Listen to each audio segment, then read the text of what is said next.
yo, Jagaban. Yo, yo, yo, Jagaban. Yo, yo, yo, Jagaban. Now here we want to Jagaban. Food they want them. Our mama, papa want them. Silver we want them. The same people will give us Jagaban. Now the same people come to tell us, say, Jagaban is not good again. Which way Nigeria, oh? Because the government don't favor them, oh. They won't go start touch Jagaban government, but let people everywhere. Yo, yo, yo, eh. Buhari finish 8 years. Jagaban go finish 8 years. We know they for church. Yo, yo, eh, eh. Yo, yo, yo, Jagaban. Yo, yo, yo, Jagaban. Yo, yo, yo, Jagaban. Now here we want to Jagaban. God see what we want them. Our mama, papa want them. The silver we want them. Yeah, yeah, yeah. My country people, me and you don't say to change Nigeria overnight. Vulindlela, when mom go posy, eunyana wam, elele uyashata namhlanje. Vulindlela, when amanyauza, suba no mona, unyana wam utatile. Vulindlela, when mom go posy, eunyana wam, elele uyashada namhlanje. Vulindlela, wena manyauza, suba no mona, unyana wam utatile.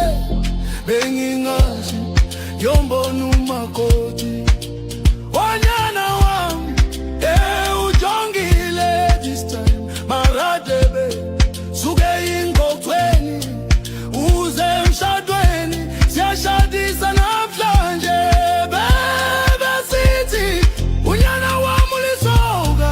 Bebe sithi, angeke ashade. Vulindlela, vulindlela, we mam go posy.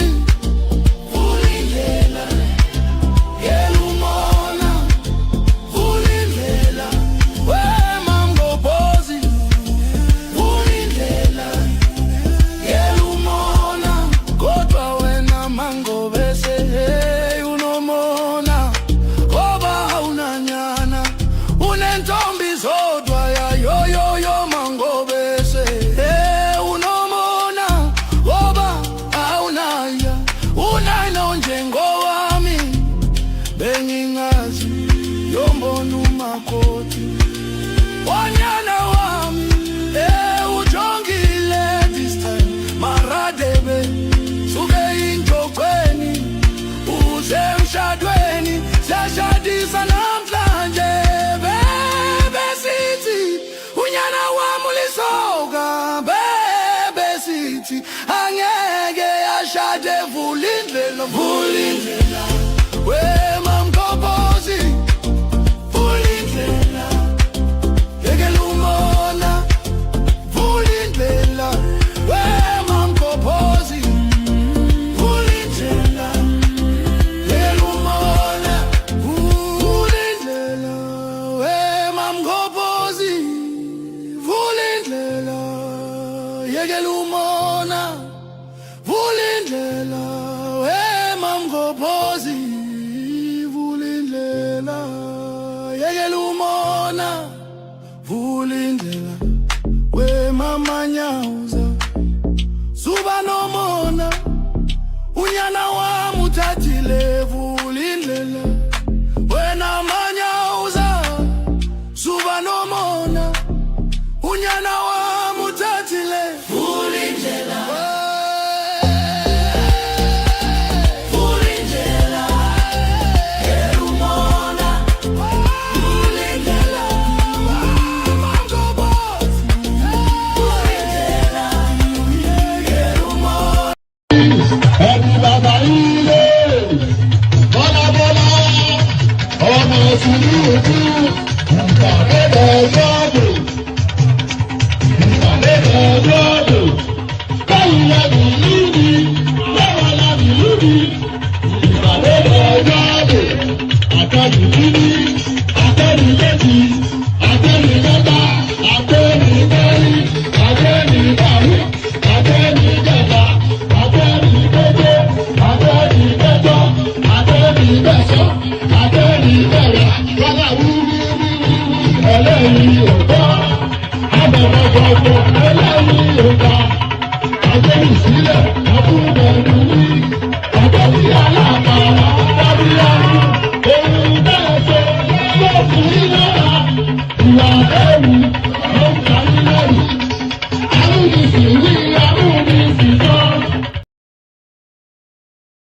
And there it is right there. Oh, that I'm not of okay. Let me play you one more song. I like it when it stops and then it just lands on my ugly mug. So let me play you one more. Just a little vignette of something, a little aperitif, or what is this nonsense this guy is talking about? All right, let me play you this. This is just a 1 minute track.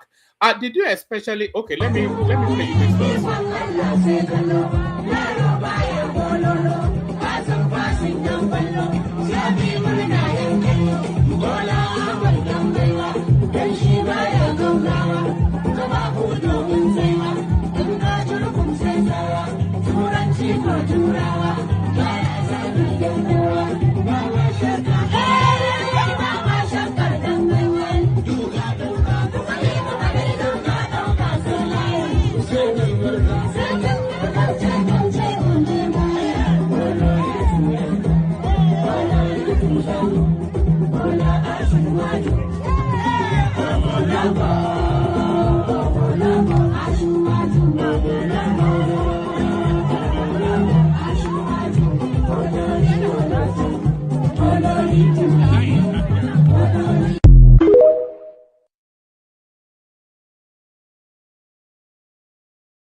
So there it was. Those were the twerking larabas from Jalingo. I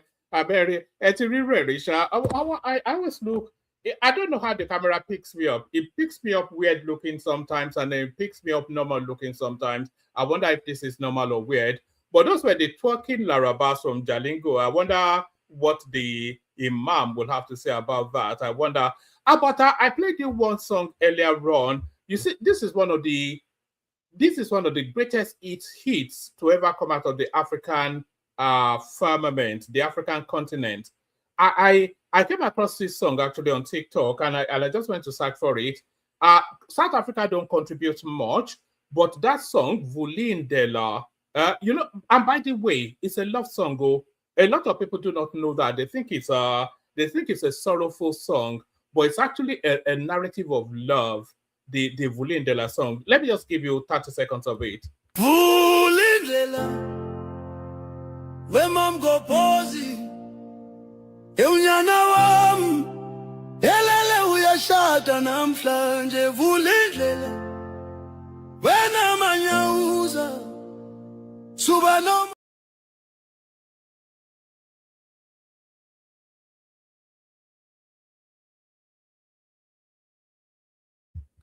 So now that's the song Vulindela. So that's the song Vulindela. A lot of people, it's a South African song. A lot of you know that.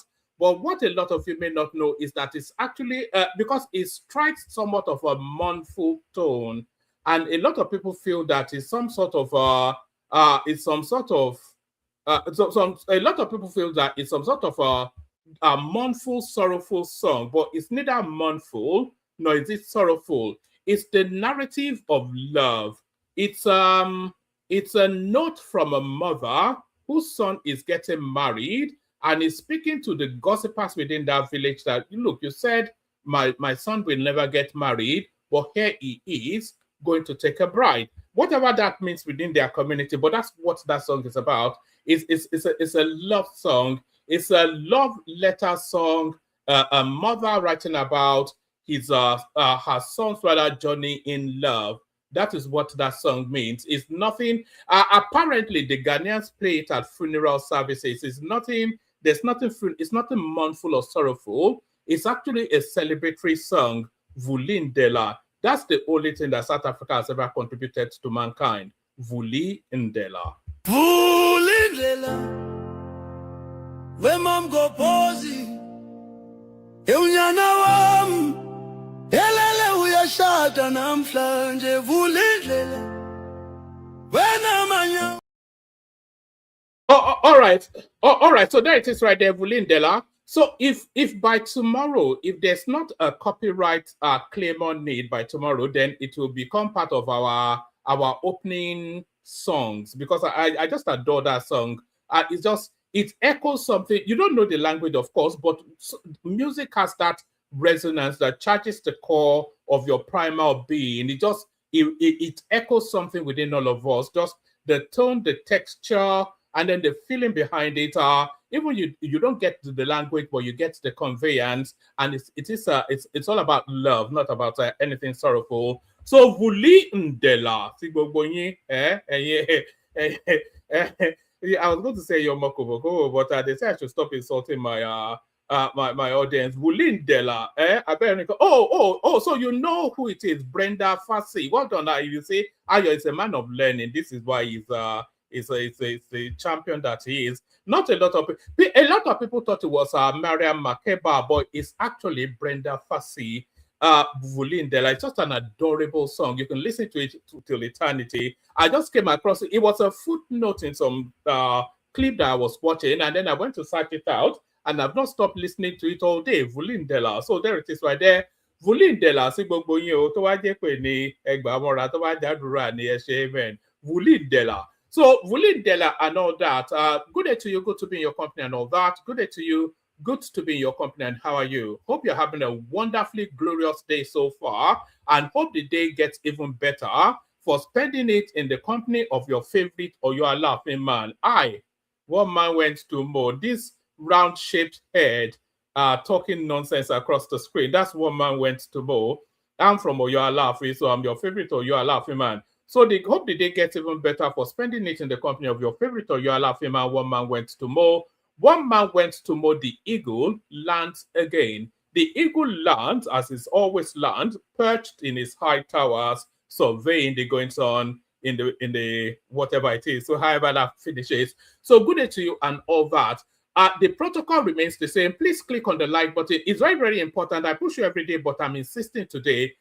Whatever persuades you to click on the like button, please be persuaded to click on that like button. And that elusive 10 new subscribers that we've been after over the last 2-3 sessions, hopefully we get them today. Every single person now listening to the sound of my voice, engaging with this platform, every single one of you, look at your devices now. Just check. You know, because I usually invite people to check, and only one or two people respond. So check and respond in this instance. Look at your device. If you are not already subscribed, then you've not yet fulfilled all righteousness. So fulfill all righteousness by making sure that you're subscribed to the platform. So like and subscribe. So every day I ask for it. Today I'm somewhat insisting on it in the most respectful manner, in whichever manner persuades you to do it. Like and subscribe. It's so important that you do those things. I'm not yet. I will assault you for.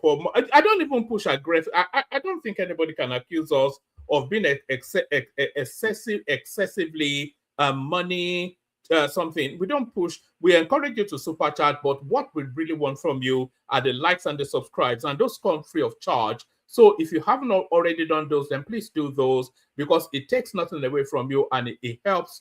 It helps the platform enormously. So like and subscribe. And then tell me in the comment section if you are subscribed already. Like and subscribe. If you want to come and join me on the screen, there's a hyperlink that says StreamYard. I'll send it into the comment section again. So it's the most immediate thing to hand. So if you want to come and join me on the screen, just click on this hyperlink. Yes, good to see you, Zema.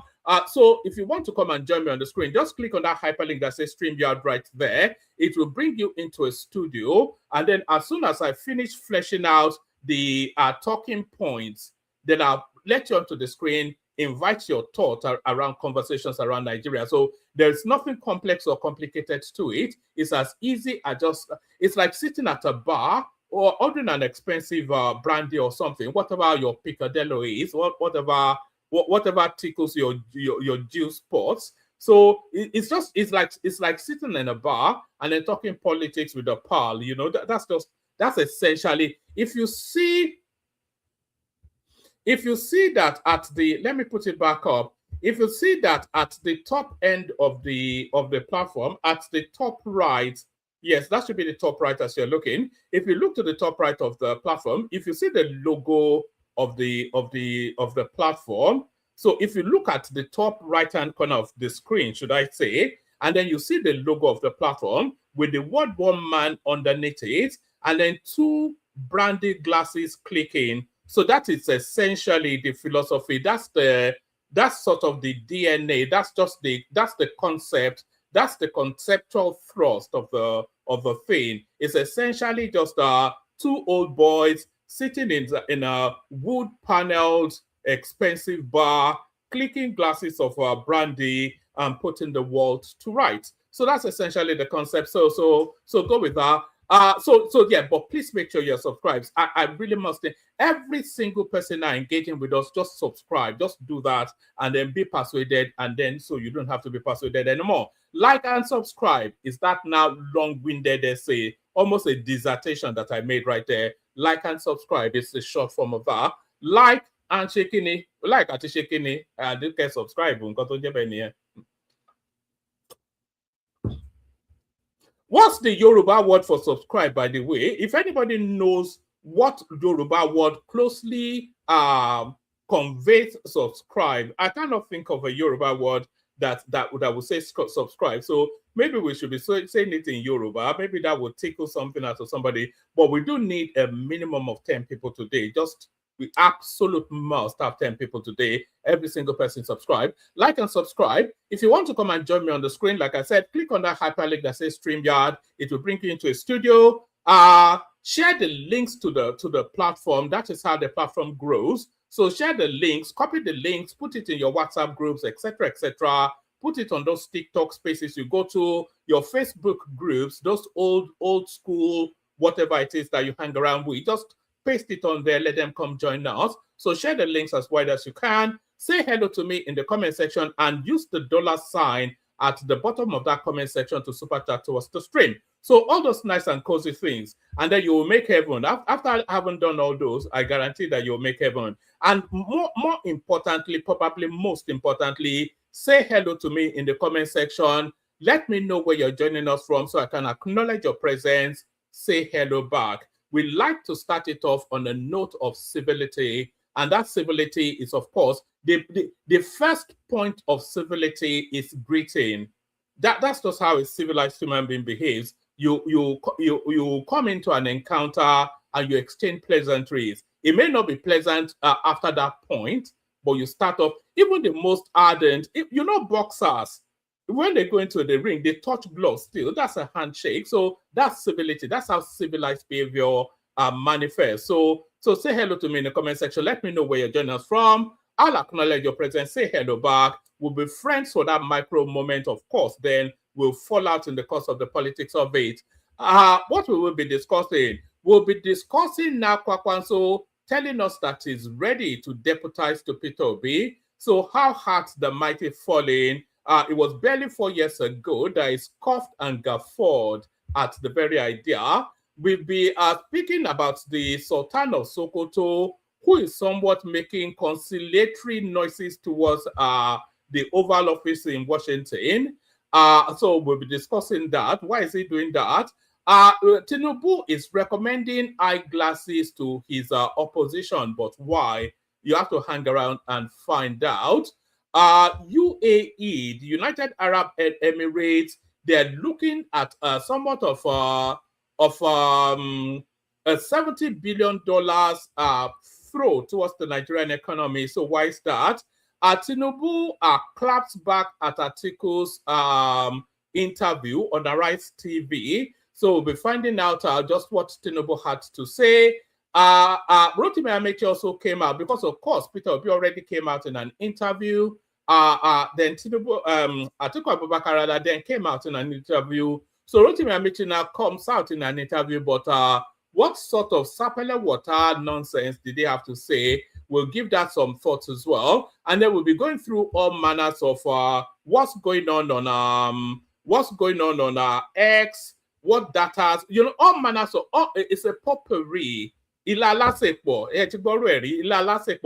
an ilalasepo sort of a session. So lean back like I'm leaning back now. Kick back, throw your hands up in surrender, and just surrender yourself to the experience for however long it lasts. The one man went to more experience. All of the garments of emotions will run you through them. Every single emotion possible, we will run you through them. You will laugh, you will get angry, you might even want to throw your device out of the window. a lot of that. It happens in every session. So this is just how it goes. Because what we do here is we challenge the inner recesses of where your prejudices are, and we confront you with them and question then why you have those thoughts. So you feel challenged somewhat on this platform, and that is the X factor. That is the reason dead, the whatever it is. So let's acknowledge the people saying hello first. That's Agbadorian, of course, always and forever the first to say hello. That's Agbadorian right there. Isaac, now fully back, I think somewhere in Italy. He was in Nigeria for a while. So he's saying hello as well. That is Okpeyemi right there. It says one man, Otto Jometa. So that's to tell you that he may have been away and it's not been with us for a while. That's you're right there, showing the broadness of his scope, immediately identifying that South African song was by Brenda Fassie. So that's the mighty Ayo right there. That's your might right there also, because if you know that song, if somebody dates you, I can broadly tell how old you are if you know that song, and your might seems to know it. So Yomi, I think I can bracket you somewhat. That song was popular in Nigeria in the 90s. It remains popular even till now. That's Zima right there, a name I've not yet come across on the platform. Hopefully we see a lot more of him. So there you see that Alkoyemi is in Gothenburg. That would be somewhere in Germany. That's Samuel Adeleke right there. It's on Long Beach in California. And the man with the bag, Ayo, he tells you just how long Ayo has been with us. One man went to mow the eagle, has landed. So I keep saying hello in the comment section. Pause for a moment, and then I'll acknowledge your presence. Say hello back. Let's start it off, kick it off with this one. So we started off, kick it in with all. Do you know when I saw this headline? Do you know the first thought that came to? And by the way, people, please keep making sure you're subscribing. I'll be pushing that subscription throughout this whole session. We need those numbers going up. But you know the first thought that came to my head when I first saw this headline as I was looking through what's in the news cycle. The thought came in Yoruba, and the thought was, "Oh my sheo, what a pity," is what that is in English. "Oh my sheo." Atiku has agreed to be Peter Obi's running mate. This is according to an Ibrahim Abdul Karim. So, if I'd seen it earlier, I would have probably, and if somebody can find that, there was, do you remember when Atiku was at what was that London thing that they all went to? Oh, remind me that London thing that they all went to. When Atiku was there, and somebody was asking him if he would deputize for B, he was so irritated, he nearly slaughtered. What's the name of that place that they all went to in London? The name now escapes me. Somebody pop it in the comment section. But when it was, I keep saying Atiku, Kwakwanso, when Kwakwanso went to that, can somebody remind me of that name? The name of that, oh gosh, what's going on here? The name is gone off my head suddenly. So when Kwakwanso went to that forum, and somebody was at Chatham House, thank you, Baba. So when it was Kwakwanso's turn as Chatham House, and if somebody can find that clip, please send it in. He was so irritated at the idea that somebody will ask him to deputize Peter Obi. And unfortunately for the guy that stood up to ask that question, that guy was of Southeastern stock. And Kwakwanso even leveraged that ethnicity to lampoon the guy, that how dare you imagine that somebody of my sagacity will subordinate myself. Oh, so hold on, that somebody of my sagacity will subordinate myself to a street urchin like Peter Obi. That was more or less the text of what he said just as early as 3 years ago. But so Omar Sheo then was the thought that how hard the mighty falling. This shows you just how low Kwakwanso's stock has fallen within the Nigerian political dynamics. Kwakwanso has agreed to be Peter Obi's running mate. This is according to an Ibrahim Abdul Karim. So let's see what Ibrahim has to say. Ibrahim Abdul Karim, a political asset. Okay, so this is where it's coming from. So I wonder, Ibrahim Abdul Karim, a political associate of former governor of Anambra State, Peter Obi, has claimed that the former governor of Kano State, Rabiu Kwakwanso, has agreed to deputize the Obi, that should be two Obi, in the 2027 presidential race. Abdul Karim, who spoke during an interview on Trust TV, and Trust TV, by the way, is the Northern television. So if you ever want to know what the Northerners think, this is where all of their thinkers go to speak to their people. This is the platform that the Northerners listen to over and above everything else. Trust TV is a totally Northern platform. So this is where he's saying it. So it must have some veracity. Abdul Karim, who spoke during an interview on Trust TV, said the obedience and the Kwakwansia movement are already aligning towards Obi Kwakwanso ticket. Asked if Obi and Kwakwanso had struck a deal, Abdul Karim said, yes, I can categorically tell you that they have agreed. We all know that both the Obedience and the Kwakwansia movement are aware of the agreement. Correspondents report that Kwakwanso recently decamped from the new Nigeria People's Party, NNPP, to the African Democratic Congress, ADC. His move stirred suspicion that the two political gladiators may have agreed to run for the 2027 presidency under a single ticket. So there is all of the permutations, there's all of the suggestions, and there's all of the probability that we may well see that ticket on the ballot, and Obi Kwakwanso ticket. But that would not, so note this word, that will not, I'm still insisting Obi will not be on the platform, but there's a probability, if not a possibility, that we may well see that ticket. But I can guarantee you that we will not see it under the ADC. We'll be seeing Atiku Abubakar on the ballot. And if we're seeing Obi on the ballot, then they'd have moved parties. They only has about 2 weeks to finalize things. But I think they've agreed in principle on that ticket. So what Obi has to do now is to go and deliver the ADC presidential ticket. As soon as he delivers the ADC presidential ticket, and it just automatically defaults that Kwakwanso will be his running mate, because that is the strongest potency. If Obi has Kwakwanso, if Obi has the ticket, the only real thing, El Rufai offers him nothing, because El Rufai has no political base. So if Obi wins that ticket, then the only thing then is a Kwakwanso alliance. There's nothing else. So Obi wins the ADC primaries, and then Kwakwanso becomes his running mate. There's no other, you don't even have to think. That's the only real permutation that permutates to anything. So, but it's the subordination of Kwakwanso now to Peter Obi. That is what somewhat, that's what somewhat, that befuddled me. So it didn't really befuddle me anyway, because these are desperate times, and desperate times calls for desperate measures. So let's take a pause to catch up with Peter Obi, who is still trying to sell this humble man narrative. So, no, I don't want the music. I think I might well already be on a copyright with that South African music. So let me not take any more music. But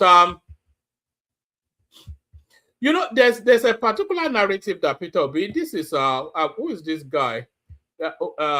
That's Two-Face, Two-Baba, as some of his fans call him. So there's a particular narrative that Peter Obi is trying to sell to the Nigerian people. There is some sort of a Spartan humble man. Do you remember that was the sort of image that Buhari sold as well, a Spartan humble man? So here is Peter Obi now meeting with P Square and carrying his bag. Did you see? Can you see that? So by whichever order of society does this ring right? So this is Two-Face, not P Square, but Two-Face, and that's Peter Obi. And they are both, I think this looks like some sort of airport setting. They are both about their businesses. Two-Face carrying his own bag, Peter Obi carrying his own bag, and they're talking as they're walking along to wherever it is they are going to board, whichever. And then suddenly, seeing an opportunity, a photo opportunity to again label that man of the people scam that this guy thinks is running, he then reaches to take Two-Face's bag and help Two-Face carry his bag. So let's pause there for a moment. He's saying he's a humble man, and that is what he's trying to put across. But look at this image. Two-Face must be a good 20 years younger than Peter Obi, roughly thereabout. So by societal norms, it will be Two-Face that should be carrying Peter Obi's bag and not the other way around. Peter Obi will X 100, however much is in Two-Face's bank account. So it's vastly, overwhelmingly richer than Two-Face. And in terms of societal relevance, is more of a relevant person than Two-Face. So what point am I making? By whatever metric that life is measured, Peter Obi is above and senior to Two-Face. So what then is it trying to convey by grabbing the guy's bag so that the cameras can capture him doing this humble man skit that he thinks is scamming people with? So watch this. See as he wrestles the bag from the guy. Look at that. Look at how he's wrestling. Look at he wrestles. Even that guy told him that this is not the norm. This is not what society. Guy, you're too humble. Oh. Look at this. So, okay, what does this tell us other than just another scammer trying to, just a scammer trying to game society? So, what does it? It's just the ridiculousness of this guy. It's just beyond belief. So, that's the ridiculousness of Peter Obi, but still in the realms of ridicule. In the realms of ridicule, let's go on to this one. This is Rotimi Amechi. I did tell you that it came out. Oh, that's not on the big screen. Let me. Okay, is that on the big screen now? So yes. So I did tell you that Peter. What's this guy saying now? Kid Motu Shefwe needs listening. What additional? My additional? Yeah. Think you should go around nearby. So tell me if you can hear the volume on this one. I did tell you that Rotimi Amechi came out in the media space to grant his own interview because, of course, all of these big faces, the big names, even big faces, even on ADC are now coming out. All of the runners and riders for the ticket are coming out in big interviews. So he felt obliged to come out as well. So here are some snippets from Rotimi Amechi's media outing. I agree with the removal of fuel subsidy, but I am saying the savings should be given back to Nigerians. So that seems to be the theme of what he has to say here. So tell me if you can hear the volume as I play you this. Your Excellency, just a moment before I come to security. So let's put this out as frontal as possible. So you are saying that you agree with the president on removal of fuel subsidy and removal of subsidy on FX by devaluing the naira. Is that what you're saying emphatically? No. I'm for now talking about removal of oil subsidy. That I agree. But I'm saying the savings should be given back to Nigerians. If that happens, you know why I have always said that there should be removal of oil subsidy? Because Nigerian elites are stealing the money in the name of subsidy. So why not we get the money and hand back to Nigerians? How do you handle? So help us understand. How do you want to hand over the money to the citizens? How do you want to do that? I don't mean hand over cash. I've just told you here. You can start with primary schools, start with secondary schools, start with universities, start with primary healthcare centers. Let Nigerians have access to these things. You see, it's also about affordability, accessibility, and affordability. In Rivers State, the first thing we did was to build primary schools in literally every village. Every village. The next thing we did is to build primary healthcare centers in every village. What did we do again? We employed over 400 doctors to man those health centers. We employed 13,200 teachers to enable those, and that was the beginning, because when we did our assessment, we needed 90,000 teachers in Rivers State. But Your Excellency, without cutting your thought, you know, you've been a governor, and sometimes you've had a running battle with a sitting president that led to your exit from a political party. How much can a president do in influencing subnational? Because you've been a governor, and you've given presidents tough time as well. You may have all these lofty ideas. I'm sure the president may have those lofty ideas. But what do you do when the governors are not bulging? For Christ's sake, there's what's called the Governors Forum. Every president that has called a meeting of the Governors Forum has always had his way. Had always had his way. All you need to do is... All right. And thank you, Princess, by the way, for letting us know that the volume. So it's very important that you let me know you can hear it, because I am on another screen reacting to it. So if you don't tell me you can't hear it, then I won't know. But that was Rotimi Amechi. But it's quite interesting because we're getting. You remember, I keep on saying that this cycle of elections. And please, can people, everybody with us now, please check your device. Make sure you are subscribed. It's very important that you are subscribed. So look at your device. If it doesn't say subscribed, then quickly correct that and fulfill all righteousness. So I've been saying all the way through that this cycle of elections is a show your workings elections. So it's no longer Christian ticket, Muslim ticket. That one is not selling in this cycle. It's no longer about ethnic dog whistles. That's not going to work in this particular cycle. It's no longer about hate Tinubu. That's not going to work in this cycle.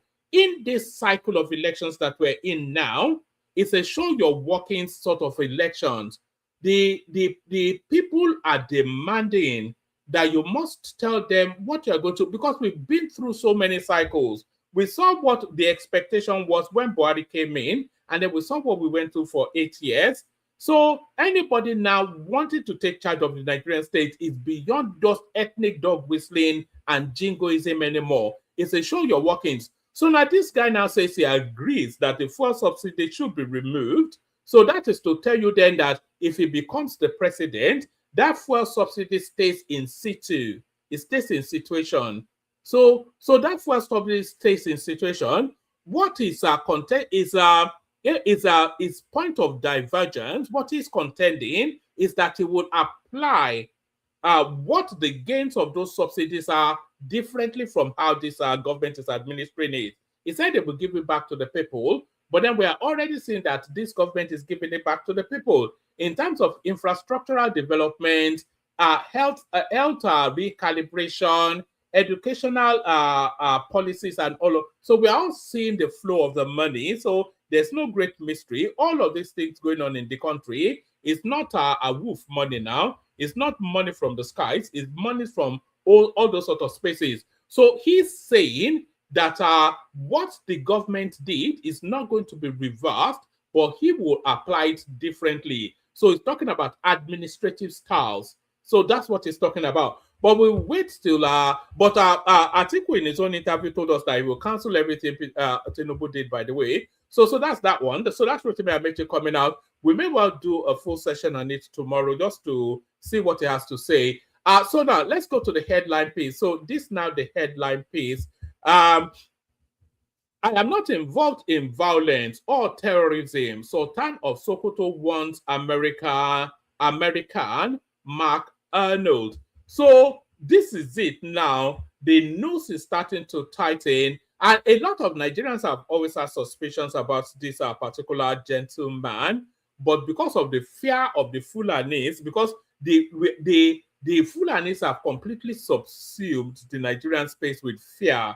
There is no living, breathing Nigerian that is not in, from the president down to the man on the street, every single Nigerian is in fear of the Fulanis. So even though we have the suspicions that this guy might be the puppeteer behind this whole thing, we don't have the courage to say it, but an American has the courage to say it. I am not involved in violence or terrorism. Sultan of Sokoto wants American Mark Arnold. So this Mark Arnold, I thought it was part of the obedient sort of lobby group set up something. The Sultan of Sokoto, Mohammed Saad Abubakar, has dissociated himself from any complicity in supporting violence or terrorist activities.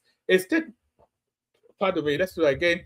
The Sultan of Sokoto, Mohammed Saad Abubakar, has dissociated himself from any complicity in supporting violence or terrorist activities. A statement on Thursday, signed by Prince Bashir Adefaka, so that sounds, it's almost like a Yoruba name, of course it's not, on behalf of the media team of the Sultan, also cautioned an American identified as Mark Arnold against spreading false and baseless claims against the traditional ruler who also doubles as the leader of Muslim Ummah in Nigeria. So there's a lot wrapped into this thing, and a lot of the international activities going on, and a lot of the aggressive stance of the Trump administration is what's cascading into that space. And as you know, the Americans already have a foothold in Nigeria. They already have a toe within the Nigerian space. They have a team already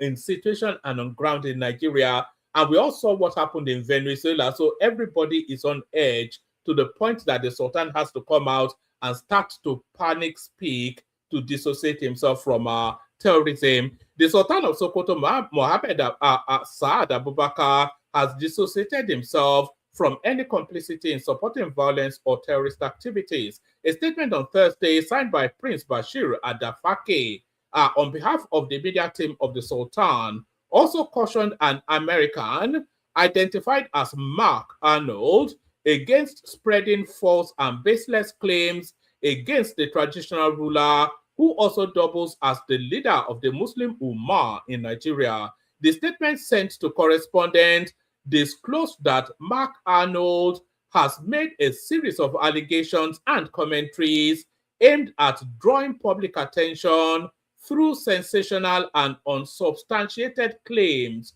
against the person and office of the Sultan. It, however, submitted that the claims are baseless, misleading, and unsupported by credible evidence.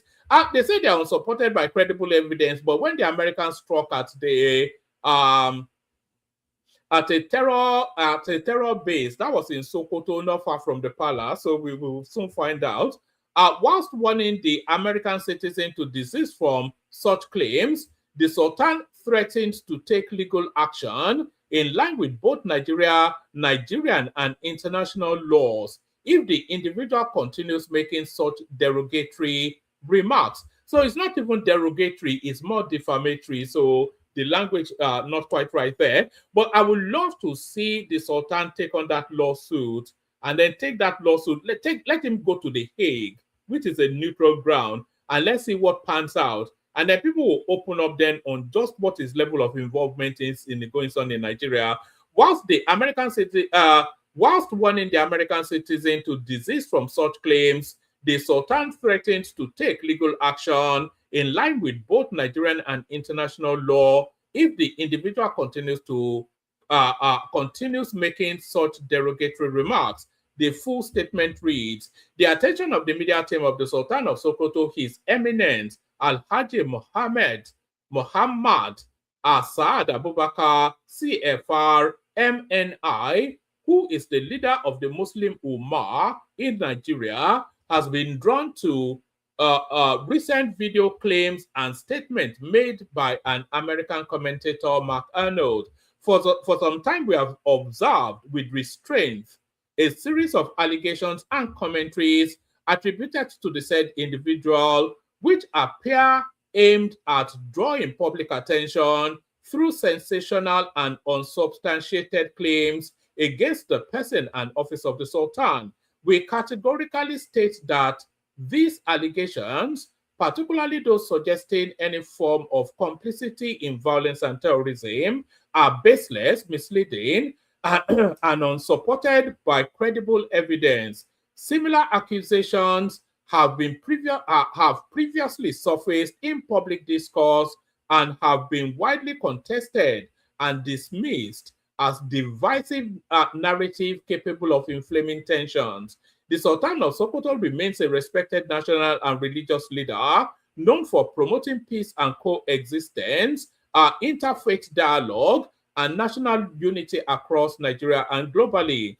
Accordingly, we find it unnecessary to dignify such claims with further engagement. However, we urge members of the public and the international community, so they don't especially care about members of the public in Nigeria because they already have them at the point of a barrel. What was that? They are already holding them by the barrel. So the Nigerian public are already hostage to the Fulani hegemony. So it is really it's towards the international community that the panic is. So it's the panic, it's the fear of the American. Imagine that if that McConnell was a Nigerian, the Sultan would have disappeared him long ago, and you'll never hear anything again. They wouldn't even say anything; they just disappear him quickly.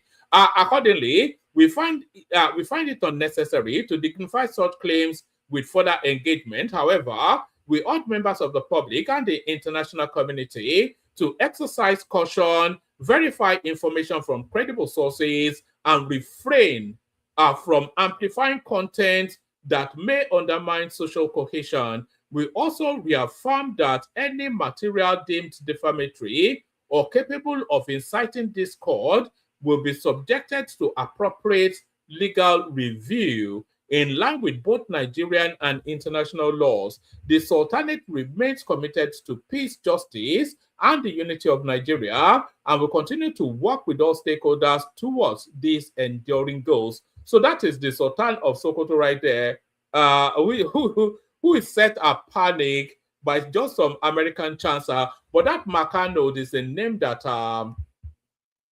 that recurs very much within the Nigerian political space. Let me send a link into the comment section. If anybody wants to come in. We don't have an abundance in terms of, so if anybody else has anything in the news that they want to talk about. So let's go on to the next one. We will give them eyeglasses. President Tinubu addresses Nigerians who see nothing good about his government. It's just laughable now. And by the way, let me see if I can play it on. Let me see if I can play it to you without having to read it out. Tell me if you can hear the volume. Let me. I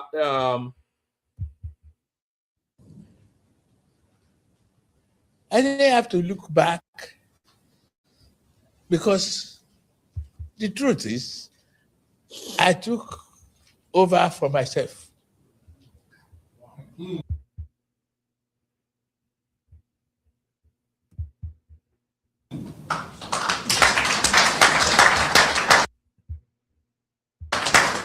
The late Buhari is me. He was a partner. And if I took over from him, is that not from myself?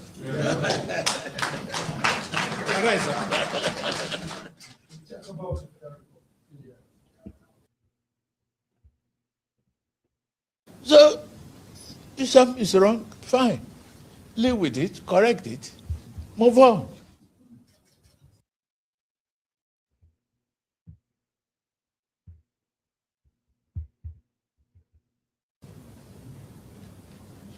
The life voyage is not going to be easy.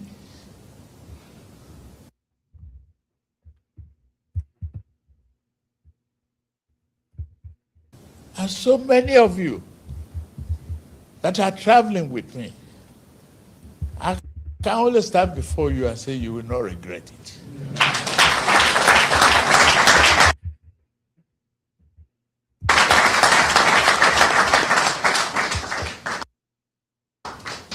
That is why we ask you to renew their hope.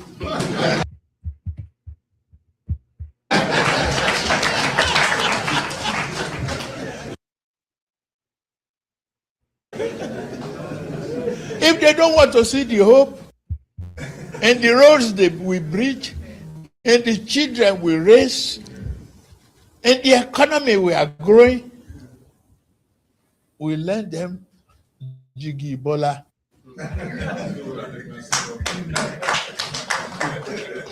We give them eyeglasses.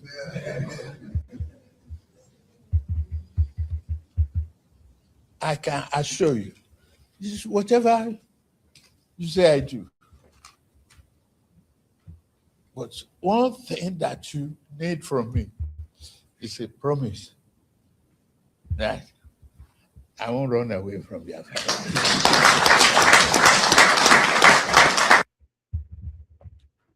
All right, that was that was Tinubu right there. I'm not quite sure how much of that you actually got. Let me pop it in. This economy. Oh no, it's repeating itself. I didn't have to look back. Hold on, Bola Rosa. Because the truth is, I took over for myself. Hold on. The late Buhari, he was a partner. And if I took over from him, is that not from myself?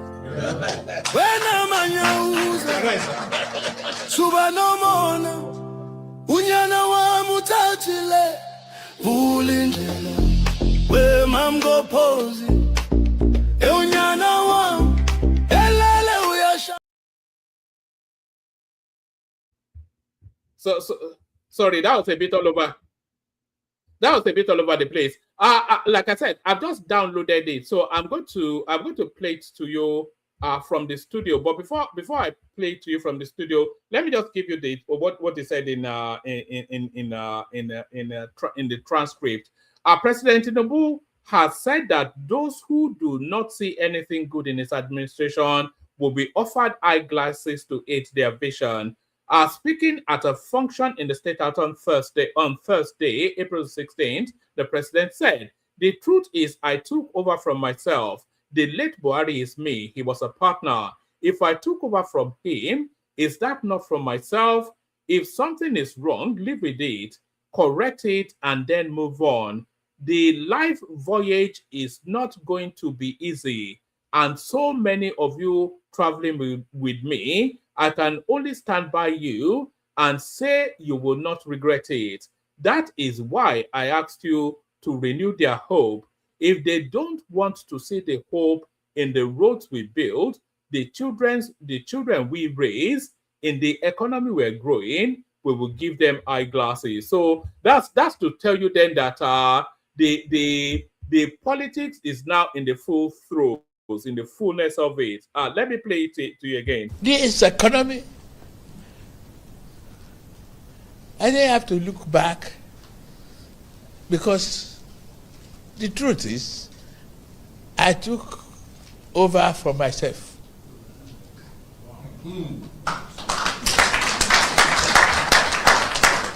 The late Buhari is me. He was a partner. And if I took over from him, is that not from myself?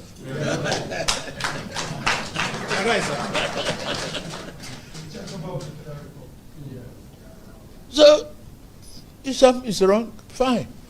Live with it, correct it, move on. The life voyage is not going to be easy. And so many of you that are traveling with me, I can only stand before you and say you will not regret it.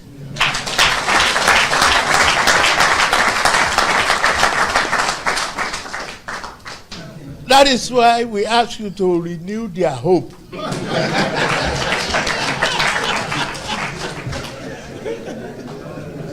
If they don't want to see the hope and the roads that we bridge and the children we raise and the economy we are growing, we lend them Jiggy Bola.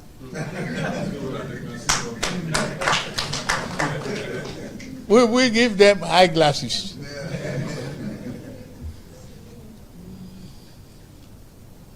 I can assure you, this is whatever you say I do. But one thing that you need from me is a promise that I won't run away from your family.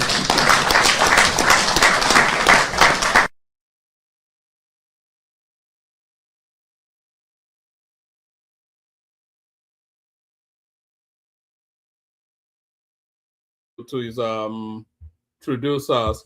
So that's the number right there. Speaking the language of words to his producers. What else do we have? All right. So the link is in the comment. I'm not seeing anybody subscribing. Can people please subscribe? UAE moved to secure Nigeria's $70 billion trade route as global supply chain shifts. So, with the Strait of Hormuz in a permanent state of flux and the Red Sea also under threat, Nigeria now are in a prime position. Now, all those infrastructural developments that we've been doing, they are now coming into play, and the UAE, of course, not trying to funnel trade through Nigeria. So we'll be invoicing them for that. And here is Tinubu clapping back at Atiku's outing. Atiku will never learn. Tinubu's 8 tackles ex-VP over zoning comments. So the Atiku, they're going to ridicule him something rotten. There was there was also one other. Before I go to that one, let me play you this one. There's this Tinubu clip. This is where Tinubu starts to slaughter them, and then Bayo Ononuga comes in to finish them off. So listen to this Tinubu clip, and then we'll read that Bayo Ononuga, and then hopefully people start coming in, and then we start the conversation.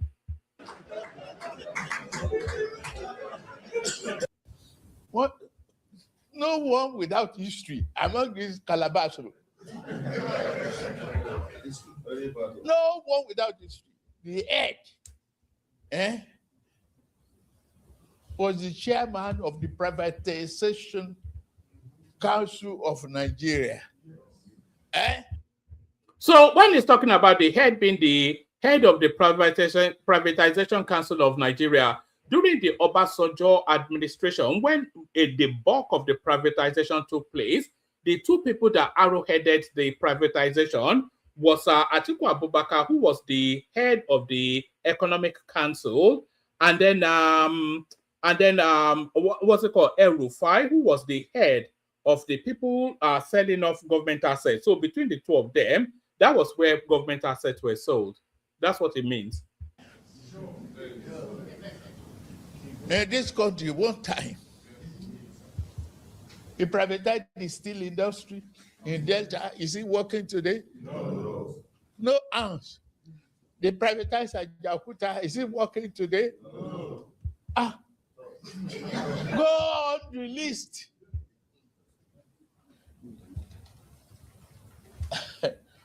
They privatized another man's political party. That one say no.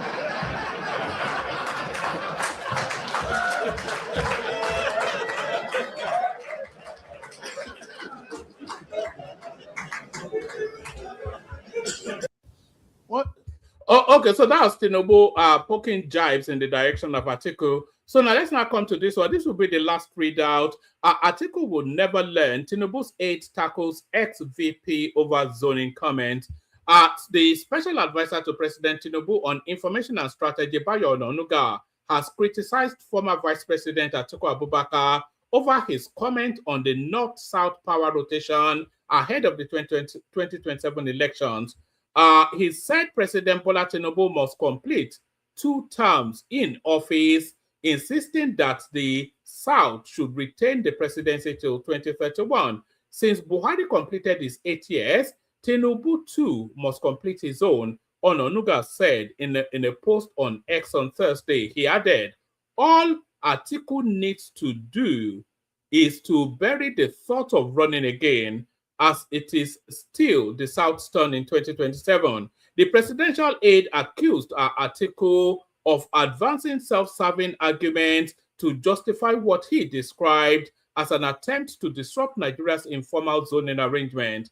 This Atiku will never learn. Once again, Abubakar Atiku has put forward a self-serving argument to justify his attempt to disrupt Nigeria's power rotation arrangement, he said. Ononuga further stated, in 2023, as a member of the PDP, a party that, like others, practices zoning, Atiku disregarded the established formula and sought to succeed a fellow northerner who had spent 8 years in office. His ambition fractured the PDP, leading to his resounding defeat at the polls, he added. The presidential aide's reaction followed Atiku's interview on Prime Time on Arise TV on Wednesday, where he addressed the zoning debate in response to questions about his potential 2027 presidential bid. During the interview, Atiku dismissed claims of a binding national agreement on power rotation. No, I think this is an error and a mistake to say that there is an agreement on the issue of zoning in Nigeria. Let me tell you, the only political party that has a zoning provision in its constitution is the PDP. All the rest don't have it. So, if anything, all the other political parties are borrowing or learning from PDP zoning formula, he said. Atiku, however, said he supports the principle of rotation. I agree with the principle. In fact, I will even go further. Let me tell you what happened. In 2004, during the National Political Reform Conference under President Obasanjo, there was an argument between the late Dr. Alex Ekweme, who proposed rotational presidency. He said, on the balance of power since 1999, Atiku argued that the South has held office longer than the North. But if we're talking about the zoning formula in the PDP, the South has governed for 18 years and the North governed for 10 years. So who is in deficit if you want to be fair? He said. He also said he would support a consensus candidate for the 2027 elections. The most practical option is to have a consensus, Atiku said, adding that he would back whoever emerges, even if it is Peter Obi or any of the aspirants. Atiku further indicated that the 2027 election will likely be his final attempt at the presidency. Responding, Ononuga described Atiku's position as dubious. His political arithmetic is dubious. He conveniently overlooks the fact that the not shorter tenure was due to the untimely death of President Umar Yar'Adua, which led to President Goodluck Jonathan's succession. This accidental breach does not invalidate the power rotation arrangement between the North and the South, he said. So I think the argument actually leans towards Atiku if we're going by that particular strike line. But let me just give a few little snippets more. So here is, this is coming from a guy called Saki. He calls himself Was Papping on X. He's one of the leading, if not the leading Northern voice on Twitter. It says that political heavyweights from the North spent several months in 2025 working day and night to build the ADC into a strong opposition. Then, one lazy man from the Southeast joins them on December the 31st, 2025, and thinks he must secure the party's ticket. Whenever you wake up, we will be here. So that's the Northern answer already. I think Atiku already gave the Northern answer in his interview. Let's listen to this guy. We've not heard from him for a while. I think he calls himself James Not Bond. It's a very strong voice within the... it's a 9-minute long something. Maybe we'll save that for another time. There was one Dave Umahi clip that somebody sent me, but I don't have it to hand now. But I think that's sufficient enough from me. I'll play you the Kegite music. Send a link into the comment section. Implore that anybody that is not... Can you check your devices? Make sure you're subscribed. Imploring that everybody that is not subscribed, be subscribed, because we need numbers going up. So I'll play you the Kegite music. Send the link into the comment section, and then we'll see what happens after that. But first, the Kegites. Egbe Lemo. Oro ke. Water. Only water. Water. Only water. Where they see ma. Water.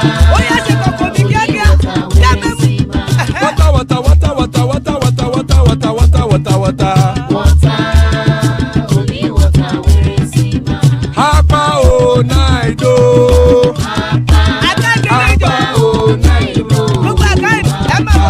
Hapa you don't come o.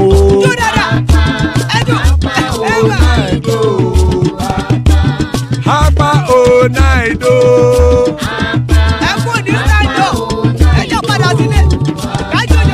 Oro keke elemu ye o. Ide sodi ya kekere elemu re o. Bobby master kekere elemu re o. Chifu Failati kekere elemu re o. Eruku lele elemude. Eruku lele egbe elemudodo jare o. Eruku lele Ghana ti de everybody o. Ọmọ ẹlẹ́yẹ ẹ̀yẹ o ó dilé o. Odúyẹ̀lá ẹ̀yẹ o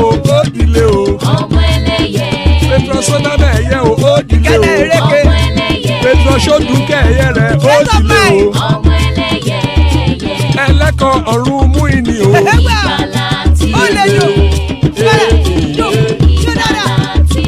àkùkọ ọ̀run mẹ́kọ̀.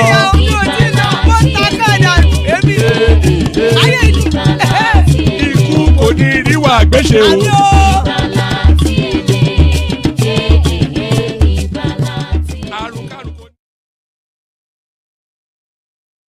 And there it is right there. May death have nothing to do with us. So amen to that on behalf of myself and you, my friends. Joining us, World Peace. Good to have you, World Peace. Let's see. Village boys headmaster. Good to meet you. And that's Priest Daddy right there. So anybody else that wants to hop on. Still plenty of spaces, especially if you've never been on before. The moment for you to come on now. So good to have you, gentlemen.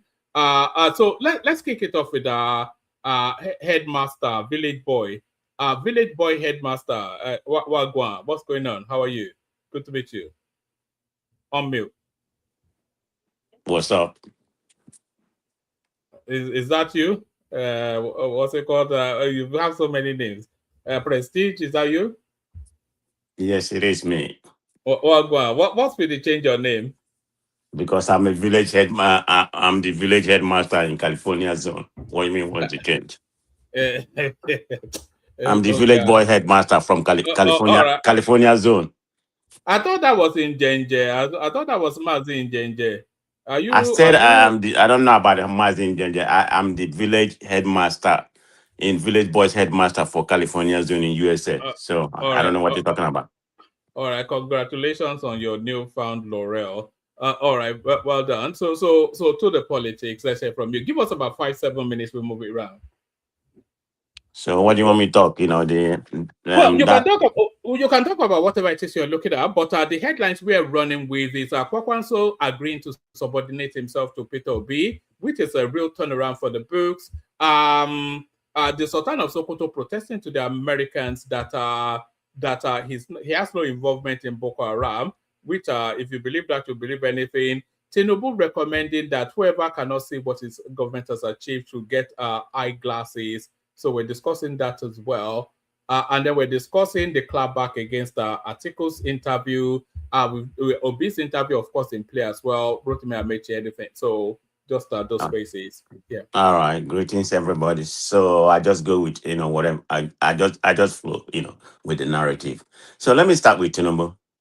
All this noise Tinubu is making, because, Tinubu has, I think what we're going to be talking in 2027 is a lot better of today than it was 2023. The answer is definitely no.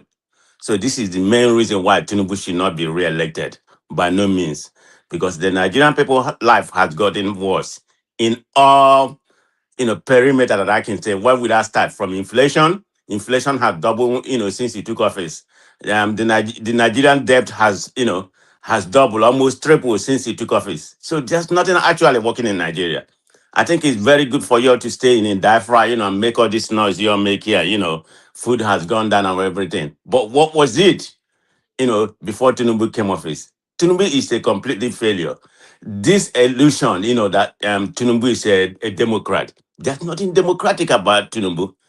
All he's doing right now, tyrannically, decommissioning all the opposition party. He wants to make it a one-party system. And you call this guy, it was just a pretense for him to come into power, pretending to be a member of Nadeko and run away from the country. Now he has come back ruling the country with dictatorship. This is why we're having a problem. Nothing is working. Insecurity is worse off before he took over. I mean, Nigeria is just falling apart. I mean, tell me any measure. Nigeria is one of the, most poverty, has a poverty level unbelievable. And, he's there comparing Nigeria with even smaller countries that, doing better. Look at what's going on in the crisis we are going on in the world right now. Can I talk about the oil? Nigeria is an oil producing country. I know this is a global effect. It definitely affects everybody. Why would Nigeria be the only country in Africa, that the increment is one of the highest? Nigeria, since this war started, unjust war, in my own opinion, anyway. I think Prince Daddy is here, so maybe he can make his own point whether it's just war or unjust war. Nigeria, has an increment of 40%. I think Vietnam was the number one in the world. Nigeria was 39. USA is very close. I think US was number 6 or whatever. I don't have my data here, but Nigeria is number 4, 40, 39. There's no African country, that the oil has increased. Even the people like Ghana or the country don't produce. So what is the problem? I mean, all we do, siphoning all the whole money, nothing is happening. All this Calabar coastal highway, all this are nonsense, They let this guy from what's his name? I've forgotten his name from Lebanon. All the whole project getting to him, when Tinubu finish and leave office, whether it's going to be 227 or 231, I mean, all his cronies, they're gonna be the richest people. I mean, okay, can somebody actually tell me the removal of fuel subsidy? What are we benefiting? Let's be factual about that. You remove fuel subsidy and you're still borrowing. I mean, I'm not against borrowing, but what are you borrowing for? What are you using to improve, the capital, human capital development of the country? There's none. There's nothing that's Tinubu. I mean, we can come here maybe for it's our tribe man or basic or fancy or whatever. No, none of a lot of people that come here. Most of you are in Biafra, but you all don't go home. Some of you people like one man. I don't think you have even gone home for a decade or 2 decades. So all you just stay same pecking, hold on. where life is easier, Hold and on. of course you're having yeah, all you has Can you hear me? yeah, Are everything you there? inflation in British, is off the chain. But anyway, having said Can that, you can you hear Tinubu me? is not performing. Let's call a This spade a guy never spade. hears You anybody. need to Can anybody vacate. hear me? Even at all, ADC has not gotten their act together. I don't know what's going on, but we know what's going on anyway. Tinubu has planted a move, in every party. That's what I mean by decommissioning all opposition. That's exactly what he's doing. So I mean, I'm just talking. I'm just tired of this, nonsense. Tinubu come to TV and say something or something. Even the other day, he was comparing Nigeria to Kenya. How are you going to compare Nigeria to Kenya? It's unbelievable. I don't know. Nigeria is a mess. But anyway, let me go to some of the main topic. I listened to the interview that Atiku gave. I think it's very disingenuous for him. Okay, to begin with, Atiku, if he wants to be the president, and in my own opinion, the way he's talking about he's going to run, and he want the process to go the way they want it to go, because they don't want to nominate a consensus candidate. That would have been better for him. But in my own opinion, Kwankwaso and Obi would have been, the right people, to topple Tinubu if they don't rig the election. I'm not even going to talk about INEC. You look at what's going on with the INEC chairman, which is a very impartial person.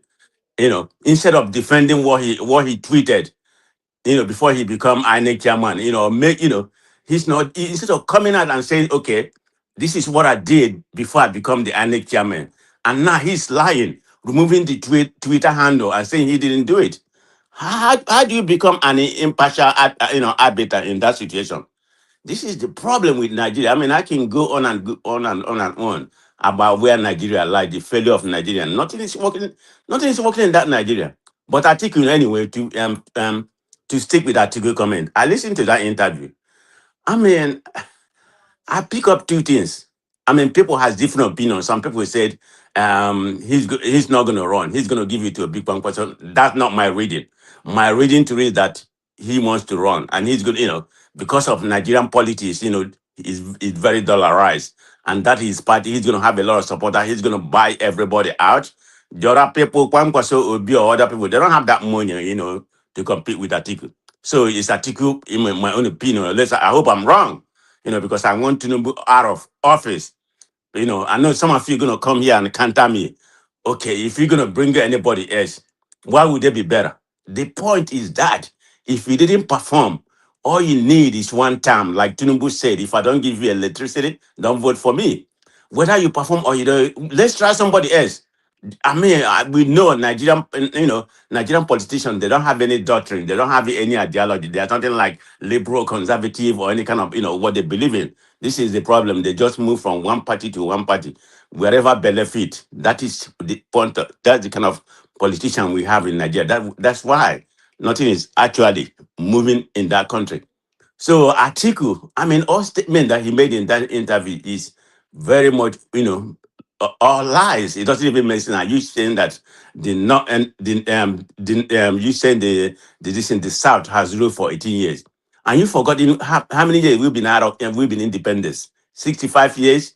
Out of that 65 years, the North has ruled 47 times. Well, unless you are talking about recent, dispensation.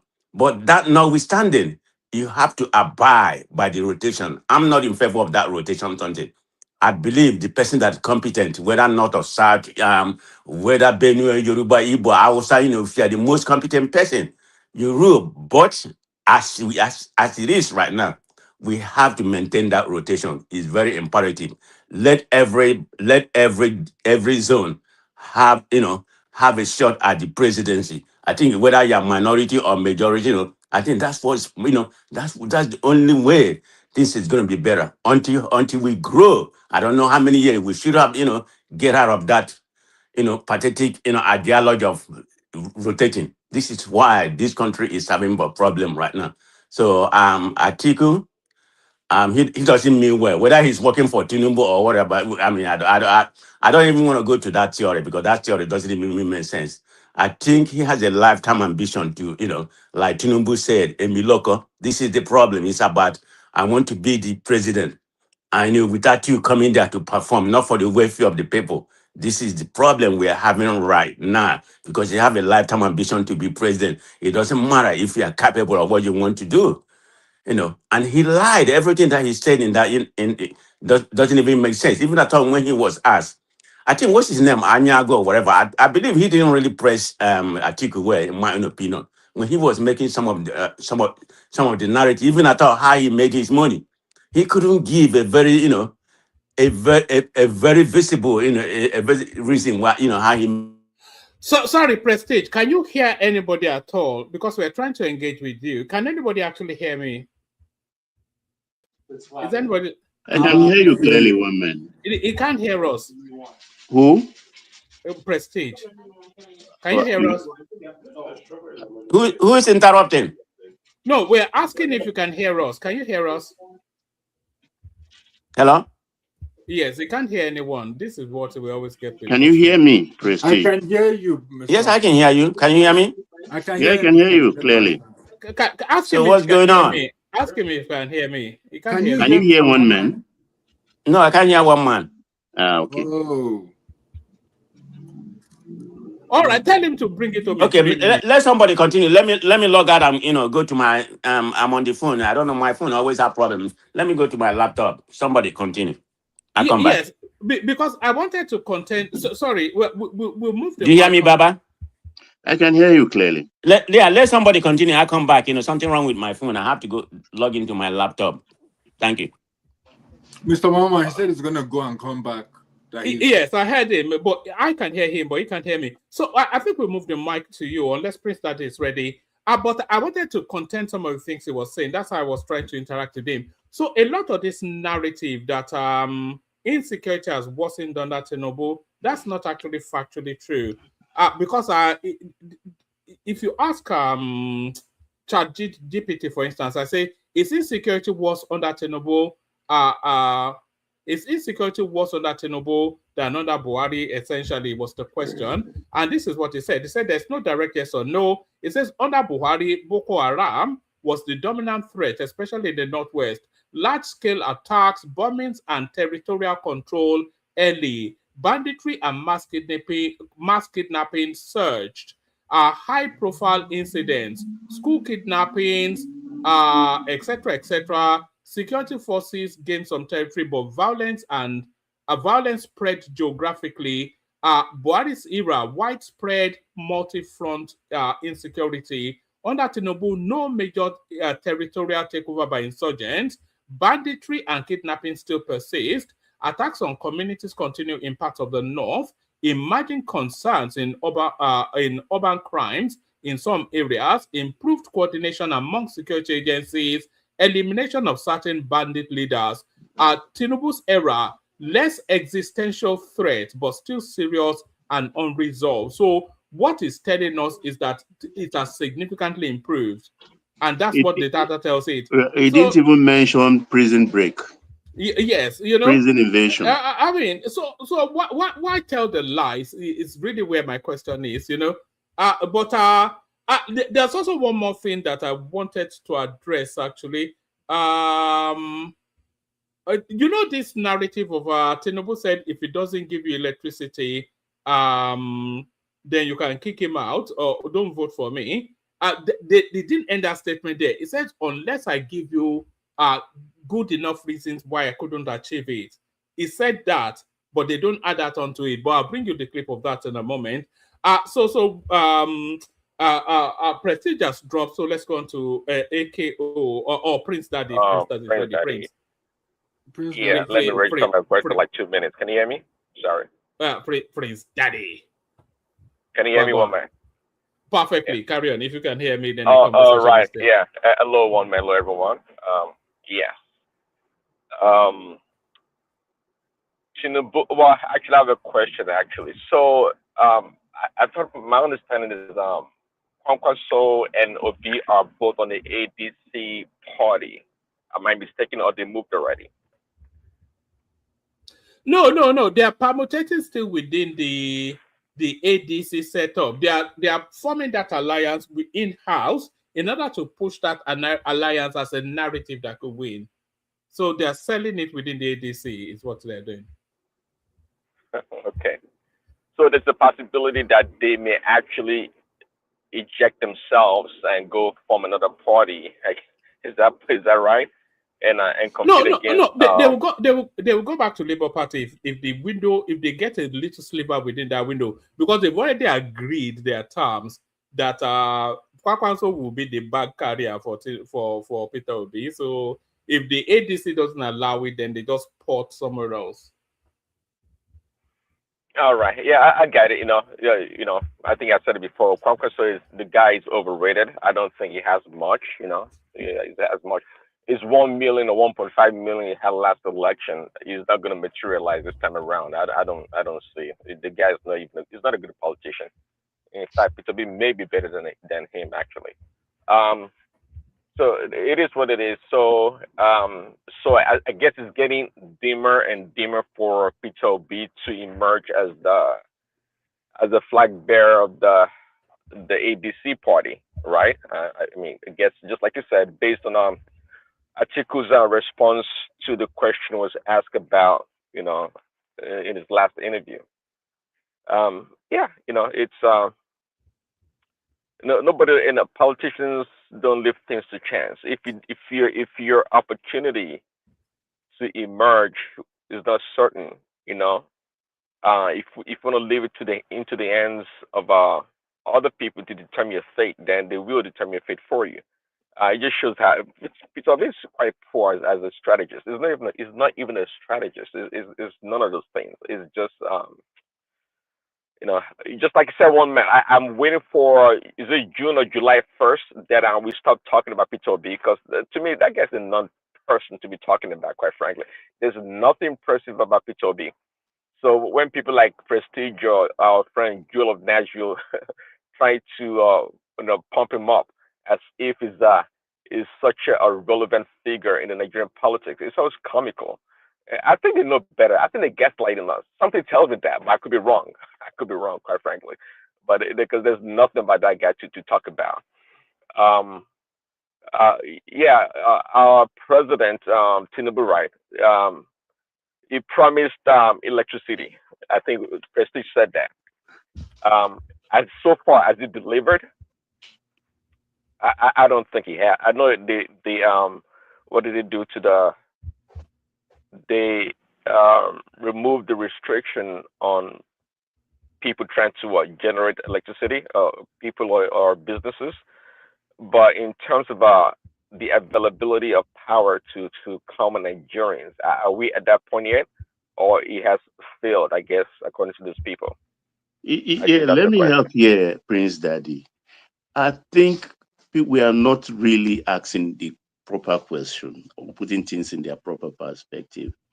When they say the federal government is owing Gencos 3 trillion naira, 1 trillion naira, or federal government is paying Gencos, making part payment to Gencos 1 trillion, 2 trillion. Has anybody ever asked themselves, why are we paying? That's subsidy money. Federal government is subsidizing electricity. Federal government is subsidizing electricity because we are not paying the true value like every other country, even as close as Benin Republic. So that has to stop. It's like rejigging the whole thing and going back to the starting drawing board. Because why did Buhari and Siemens fell apart? Siemens told him that, look, all this structure, you have to bring them down and draw a 25 years plan to start over again, because this is a mess. Buhari said that cannot be possible. If you remember, the Siemens didn't come back again to Nigeria until Tinubu came in. So this is a mess. It's a mess entirely. Carry on, please. Yeah, so the 25-year plan that Siemens had, how long, or how much was that supposed to cost Nigerian, the taxpayers or Nigerian people? Did they estimate it? Did they tell us? No, that I do not know. But it were to be, Tinubu came in and they've done it now. They are doing it in phases. So the federal government will be divesting and putting the burden on the states, because most of these things now are not hydro anymore. It's about thermal, and thermal uses gas. So we have to improve our harvesting of our gas resources, in which we have so much of it in Imo and Anambra axis in the southeast.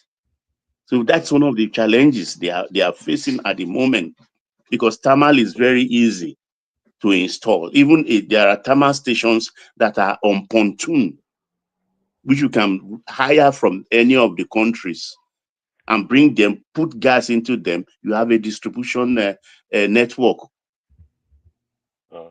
So it's not something that's not easy, and they are just cutting that statement, because if he made a caveat at the end of that statement. It's just like the one they are throttling, deep throated. Oh, Emiloko. He said, Yoruba ló kàn. Tó bá dẹ̀ jẹ́ Yoruba ló kàn, èmi ló kàn. But they'll just pick that one and go with the slogan. It's Yoruba people turn, and even if it's Yoruba people, it's his turn. That's exactly the full statement. And it was in response to the fact that they were trying to make Osibanjo. He was getting frustrated at what was going on. Yeah, that was in Ogun State. So they just pick things and run away with it. They think sloganeering will help the people. Anyway, they are suffering from mass hypnosis. So once they mount anything, the others will just carry. They can't read. They can't fact check on their own. It's mass hypnosis. And then they engage in digital thuggery. These people. They play opposition work, right? So I love that. say, from let's say from agriculture subsidy to what else, to fuel subsidy, to this and that subsidy. All this subsidy, they sound noble, quite frankly, which is fine, but I think we should try to disabuse ourselves from that notion, quite frankly, because yes, we may not be paying the actual, amount for electricity, in that country, but if they had put in place the right infrastructure over time, and they've allowed competitors or competition in that field, perhaps the price of electricity would have come down, and people will be able to pay. So no, Prince Daddy, you are getting it wrong there. You see, where you are at the moment, those that cannot afford are those people, not the people a certain organization or charity organization or governmental organization are helping to subsidize? Do you understand my question? No, well, no, that's not subsidy. Those people cannot pay. Forget about Yeah, subsidy. yeah, That's not subsidy. that subsidy in a form, because you are helping them pay or bridging the gap of what they can afford. So you can't make No, it a blanket something. Imagine America is making it blanket and making electricity cheap. America that is buying electric power, so this thing from Canada, is America not buying? Is Canada selling it cheap? well, No. they're buying, but there's regulation regarding. I guess depending on the region, but generally there's regulation regarding how much people pay for electricity, like kilowatt or whatever. But the point here still remains though that if we have put in the structure and over time develop the structure over time, I think the price we pay would have come down, and an average Nigerian, let's say average Nigerian, will be able to afford electricity. This subsidy is, to me, the reason I mentioned agriculture, electricity, and whatnot. Any subsidy in the Nigerian system is is to game the system. I don't truly believe in it. Actually, if you ask me, perhaps maybe 25% of Nigerians may enjoy the subsidy, but the majority of the funding to subsidize it, whatever it may be, goes into the pocket of the rich people, and we know that from the NNPC, right? We know that. So I don't want to get stuck in this. Oh, Nigerians do that. The Nigerian government is doing Nigerians favor by subsidizing the electricity. No, from the time of Obasanjo, if I heard correctly, even though people are disputing right now, the 16 billion never really was not a real thing. It was just something they talked about, but never a real money. Okay, fine. But if we had put in place since 1999 or whenever back then, and try to develop our grid or provide alternative electricity for the past 10, 20, 30 years, I think we'd be in a better place by now. So, we should try again. I don't believe in that. Most of the things they do for Nigerians is not. It doesn't go into the benefit of the pocket of Nigerians. We all know from 60. I don't know. Is it 60 Even million let me barrels shock you. imports? Let me If shock you. Like the oil subsidy, the Gencos, they are gaming us. there you go. That's my The point. Well, Gencos that's are what it is. gaming us because There you they go. present their bills of subsidy to the federal government and they have to pay. They have no way of checking. But is that any different from the 60 barrel of crude oil that we import that went all the way down to 30? Is that any different? It's crazy. This electricity Okay, thing. Let so me give you an anecdote. I was 5 years old. On Independence Day, I was home. My father was at race course because they were the one who constructed the platform. At a point around one, I think, ECN took power. No TV then, it was radio. We have to switch from electricity, remove it, and we put it on a battery of bush radio. That's what we're using them, bush radio. The battery is like the motorcycle battery you have today. So it was battery, myself, my mom, and other people around use in concluding that thing. ECN, then Electricity Corporation of Nigeria. It's not today thing. It's systemic. What are we talking here? 5 more minutes, Prince. 5 more minutes. Yeah, yeah, go actually ahead, a sir. couple more minutes. Yeah, thanks, Robert. So I guess lastly, you said the Sultan is begging the Americans that is not doing no terrorism, not part of any terrorism, I guess. I mean, but a guy called Marcano is after him. I think the whole of Nigeria. Can you imagine the spectacle? And only Donald Trump has the cojones to do it. Can you imagine the spectacle of the Sultan of Sokoto in an orange jumpsuit in Guantanamo Bay? A lot of people will pop champagne when they see that. If they can pie the Ayatollah of the whole country, they can put him in the suit. That's not a big problem. They'll take it to Guantanamo Bay. That's not a problem. But that's another bane of our society. Terrorism. Everything in Nigeria can be monetized. There's no doubt about that. So whatever the Sultan is gaining from terrorism, who knows? I don't know, but for sure we can tell. We don't have to be an insider. We just don't have to be. Some things you can deduce from it the outcome of the events. And one of them is when you have top military officers being pied left and right. You can tell that there's a leakage in intelligence, or intelligence is being passed over to these terrorists, and that's why all these things happen. We a whole Nigerian army cannot defeat terrorists, bunch of bandits, and they're not just a bunch of bandits nowadays. Actually, they have a really high sophisticated weapons, compared to those guys they sent to the war front to go fight them. So they're well equipped, well funded, so they are a legitimate, institution by itself, and that's what we're dealing with. The army one can tell that the army officials or officers, the top people, are gaining from terrorism. And I've said it before, it is in the interest of the army or the military people to make sure terrorism foster or survive, because that's how they get paid also. They're no more in power. The civilians are like chopping the money left and right. Well, the military, they have to chop some money. So they find a loophole, and terrorism will remain in that country. I don't see it going anywhere. The politicians use them as civilians. The army, it's to them is a cash cow. So it will die down and to come back up. That's just our reality, and it's just unfortunate, of course, because the common people, the common people are the one, getting the brunt of the whole disaster that goes on in that area. Anyways, thanks, Mom. I appreciate it. Oh, all right, brilliant. That's the excellent Prince Daddy. Prince Daddy, please stay with us. We'll go on from you to AKO, but on our way to AKO, let me just address a little something. People that come here to tell us that we're all living in the abroad and we don't know what's going on, we never go home.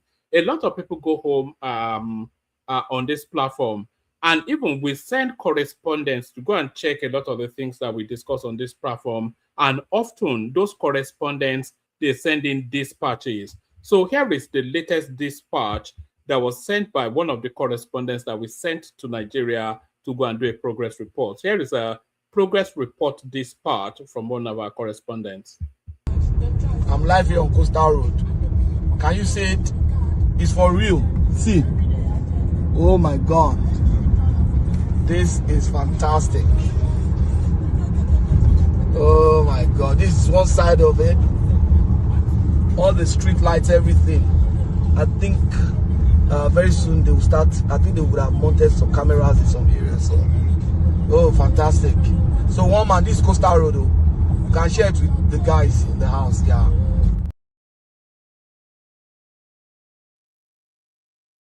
So that was Patoski right there for a platform that doesn't go to Nigeria. That was Patoski. You remember when the obedience used to come in and tell us that it's AI generated, that there's no Coastal Road and they're just stealing money? In the same way they tell us about the Nel Fund and everything. We check these things. We send people home. So that's a dispatch from that's Patoski driving on that very road that these people are telling us is a scam. One man, you people tend to exaggerate. What is so important about that pedestrian road? I mean, is that an achievement? That what? That's what? What did you call it? It's not an achievement. You this guy, man. Anyway, let's go to AKO. Or unless you want to round off your submission, we'll go to AKO. All right, let's go to AKO. So AKO, good to have you. Always a delight. The audience always delights anytime you come in.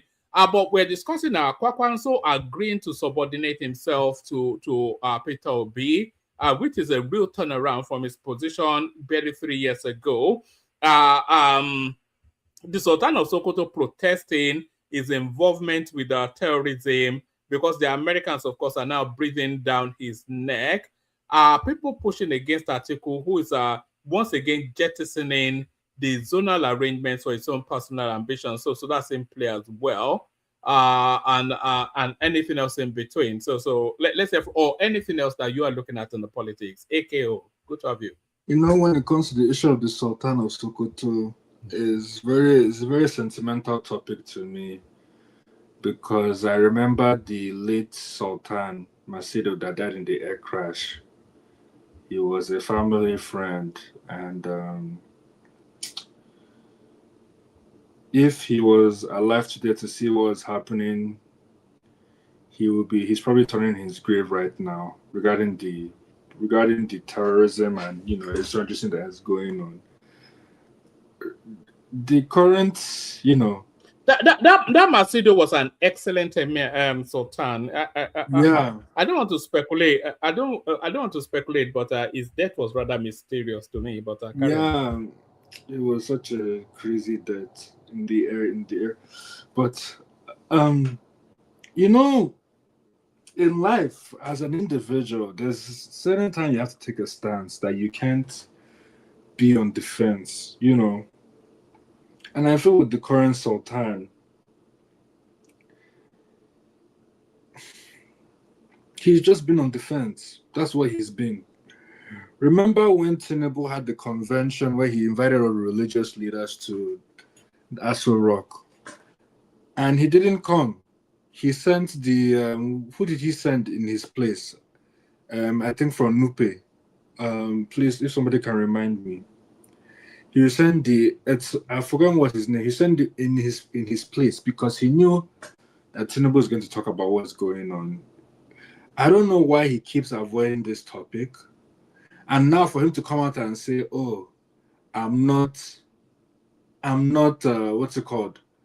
I'm not one of them." But I mean, the Sultan of Sokoto holds a very significant weight in the voice of Muslims across Nigeria. He's religious leader of all Muslims in Nigeria. So at some point, you have to take a stance and say, no, this is not acceptable. Or are you afraid they're going to come and kill you? Is that what you're afraid of? That they're going to come to the palace and kill you? Like, I don't understand, what he's doing. The extent to which, he might be a sponsor of terrorism, I don't know, I don't want to get into that. But at some point, you have to take a stance. And that's why I get very sensitive, because I know the late Sultan would have been, the late Sultan and the late Emir of Kano, two of them, they would have definitely been screaming right now as well. Those were men of integrity. The current Emir, Sanusi Lamido, I don't know what he's doing, in his office there. He would talk left and right, but then he keep quiet. So, but that one is very sad. It's a very sentimental. Regarding Tinubu, I think we all know Tinubu is going to win 2027. And, I don't like Tinubu for my own personal reasons. But, when somebody's doing well, you have to give credit to where credit is due. This hasn't been an easy presidency for Tinubu, but the way he has been able to navigate the presidency has been quite interesting. Yes, people might say that, he's engaging in political calculus and, he's sacrificing Nigerian lives just at the expense of political gain and whatnot.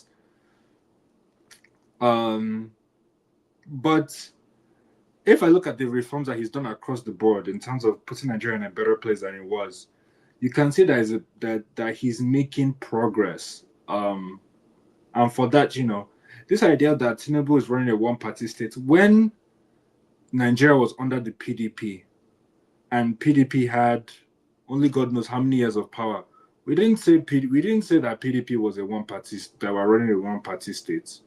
Why is it that now APCs and all of a sudden APCs is becoming a one-party state? I really don't understand that logic, Anyways, with that being said, I'm just, looking forward to see what Tinubu can do in his second term to really transform Nigeria. And, I pray that in his legacy, he ushers in the next generation of Nigerians, Look at what happened in the Benin Republic election. In Benin Republic, 49-year-old got elected as president. That's something that we want to see in Nigeria. We don't want to see old cargoes and old people, continuously in government. And that's why I don't understand what Atiku's trying to do. Atiku's like, I must get that position. You get that position and then you do what with it? Is there till he's 88? Just on what you said, I didn't want you to go too far from it before I question. what would be your ideal age for the Nigerian president if we are working on the premise that Tinubu wins? If somebody the person that succeeds him, what would be your ideal age for that person?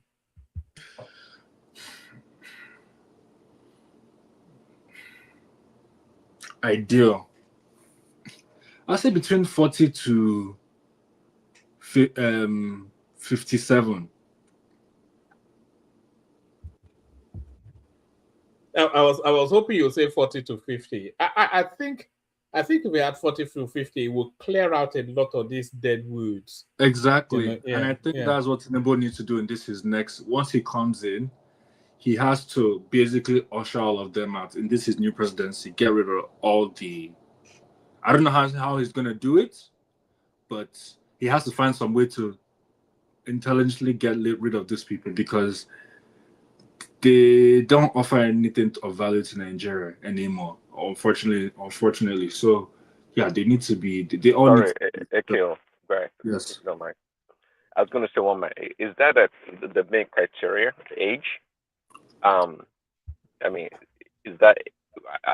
I guess we don't discriminate in Nigeria based on your age to become president. I'm guessing. Well, age is important. Well, I don't disagree. But age does not, guarantee a quality candidate. I don't think so. So maybe the question I would ask is, what kind of background should the next president have, in addition to the age being somewhat not too old? Prince Daddy, I agree with you. Background has to be there, but I think age is also a fundamental aspect. They're not mutually exclusive, right? They have to work hand in hand.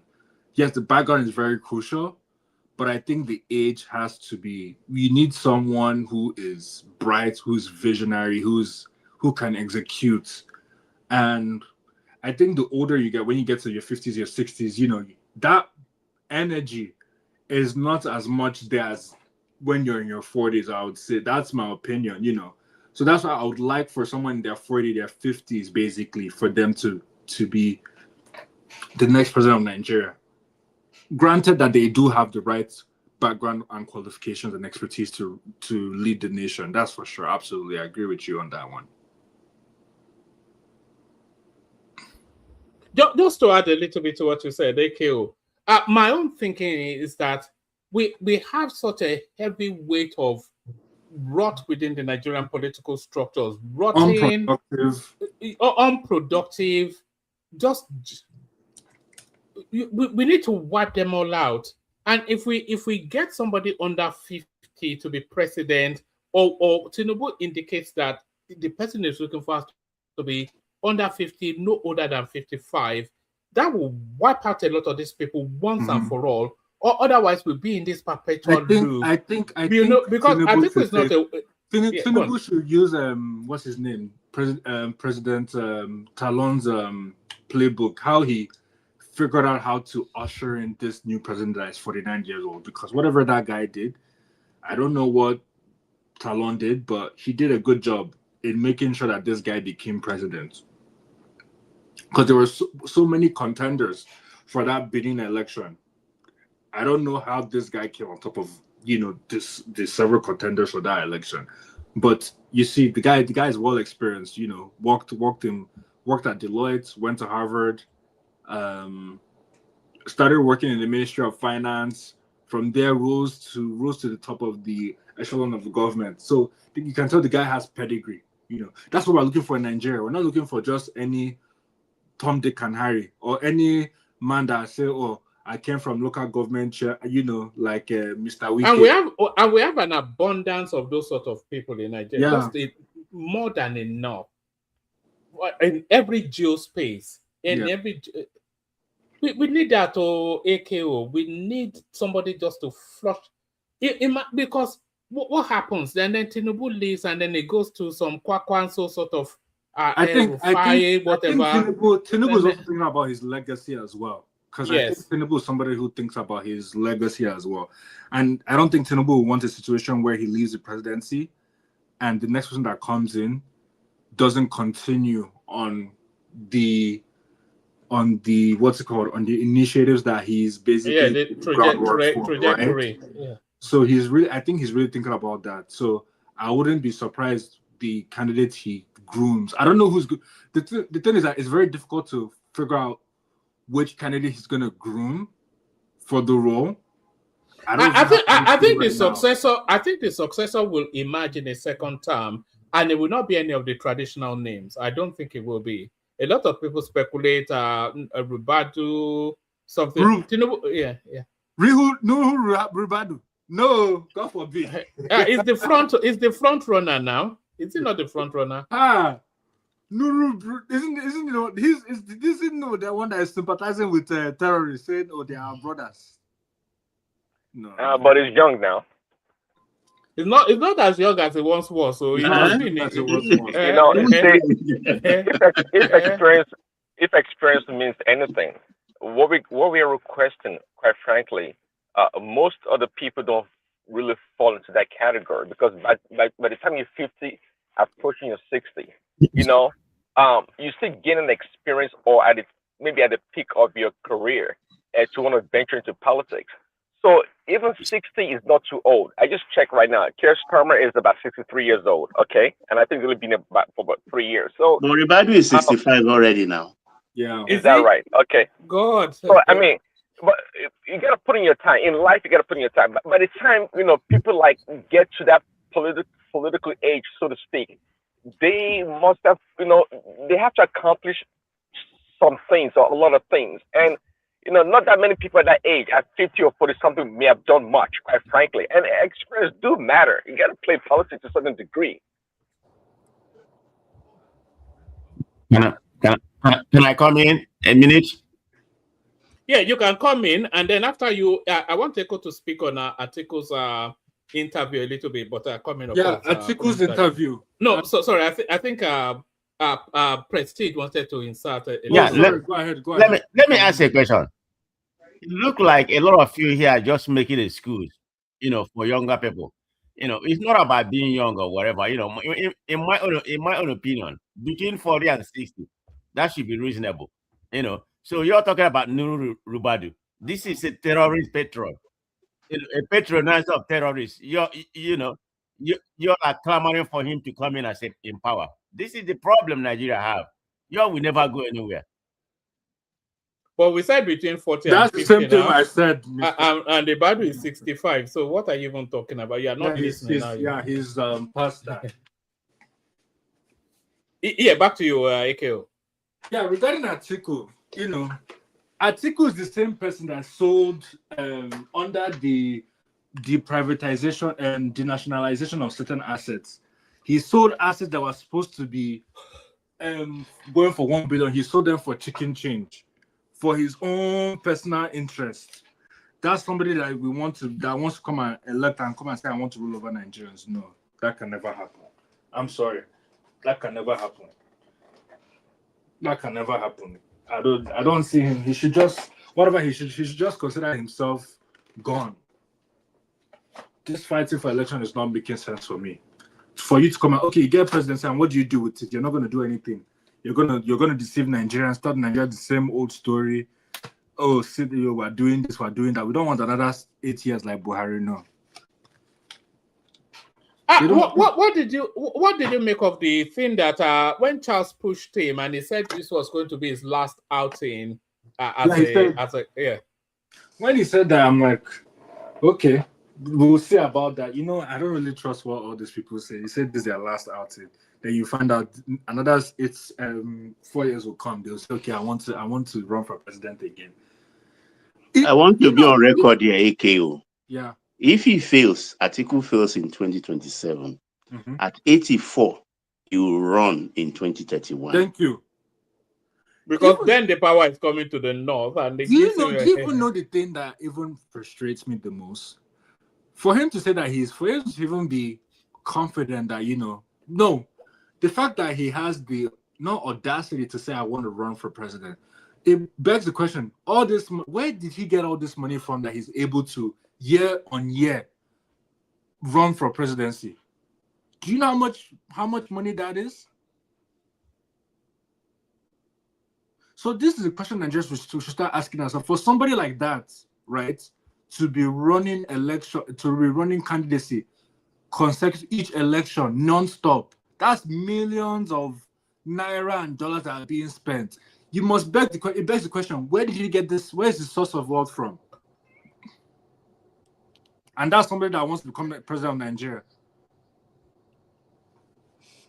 Well, another good point, and that's the reason why it's going to be so difficult for 40 and 50 years you're talking about to come to power, because it takes a lot of money. So that's part of the reason also, unless they stole their money, yeah, sure. Not unless Tinubu changes law around that. See, that's the only, most of those fortune comes from NNPC. Atiku, as recent as 4, 5, 6 weeks ago, was fighting for OPL 245. Is that the big one that everybody? Yeah, that's a big one. In company of an Abacha. Can you imagine? Now, do we ever even knew that NNPC, through the new regulation, can get just in a month 1.81 trillion to take to the central bank? Yes, to take to the central bank. Because the new law now, everything you sell, not like retaining this percentage for operation, this percentage for goes to federation account. That everything go to whatever you want at NNPC, like all agencies, write and request for it. The president will approve it. Exactly. So that is what is paining them. One of the real issue, because they corner that NNPC without having 1 barrel of oil in their land. Can you imagine? Do you know that the biggest oil baron in Nigeria is in Dimi, if I'm not mistaken? Yes, in Dimi, yeah. From Borno? Yeah. His daughter married Buhari's daughter. Yeah, exactly. I think his son, did his son marry Buhari's daughter? Or is it yeah. It's by their Buhari's in-law anyway. Unbelievable stuff. This is why they are fighting. The Danjumas, or the ones fighting, the daughters fighting the father over oil money. With Danjuma. It's the same in Dimi. He was in Dimi. Yeah. Unbelievable stuff. We don't fall Mugu. Can you imagine if the oil was in the north? They will send your head back home. Go near it now. Go near it. They will send your head back home. Do you know the ironic thing about what you just said right now? Yeah. In the south, the Northerners are focused on the oil assets, right? But in the north, where there's unearthed reserves of mineral resources, zinc, copper. What's this one that Musk was after? They have this thing for the e-vehicles, lithium. You see, those ones. They have emeralds in the north. Emerald, yeah. Gold. That's Zamfara. More gold than Ghana. The former governor of Zamfara. He's probably the wealthiest senator. Is this Shinkapi or something like that? No. The former governor of Zamfara. Yari. He's probably the wealthiest senator. Yeah, because we didn't wake up on time that there is mining going on. He was making Nigeria didn't wake up in from time. Gold, illegal mining. They were just putting everything in their pocket. And they will sell it straight to Dubai. Sell it there. They have, in Dubai, they have their market. They have something called Zamfara Gold. Have you been to Dubai, AKO? Yeah, they have. If you go to their souk, have you gone to the gold? Have you gone to the gold souk? Yeah. They have. Did you see the Nigerian? Gold. Did you see the Nigerian madams there? There was a time I went to Dubai. My wife wanted to buy some gold, so we were going to the gold souk. They had Nigerian flags, and then we went into this shop, and then this big, those bleach-skinned Isaleko sort of mamas. That as they move, dollar is moving. There was an accoutrement of Arab people serving our cake, serving our tea, speaking pidgin English, Yoruba. My goodness me. God. Anyway, carry on. Sorry. So that's just to show you. So these people are mining mineral resources, right? But they don't want to pay their fair share of internal generated revenue to the federation account to contribute to but they want to still suck up from the south. How does that make sense? What kind of world are we living in? What kind of country are we living in? That's why I think I want Tinubu, this is next president. I want him to literally, really set things straight. I think with this 2027 election, once he wins it, he'll be able to set some things in place that would put the north, on a back pedal. Basically, they would have to.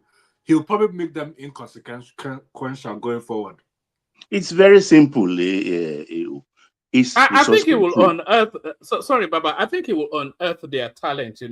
I think the Northerners have become too docile on just the easy money, but there's a lot of ingenuity and talent in the North. Yeah, when the pressure comes, they will unearth that talent. Sorry, Baba. Yeah. So as I was saying, the way to go is resource control. It's very simple. Yeah. And Tinubu will do it. Because if we look at the whole terrain, God has blessed everybody, every ethnic nationality, every group of people. God has blessed everybody. So make do with what you have in your area. It's as simple as that. And exactly. Don't interfere. Don't interfere. Let everybody grow at their own pace. If you want to crawl like snail, fine. If you want to appropriate your resources in your area to your leaders, good. But those who wants to run marathon, want to do sprints, let them go ahead. Even if they are borrowing to aid that sprint, they owe the debt for themselves and their generations to come. Yeah. That is the way to go. And that is the way of peace. All right, let me ask you one final question, AKO, and then we move the mic on to Baba. And I want you to think carefully before you answer. Yes, is the South afraid of the North in Nigeria? Is that really the crux of the matter? Are we in fear of these people? No, we are not. You don't think so? No, we are afraid of them. No, we are not. You don't fear the Northerners? They don't. Nobody in Nigeria has monopoly of violence. That's what I would say. We're not afraid of them, because I know if worse comes to worse and things start to go, that's when they'll start to learn. I think they underestimate the Southerners a lot, because we're very tolerant, to some extent liberal, That's why they feel they can just walk over. But I don't think what they've been doing, you must have observed, is they have to divide the South. Exactly. To strengthen themselves. Yeah. If they are not going with the Southeast, they are going with the Southwest. They've never gone alone before. Mm-hmm. So that is the reason. But for the first time, a man only from the Southwest without other side is taking them on. First, they were shocked. And now they've woken up and want to fight back. Mm-hmm. And the man has told them, you can scare me. I'm not intimidated. I'm not going anywhere. In that speech, where I thought one man would show, he said, I fought in the primary to win. I fought in the election to win without anything. Now that I have power, he opened his arm. He didn't complete it, but I'll help him complete it. Now that I have power, you think you can unseat me? That's what he was not. He didn't conclude. He left the concluding part to your own imagination. These people, there is nothing I love like he's dealing with them. He's dealing with them seriously. And I love that so much. Nobody has taken on the knots before. Nobody, not even Baba OBJ. OBJ did. He was actually the one that scattered them. How? They did not. Tell me. Tell me. Let her tell us now. I mean, we don't know everything. In fact, maybe that was the biggest. That was the biggest ever appointment of. Go ahead, tell us. Why do you think OBJ did or started it? The Sokoto Caliphate is actually the strongest caliphate in Nigeria. It used to be extremely powerful. What the Sauduana and his cabinet says, that's what other northern states, including the Middle Belt, that's what they follow. Right from the inception, before they even, after the military come, this thing. I don't know whether it's not be from my mind you go hear saying Abacha. Apokela Abacha. What's that one that died in aircraft? What's his name? Mastudo. Is it Mastudo you're talking about? The one that died in aircraft. Yeah, that's what I was talking about. Sultan Mastudo. Yeah, God rest his soul. Obasanjo looked at him in those days. When he whined Obasanjo like this, you know, say most of us have forgotten. Obasanjo looked him straight in the face in Aso Rock and said he is going to be the last powerful Saduana in Nigeria. And he made fit his word. The rest is history. So don't say it's Tinubu. No, you are weak. not telling us anything. They're extremely weak even before Tinubu came. Sorry, let me ask you, Zita, under which administration was Sharia law introduced in Nigeria? It's not Obama. Is that what? Under which administration was Sharia law introduced? Senator Yerima. Is Yerima them now? Who was the head of state? Who was the president? Head of state? It was that is one of the problems now. Obasanjo, that's one of the problems Obasanjo had with them. That was why he looked at the man and told him he's going to be the last powerful Saduana. Did they stop Sharia? According to our Nigerian constitution, you cannot actually stop it. You can't. Look at the constitution very well. So there it is. You can't. There is a Obasanjo, it weakened to them. Obasanjo, it was their strength. They were his strength now. Obasanjo lent heavily on the north now because the Yorubas did not like him. When Obasanjo was traveling, those days he was traveling. You know, say me, I know they forget. You see, when Obasanjo became president, he was traveling around the world, according to him, trying to bring the face of Nigeria back to the world map, according to him. This dull-looking idiot that says he wants to be the president of Nigeria is the one that is running Nigeria then. By the time Obasanjo came back, he went mad. In his second time, Obasanjo was mad and ruthless. Go and return back. If you have newspapers, then go and bring it and read it back. He was brutal to them. So anyway, make una continue. As you say, na Tinubu na they deal with them, no wahala. But all I can say is that Tinubu made them weak. He made them when they are weak. Obasanjo strengthened those people. It's the strength that Obasanjo gave them. If there's anybody who gave them power, it's Jonathan and Buhari. Buhari actually returned the power to them. Yes, but Buhari strengthened them even more. But their first move, Obasanjo was a disappointment all the way through. He did not tackle the Babangida question, which a lot of people thought, hold on now. It didn't tackle the Babangida question, which a lot of people thought it would tackle. It didn't tackle the apartheid question, which a lot of people thought it would tackle. It didn't tackle in fact, they emboldened them even more. They challenged him with that Sharia and he buckled. Okay. He just wanted to get out of there. Okay. The only time he fought let me tell you people something. Was when he woke up to the fact that Atiku was going to take power. I leave you people. I'll come back later. No, madam. Today, as all of us will agree, when you talk about the military, it's the North that owns the military. Obasanjo was the one that single-handedly make sure that Q doesn't function in Nigeria. He retired all of them from here to what are you even people? What are you people talking about? That is Tinubu that is dealing with them. That was a law that was aided by the defense minister. Put history in its proper perspective. Dealing with them. To me, their downfall started with Obasanjo. Even though they introduced Sharia under Obasanjo. And Buhari helped them more to diminish their power, right? Even at that, it was a defense minister that was the face of that military purge.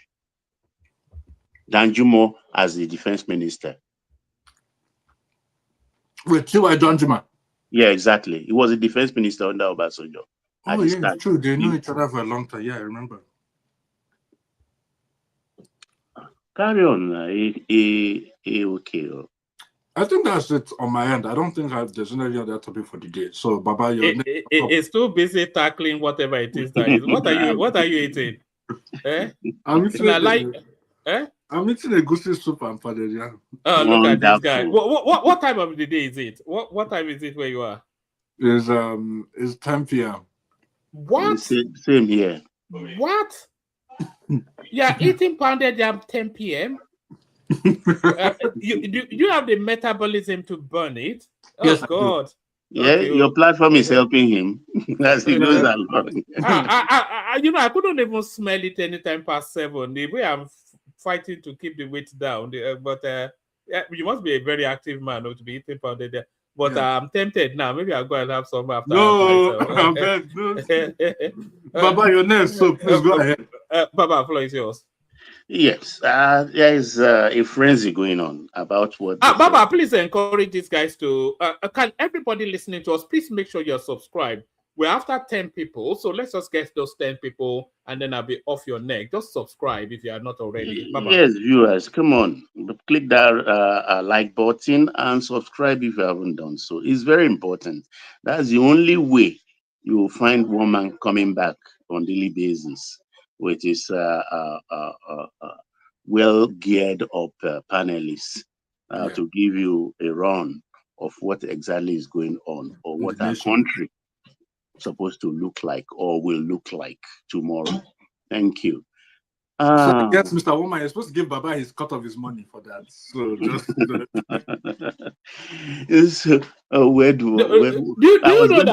you know that Baba is one of the 1% in Nigeria? Baba, Baba breeds dollar. He doesn't even breed air. He breeds dollars. One man, I beg you. I beg.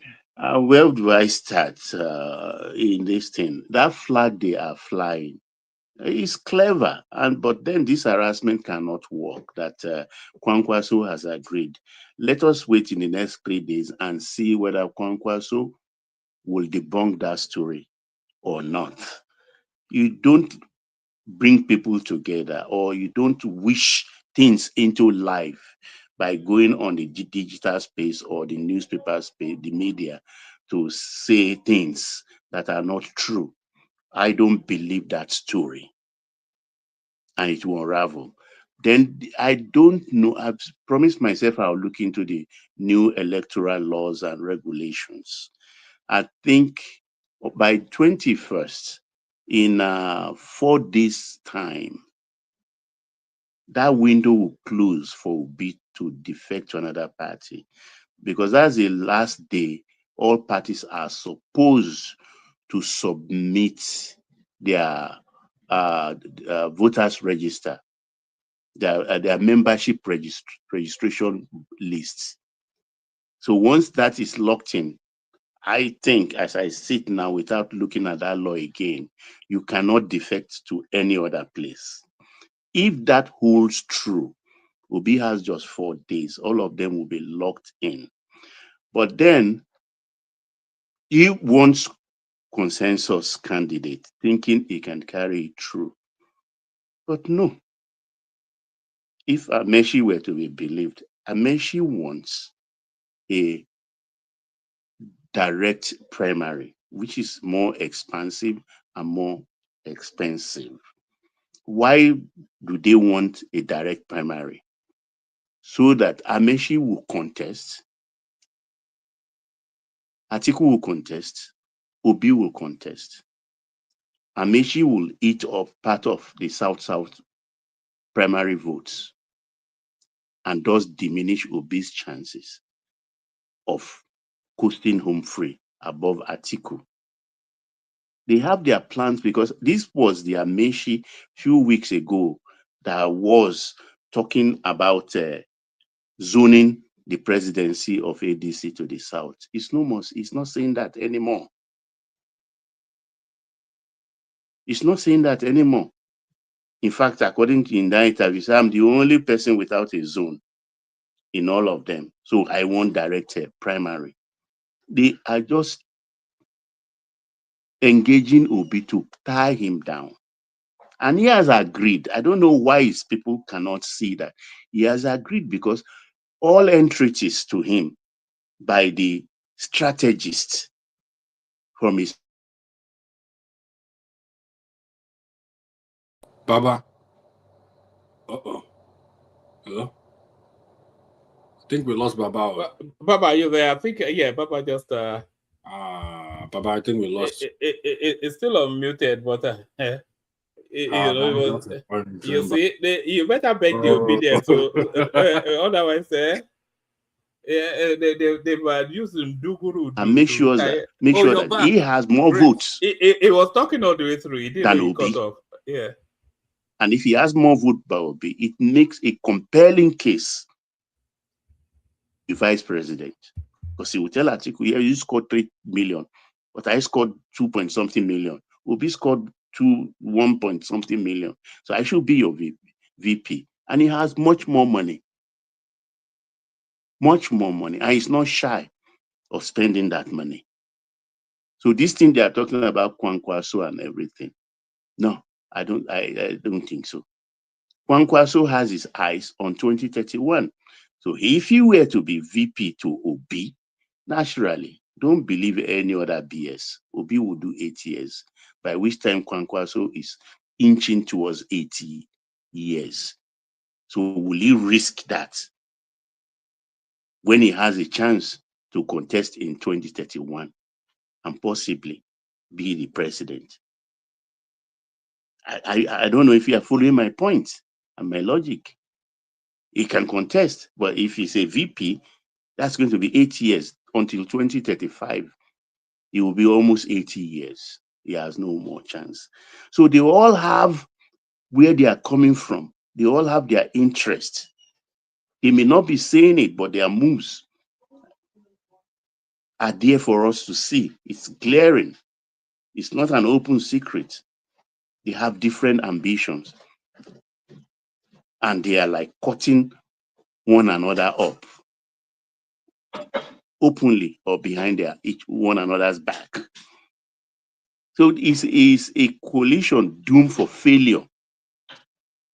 Doomed for failure. Because when the APC did their merger, it was already settled. Settled. Even though, like the stubborn person Atiku is, he still wanted to test his chance at the convention of that period in 2015 or 2014 in Lagos. Kwankwaso contested, Atiku contested, Buhari contested. But Buhari went in to that contest with the assurance from the Asiwaju group that forget it, you will beat them. And in fact, Atiku came third, distance third. It was Kwankwaso that came second behind Buhari. So it was already a settled thing. But this one, so much uncertainty. So much. And I can't see him leaving. If he doesn't leave in the next 3 days, he's locked in. And I don't see him leaving because you see, he has a way of charging up, whipping up emotions of his followers. Oh, in his interview, I'm not shy of leaving. I will leave again if it's not done in a fair manner. And they all shied up. This. After that, he kept quiet. He was singing a different tune at the so-called street convention, what Ashwaju calls street convention. He was singing a different tune. He's not a serious politician, in my own reckoning, because he's not firm. And Kenneth Okonkwo has delivered the coup de grace by telling him that if you leave ADC, that means you are a Tinubu mole. And that's a very intimidating statement. Kenneth Okonkwo 2 days ago told him, if you leave this time around and go, then you are a Tinubu mole. And that is true. even though we may want to believe it or not. So where will he go? Where is he going to start from? Though I see today that Abure has been finally impeached from LP's power hierarchy. The Supreme Court has delivered a judgment and removed Abure totally. So LP is free from that encumbrance. So they can do their convention. Who their presidential candidate will be, we do not know yet. But I will find out that part of the law that actually says maybe once you are registered and that register has been submitted to INEC, you cannot leave again. So it's not up to the May ending thing when they will do their primary. Obi wants to be vice president, and that is not certain. Now, coming to the Emir of Sokoto, I've always said it here that look, the Emir and Gumi, I wouldn't be surprised if we wake up one day and see them in jumpsuits in an American court. I won't be surprised. And that wisdom is getting to them. For the first time, the Sultan is coming out. I'm almost like, no, it's not me. I don't have a hand in this. He has never done that before.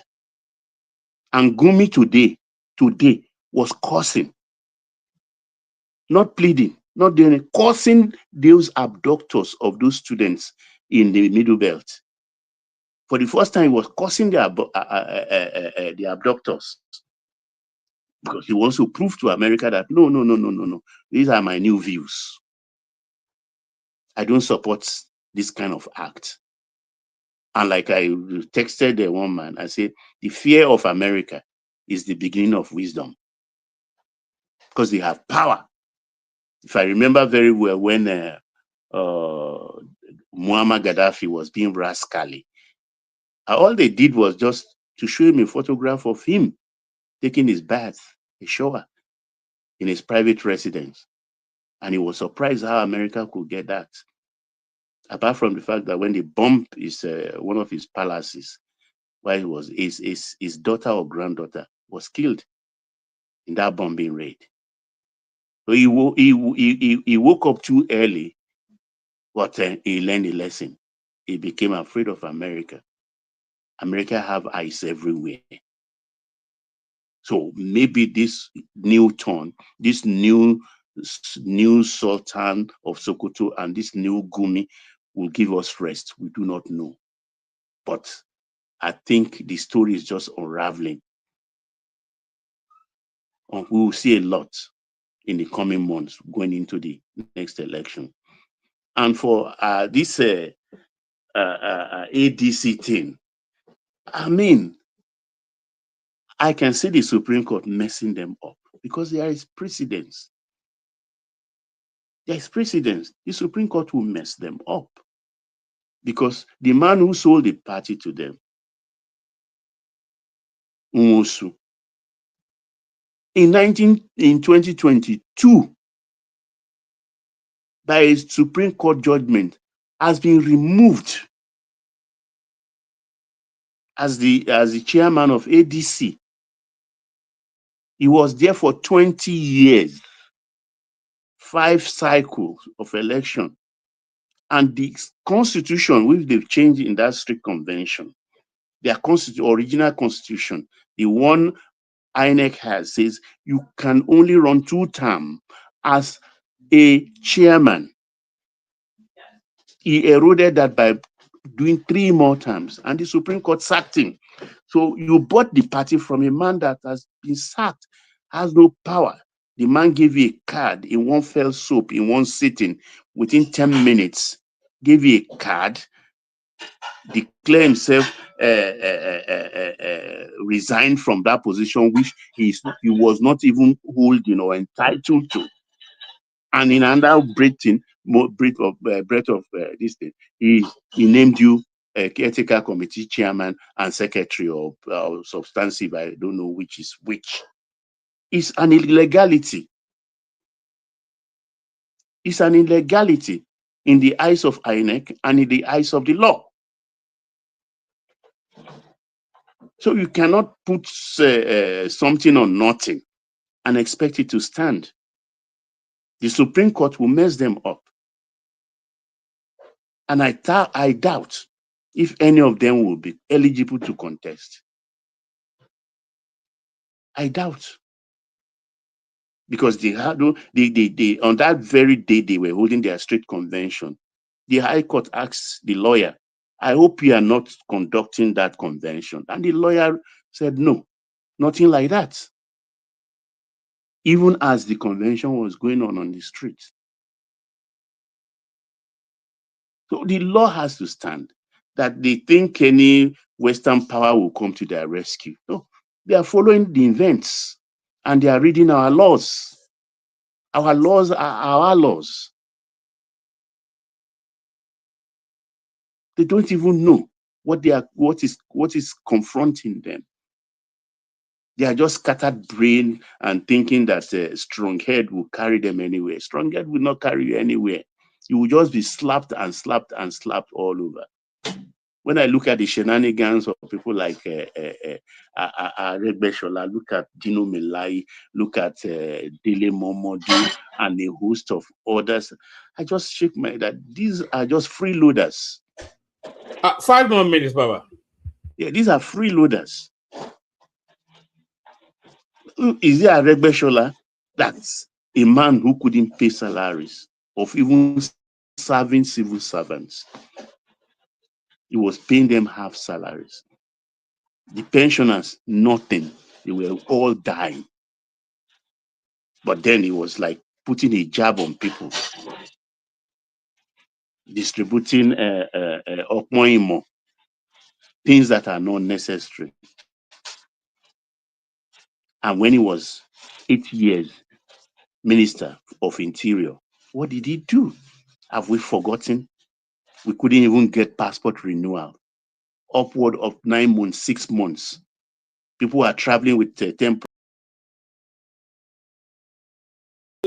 Baba don't come out. Nepa don't take light to. Now, wow, I could hear people rustling in his background. I think it was with his family there. But do we have Zita? Zita, are you there? Now, wow. Everyone just went quiet. What's going on now? No, I am here. Zita is everybody's in the fridge. Maybe it's time for us to wrap it. It's not because of me. No, you finish. You don't finish them now with your excellence. Shall we just wrap it up then? Maybe we should just wrap it up. All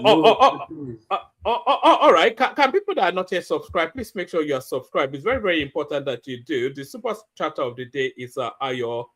We're waiting to hear from Zita. I'm not sure she's immediately available, and I'm even struggling to keep my eyes open. So Oh no worries. Let them go. Let them go. Oh, madam, yeah, no, we're waiting for you. You're waiting for me to do what now? To make your speak now. 1 man.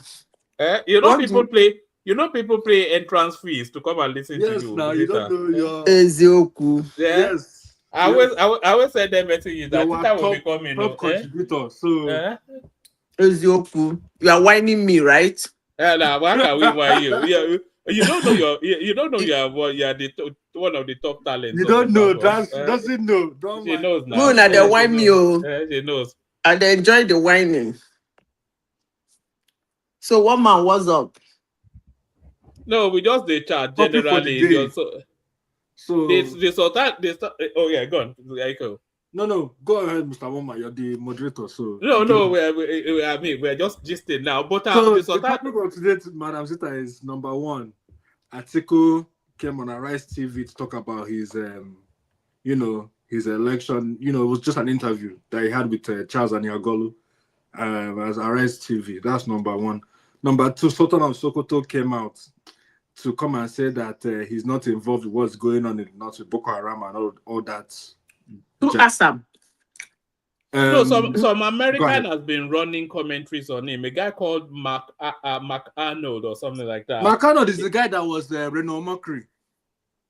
Remember? How do you mean? Mark Arnold, he's the guy. Remember when he came to Nigeria? He said he's been, and then he he exposed Renaud Mokri. That Renaud Mokri said that he was going to introduce him to President Tinubu. He never introduced. That's Mark Arnold. Oh yes, I have been hearing his name anyway. That's the guy. So he's been running commentaries on American media that Sultan of Sokoto is behind all this insurgency in Nigeria. So with the way Trump is moving mad at the moment, Sultan of Sokoto, in fact, the expedient to come and say, "Okay, no be me, okay, I know they there." But we were speculating that if they are able to grab him and put him in Guantanamo Bay, without be reason to be, well, you know that orange suit that they like to put on them. No, they don't. Trump, no, they put those molars. Trump doesn't put them in. Trump and Israel, they don't arrest them, they tie them. They will just also, where they take. They go just. And also, Kwakwaso has agreed to be Peter Obi's deputy, so we were talking around those, yeah. That's the ticket I want. If they can get that ticket, that's actually the ticket I want. Kwakwaso Obi as the front runner, Kwakwaso as his vice. That is the ticket I want. So that they go play the politics. I want it to be like Atiku and Buhari in 2019. That's the way I want it to be. Excuse me. Tinubu Shetima, Obi Kwakwaso, but under which party? ADC now. This ADC now. What for now? This ADC, you people are confusing me, confusing yourself and confusing me. Even they are confused now. So how can we not be confused? I don't understand. They themselves, they are confused now. How will we not be confused? Some people say they have a hidden strategy. I hope so. But from my friends and family that is within them, is part of them, from the way they present them to me, I don't think they have strategy. But I hope that Atiku said. But I'm sorry, we have never seen anything ADC has done, like Tinubu, like cutting out the governors. That's why I don't know how they're going to win the election. They said Atiku said they're working on a consensus. Yeah, but Rosemary Amechi came out today. Woman, can you hear me? Yeah, we can hear you now. Yes, Baba. I don't know what happened, but I think it was my Wi-Fi or so. So carry on. The system our one man is using. That's the system that is making it. It's not. If you let me shut up my mouth. What am I? I was shocked. It rarely happened like this. So carry on. One man. What has my system got to do with the low class America? Is the grade. I'm using the highest spec now. I'm using the highest spec of this. But I wants to start talking gibberish now. Make I bet Muna leave me. Make I shut up my mouth. Make we continue with the article. So Amechi said one is running as Igbo candidate, the other one is running as Hausa Fulani. Abi. Then him as Amechi is running as a Nigerian. Yeah, he said he doesn't have any zone. That he doesn't have what? Any zone. He's not from any zone. Now that means he's the one running as a Nigerian. As a Nigerian. He's trying to be politically ambiguous. The only thing with the weight, all these things are speculation and permutations. It's not even permutation, it's speculation. Let's wait till they pick their candidates. Next Monday they do primaries. Yeah, I think so. Next month now. Yeah. They do primaries. Everybody pick their ticket. They enter field, start to play the match. By the time they play the match, February, right? Or January? January 16th. January 16th. Oh. Wow. Oh my God. Did I bury my father? January 16th, no Wahara. That means this December will be hot too. I hope I no go bury them joy. No allow. The thing, look, to be honest with you people, this election is so boring. I have never seen an election in Nigeria that is so boring. Nothing. Even 2019 self, even 2023, by now, hey, it is Osibado say he must be contest. Nobody can stop him from Tinubu has shown head. Hey, where is Tinubu going? Hey, Obi, hey, he be like say Obi, they don't run out every time. You hope is it 2019? You don't even talk of 20, even 2011 is hotter than this election. 2011 that it was agreed and rigged for what is it called, his name? Jonathan. It was commonly agreed and rigged for Jonathan. I'm saying it in a global platform because the agreement was let him finish the 8 years. Let him finish the 8 years. The Northerners want to do, they say no, leave him. Let him go for the second term and finish it and get out. And that was why when 2015 came, he wanted to contest again. They said whether in the mad. Even 2011 election was hotter than the one they know that nothing. Obasanjo was raging everywhere at that time. It's hotter than this election. No? I'm telling you. I don't know whether you people are enjoying it. Me, there is nothing to talk about. No, I'm not enjoying it because it's not I'm not enjoying exciting it. at They're all. not. But those who want to excite themselves, they're exciting themselves with per minute change of Okay, narrative let me say it in a and funny giving way. themselves false hope. You see Let me how we say are it struggling funny to build a conversation around. Imagine, election in 8 months' time when we don't even have anything to talk about. Can you I'm No imagine? telling primary. you, do you know why it is like that? Apart from their dumbness and their inability to get their ass together. The problem they're having, I'm saying this in a lighter mood, these people have been in government before. They have lied before and lied again. They have used hungry, suffer. They have used all these things they are trying to use for, unless a Nigerian is dumb. Which kind of excuse would they use this time, basically? That is the problem they're having I now. try to figure out which angle they want to tackle Tinubu from, but it's impossible. There's no excuse. So a reasonable Nigerian will say, sure, you've been in this country in one way or the other, you've been in leadership since 1999. You didn't do anything. To be honest, I would have preferred that. You know that's what killed. That's what. Sorry, AKO. Yeah, no, go ahead. That is exactly what Zita said right there. It's exactly. I was even going to wait for and then say that's exactly it. These people, they don't have a story to tell. No. What is article coming to tell you? What is Arek Bechola saying? What is El Rufai saying? David Mark. Do you know that it was David Mark that ended the Third Republic, that refused to let Abiola take over? He was the one that ended the Third Republic. And so can you so they can't even for David Mark, they are too ashamed to even go through fully. Is Atiku going to come in to fight corruption? I mean, you can so what? See, anybody who listens to them, you are listening to them based on sentiment. Yeah. Your emotions. I don't like Tinubu. Any other person can be there. As long as Tinubu is out. And that's a very dangerous thing for anybody to say or to accept.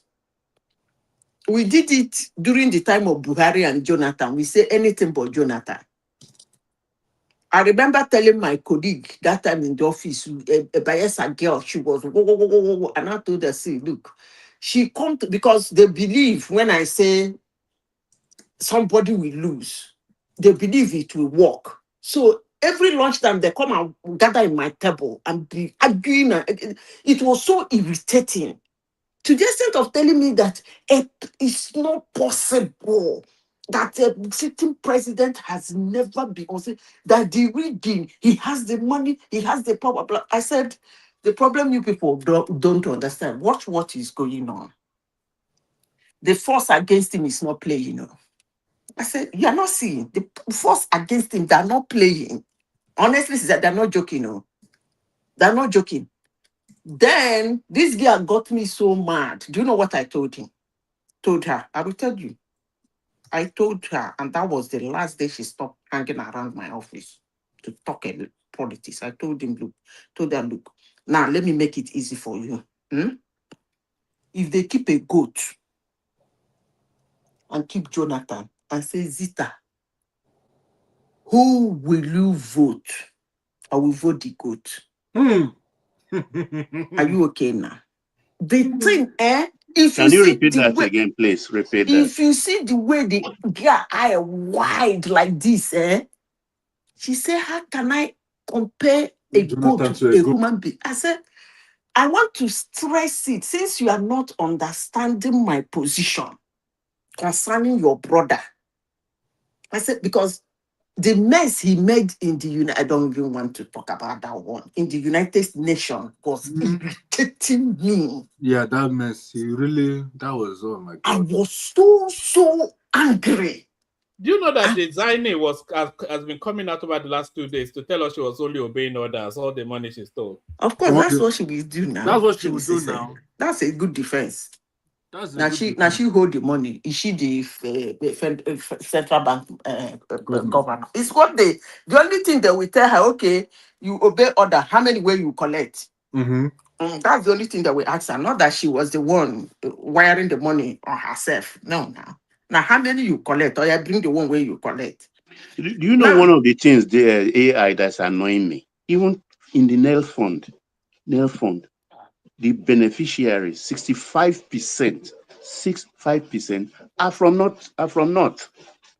Wow. They know how to enter these things, and anything that is free, they okay, know let me tell you that. Let me finish what I was saying. So this girl, I was getting irritated because of what Jonathan did in the United Nations. I was fuming, and she came on a day that I'm on my right hand. I'm on a very bad mood to start politics again. I told her, okay, I don't want to go into, because me, Sha, if you notice in this platform, I don't like this back and forth. I know they like her. If I say something, deal with it. You want to believe it, that's your business. You don't want to believe it. I'm not a professor, back and forth. That's one of the things I don't have that I admire on people. Is actually one of the reasons why I like this guy that shot last year. What's his name? Charlie Kirk. Because of that back and forth, giving people opportunity to talk their own gibberish, then you talk your own gibberish. But that's not what you talk. You talk, say... Is that what? No, I didn't hear the part. I didn't hear what you said. That's why I was like, oh. No, I said he gives people opportunity. She has always been like that. Please leave her like that. On I don't know. You don't need to repeat yourself. No, you are just knowing that. On live. Well, I don't want you to repeat you yourself. say your own gibberish. I say my own gibberish. You say another gibberish. I wonder, gibberish for gibberish. I don't have that time. So I now told her, look, you see this, your brother, if you keep him now, nobody wants to contest with him in the whole Nigeria. Then they bring a goat and say, Zita, this guy is competing with this he-goat. I will go and vote for the he-goat. One man that was there asked me, why would I do that? I said, at least the he-goat will be doing, I'm not saying that thief, that idiot is not a thief. I went to that estate, and that is a dangerous thing to do. So in this election, most people is going to vote like that. Not really that they believe that the next person, well, I believed that Buhari will do something. He did a lot of things, but there was a comment the wife made. The wife said, you don't get him to do that because this is democracy. And that singular sentence the wife made hit my ear. I realized myself. So most people who are going to vote in this election are going to vote based on that. Why? Because these people are same old. They're same old in their states, as state governors, as senators, as ministers, as they've been roaming around Nigeria, ripping us blue, black, blood, and murder. So the problem they're having is what to tell Nigerians. Hello? Madam Zita, Yeah, go ahead. I can hear you. So the problem they're having in every decent Nigerian, you can't come now and tell you will do this, you will stop corruption, you will stop this, you will stop this. Come on now. You've been around. In fact, you are actually the problem. You are actually the problem. And you've been given opportunities severally to correct that problem, and you didn't. Because you've been in power in one way or the other since 1999. By the way, why I'm really getting it.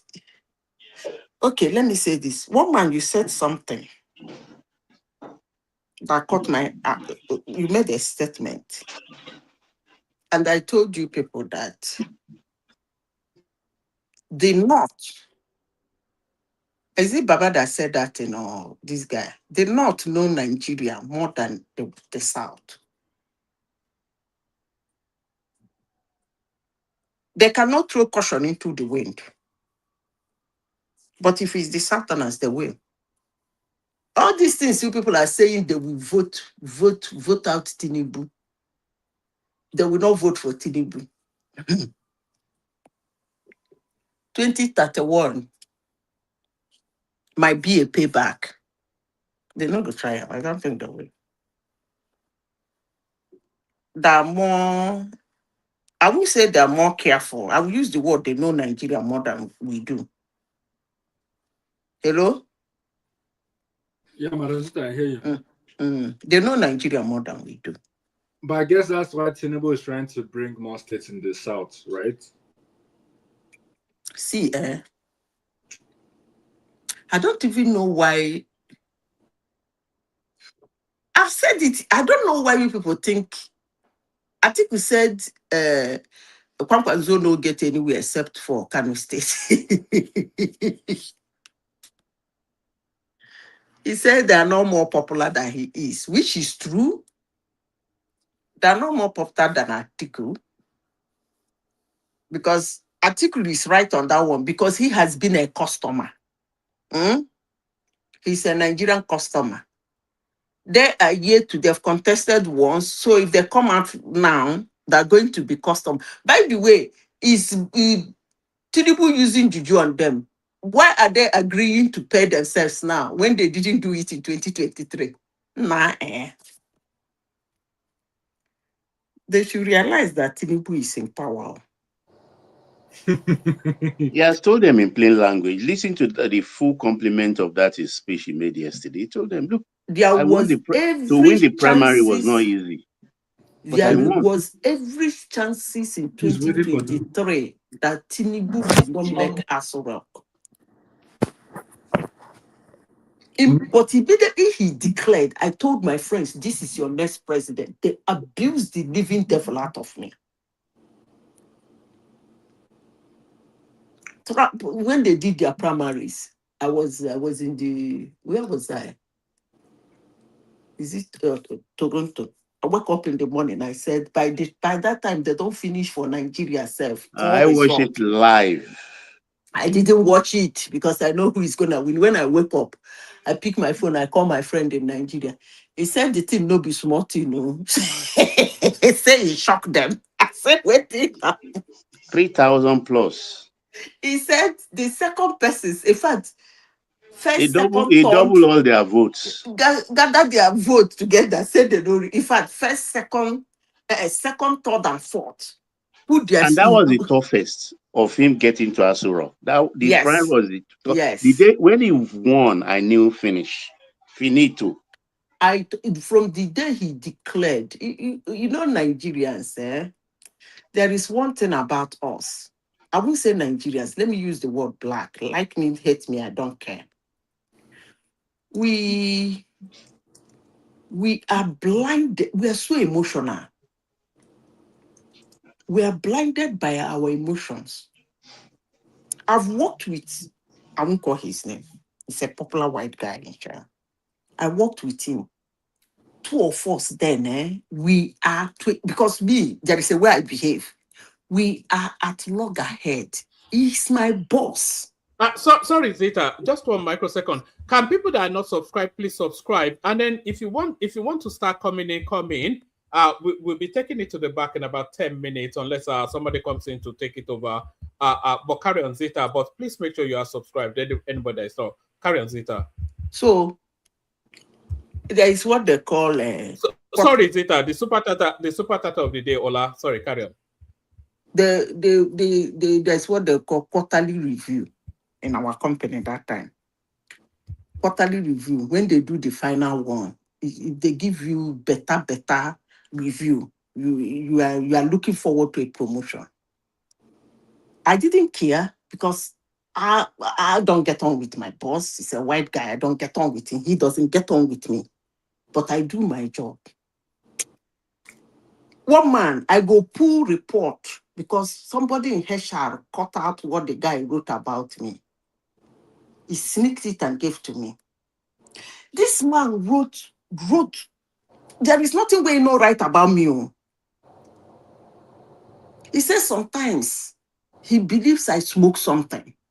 I'm telling you, because of the way I confront him, that I'm brutal when I want to confront him. You won't make it a fairer. Do you know the reason? Sorry to say this, I happen to know the job more than him. And he became my boss. In as much as he wants to be the boss, I always want us to do the right thing. Because I don't want to be fired. So sometimes he will tell me to do something, I will do it a different way, and we walk, and then he will come back to warn me that I shouldn't have done it like that, that even that one he told me would have worked. And I don't like those things. If I try to explain to him where he made mistake, that if I have pushed it that way, he gets angry. So this man finished this rubbish. Now, let me tell you people the last sentence I will not forget that gave me my promotion. He said, but when you give Zita something to do, go home, relax, and drink champagne.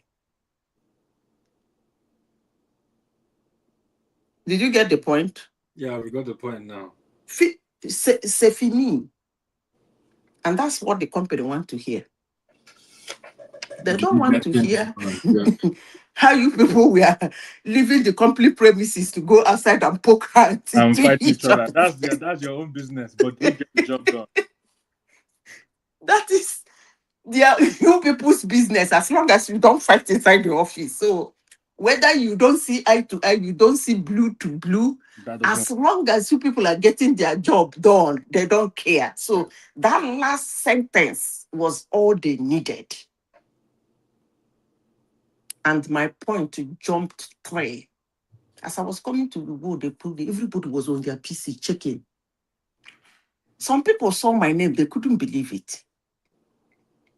They came to my table and said, congratulations. About what? They said, we didn't see.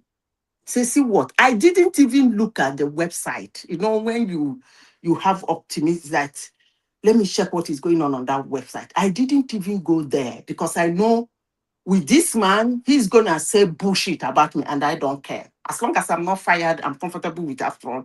After all, I'm not taking care of anybody. I'm taking care of myself, and that's a lot of money for me. When I saw it, my body ran cold. Why am I saying this? If he's a black man, he wouldn't write that last sentence. Yeah. We are very, very emotional.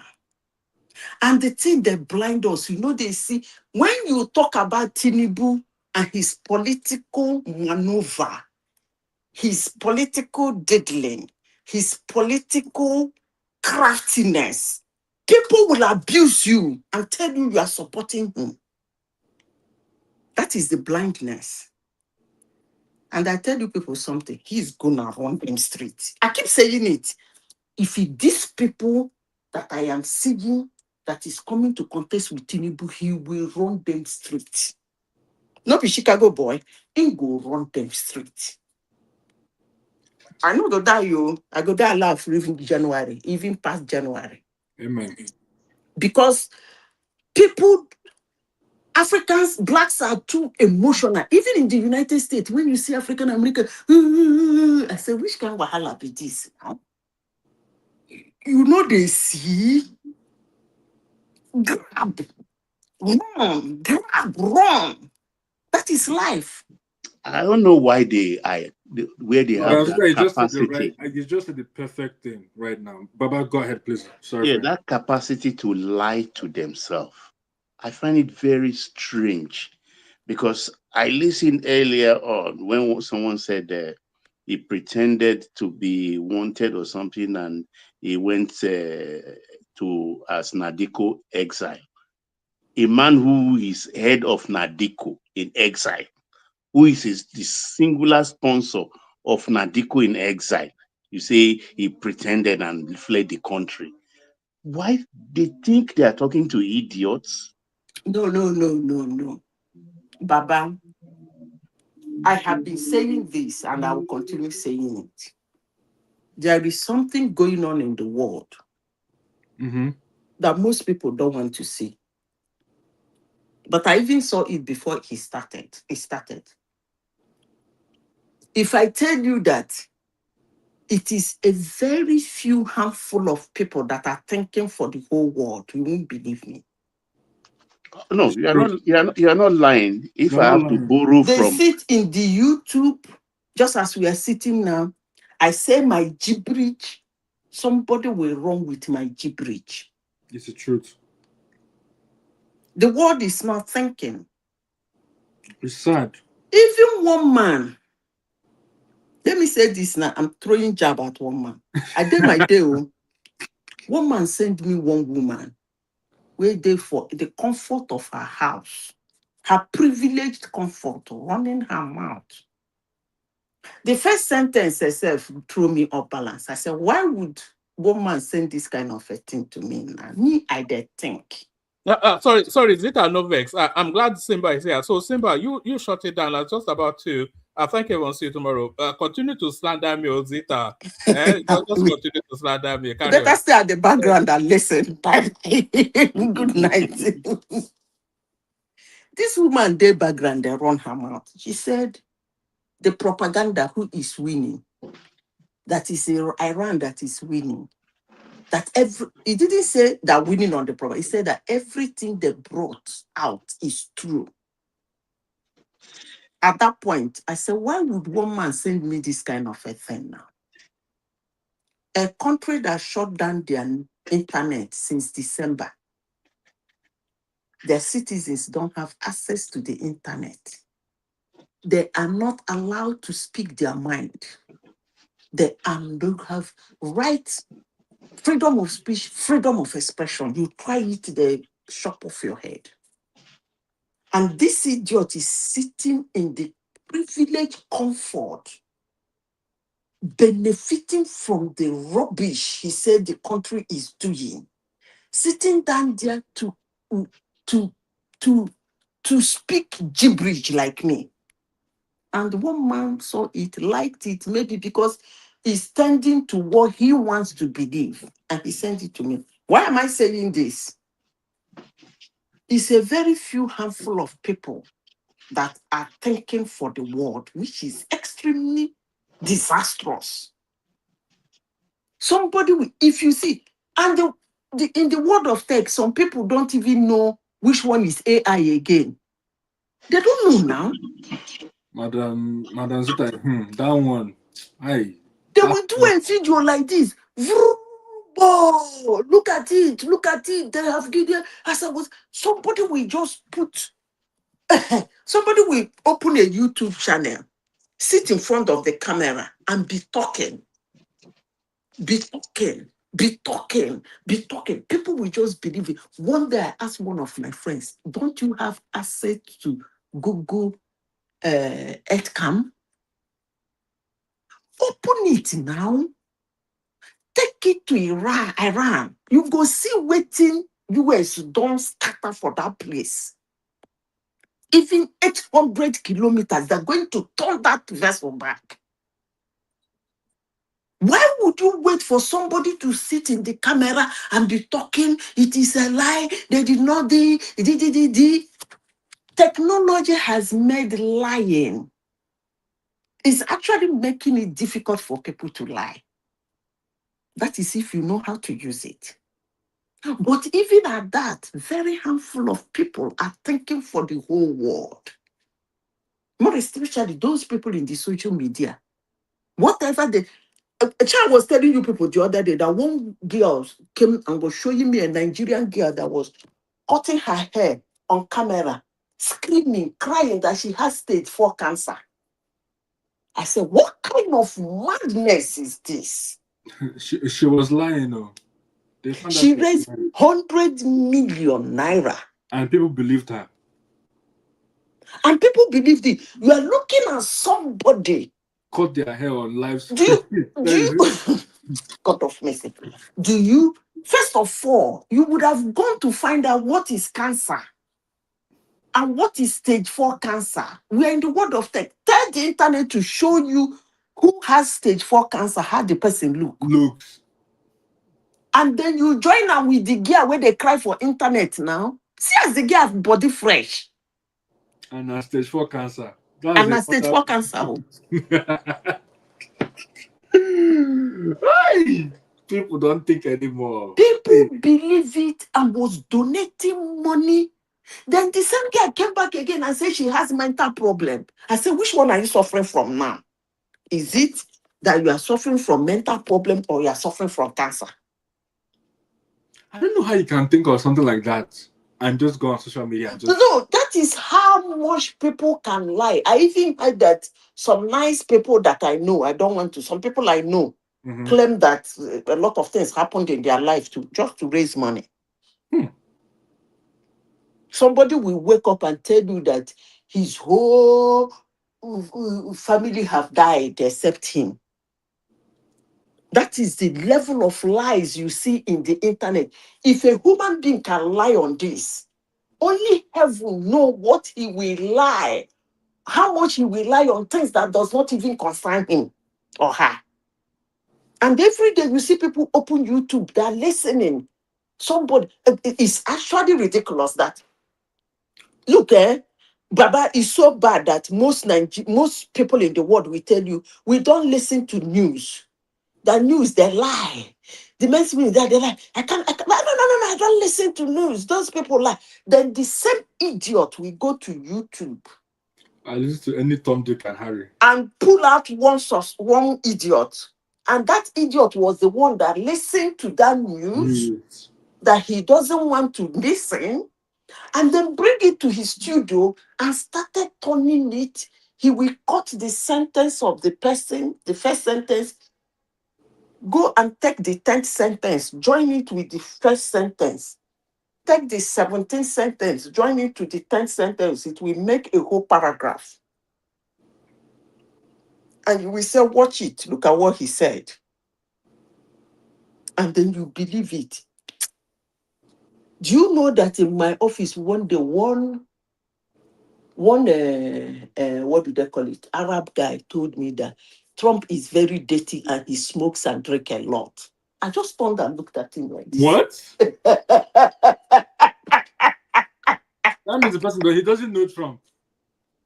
Trump that does not drink, does not smoke. Do you know that somebody actually who has a YouTube channel actually said that? He showed me the website. He showed me where the person was saying it. That Jerry Nadler said that Trump smells like poo. And that he's very dirty and he will drink and fall down. I said, the person he showed me the person on YouTube. This one, not the con shop. I said, and you believed him. I said, Kai, a man who owns those hotels, those skyscrapers is dirty. I said, come on now. And look, Baba, people don't think, oh, they don't think. A man that married 3 wives or 10 wives or plus girlfriends and everything, and you never hear one story. All those women left, he took those children, trained them, you will never hear any radical story about them. If you hear any story, it's in the business they're doing. Trained his children, very focused. That's the only thing I give to Trump. When he came to his children, he raised them well. Listen. You don't hear any scandal. It takes a focused person to achieve that. Fatherhood is not a joke. Yeah. Zita, let me ask you a question. Good morning, everybody. Good morning, Zita. Good morning, Ako. I know say you go ask me question. Go ahead. I know say you are my Tom and Jerry. And I hope you understand all I have been saying, because you like to turn. Okay. I don't know how you understand. Why do you think people like? Why do people generally, though blacks will have that useless mentality? Why do you think people believe lies more than the truth? Lies have power. Lies have power. Even in the tech, when you put false and positive, false move faster. In technology, false, positive, the false move faster. So lie, people, number one, humans are not actually really created to be excited on good news. I know you people will not like this. Humans see good news as their birthright. Oh, you don't born. Hey, congratulations. He doesn't know that childbirth, in a blink, that woman will lose her life and the life of that child. But the moment you call, hey, Auntie Ngozi has given to birth, hey, congratulations. Hey, God bless you. Hey, hallelujah, thank God. Oh, bam, you drop phone. You probably might not check on Auntie Ngozi again. But the moment they call back and phone, Auntie Ngozi don't die, you're in the bone picking. Yeah, every minute. Hey, let me call Auntie Ngozi. Oh, hey, let me call on Auntie Ngozi's husband. Hey, I've never seen speaking to Auntie Ngozi's first daughter. Hey, I've not talked to them. That is how humans are treated. They see good news as their birthright. It's a normal way of life. Hey, I passed my exams. Congratulations. The moment you fail, it becomes a story. You don't fail, no. I fell in exam. You don't know that guy. He fell in exam. But if say he made 4.0, you know go hear her. I think because if you look at it, that failure, it suits them, it makes them happy than the being passed. I will not say it makes them happy. Because let me tell you why I say it makes them happy. It doesn't make them happy. People who actually don't give a hoot about you, they don't give a damn. You can see them get have a kind of empathy. I'm talking about, let's not talk about evil people now. Let's talk about normal life. You might have a cousin, a distant cousin, a friend, an old schoolmate that doesn't really do care, like whether you are doing well or you are doing bad, and it doesn't care. And then, of course, you don't born Peking, your Peking don't grow, blah, blah, blah. They know all that. They don't give a damn. You hear that something terrible happened to you. Is instinct. I don't know how to explain it. All of a sudden, he will start having empathy and sympathy for you. You will see, hey, do you have his number? Let me call him and console him. Okay, if it's the other way around, if it's a good news, do you think they will say, let me call him and congratulate him? Simba. The humans are made of evil and good. So when you are discussing, I'm talking about how generally people behave. That's what I'm saying. There are people who get excited because you have something bad people get excited with bad news. Let's say a disaster wanted to happen and government prevent it, and they saw it in the news. Oh, maybe in a hurricane in Florida, hurricane wanted to happen in Florida. There was this technology that they use now to prevent it. Kalas, people will not even share it. But let that hurricane happen, people will start sharing it. It become a news in the whole world. So why do you think that one happen? The same thing I said before. If people just like bad news, I will be the first. That is how human beings are created. I will be the first to break. It's a breaking news. Why is bad news always breaking? Now, their normal life is their birthright. So it doesn't make news to them. Good things, the humans believe that good things are their birthright. So it's not news to them. And if you want to make it news, they get angry. They remind you that somebody has done it before, go to hell.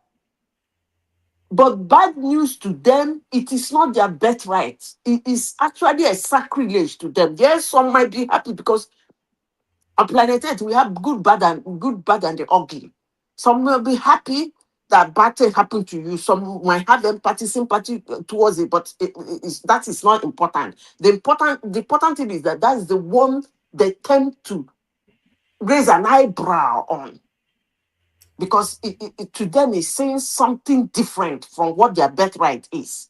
That's okay. I think even that one can play a role. But what I think is that if they hear a good news, let's say they hear that you are promoted at work, they will want to confirm first before they will spread that news. But if they hear that you are sacked, they will not even try to confirm before they start sharing it.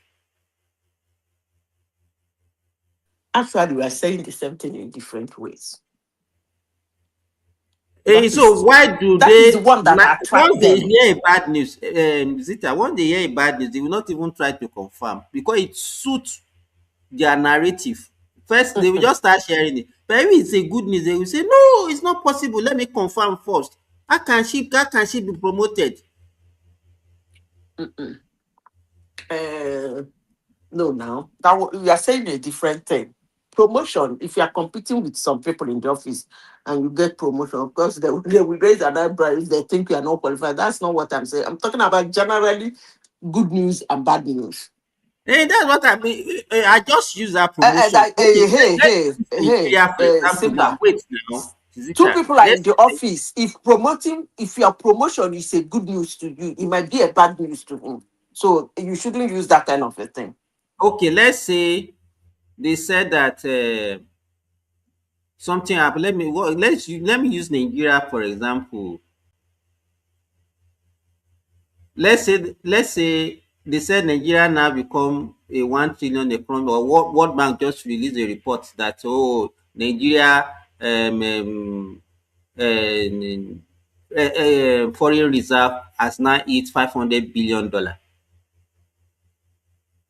Nigerians will say no, it's not possible. That news is not possible. How can? Is it? But if they say Nigeria suddenly the debt of Nigeria now is now 1 trillion, they will say yes, that Tinubu is a very bad person. We know it's going to happen. The same, I will still say again, the example you gave is not a natural example. I actually want us to discuss this on a natural example. Natural. Like disaster, having a birth, dying, living life. Every day you see your cousins, you see your mother, you see your father living. You see it as a birthright. Sometimes you stay 1 year, 2 years, you don't call them. You see it as a birthright. They're okay, they should be okay. If they're not okay, they would have told you. The moment you hear that something happened to them, you'll be calling them every day. It's humans. That's the way we are. That I don't know how to do it. It's like a shock. It changes our view that something is different from what we know, like normal life. But again, when it comes to today's life, good news is not flogged. Let's go back to the ones we are using as an example. They do not, when good news, all these people that are in YouTube, they are being paid. That's why most people who don't want to be in that line, you see them doing a different thing, like showing video where they're having a family dinner and all those things. They use it to build their YouTube channel. But you see all those ones who dabble into political affairs, social and political affairs, most of them actually do lie because they are pushing a propaganda. And they are not lying to lie and shut up. They flog it. They keep repeating it. That's why I don't watch Al Jazeera. Al Jazeera can make the whole world start running one day. I'm telling you, that Al Jazeera, I call it a disaster news channel. In fact, they should change their name to Al Jazeera. I don't even know what is Al Jazeera, but I think they should change it to disaster channel. Anywhere there is bad news, you will see Al Jazeera. You go land like grasshopper. And he will not just say it and shut up. He'll be flogging it, repeating it every 30 minutes, every 30 minutes, every And because that is the power of propaganda now. Once they start repeating it, people will tend to believe it now. Because the truth is there. You don't need to flog truth. It's either you see it or you don't see it. It's simple. Nobody will waste his money and resources flogging truth. Bano. That truth is there, shining. You have to do massive job to cover it. So, and that's exactly what they are doing. The truth is there. So you have to gather people, pay them to cover the truth. So it takes a lot of work to blind truth. It takes a lot of work. And that's exactly what they're doing. But for people like me now, according to Nicki Minaj, he said they don't want them to think, but they will think. You should look around you now. You get eyes, the person where they talk, get eye. You get ear, the person where they tell you, get ear. So why are you listening to what his eyes saw and what his ear heard? Your ear know they hear? People will come on. Since this war began, if you see what you see in the YouTube, it's as if the world is coming to an end. Sometimes some of the things people sit down to watch, I say, don't you have Google Earthcam? Go and look at it now. You will see what is happening with your two koro eye. Forget about the propaganda. The technology has made it very, really, really difficult. The lying, if it is not 20%, let's make it 30%. Chances that you can lie and get away with it. A whole 70% is a very good pass mark.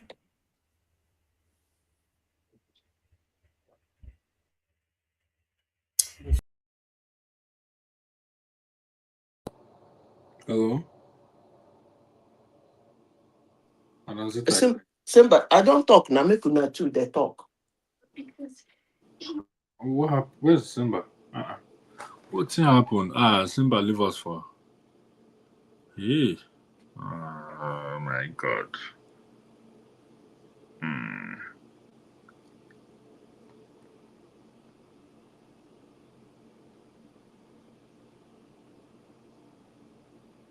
I don't get live, so I don't know how. I don't talk finish now. Go ahead. Who is next? I mean, Simba will come back. Okay. Go ahead. No, I was just listening to Madam Zita. Madam Zita, I don't know whether she finished. You are still talking Madam Zita now. Now me get stage today.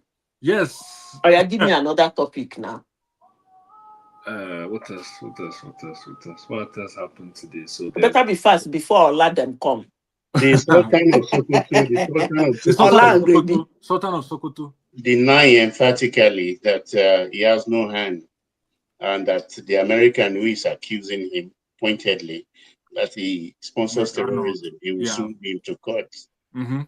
And Gumi emphatically cursing out the abductors of 14 students yesterday in He Middle said East. Gumi is doing what? Cursing out, say God will punish the abductors. So it's like the fear of America is making them repentant. What's your take? Mm-hmm.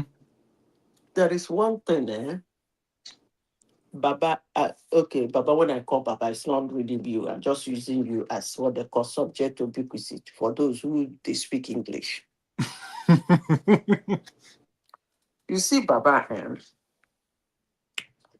there are some things I say, people don't seem to believe me because they want to believe what they want to believe. Let me start with Israel. Israel can build any kind of weapon they want to build. If America leave Israel, Iran, not small picking. Israel will build something that they can drop this planet Earth upon everybody if you try them. So what did the United States do? Apart from I will come to Gumi and the ridiculous people. I know we are taking this, so please don't get me wrong. They decided to kind of agree with them so that they can be able to control them. They give them the weapon they think they should use, not allowing them to use the ones they cannot use.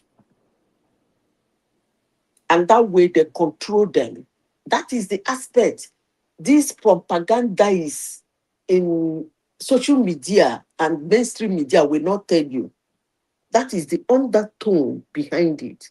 So if you go to the street demonstrating, telling America to stop arming Israel, you are so dumb. There is no weapon. I repeat, no weapon Israel cannot build on their own. And if they build it, you cannot control them on how they use it. That being said, then come to America. United States is the country that can pay anything for information. Anything. I came here some time ago. I said something that abused me. I like saying gibberish, and when I say gibberish, they will abuse me. I don't even really care. Before now, their what they call it, their defense industry is almost whether 2 point something trillion. As at last year or towards, I think it was in 2021, they merged the two, the defense industry and the tech industry in the United States. All of them joined together, they do defense.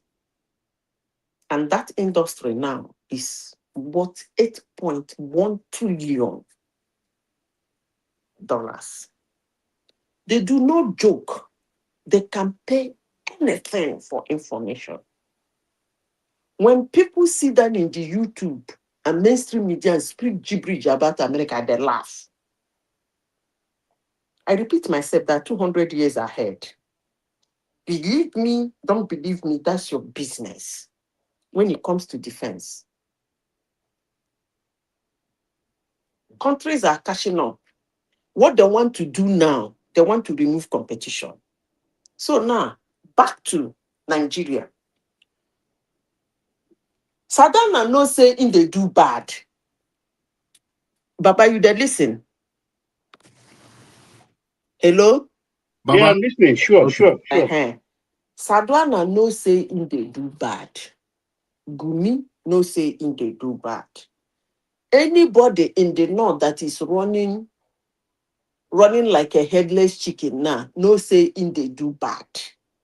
Because why? Financial transaction, deposit, withdrawal, America have it in their palm.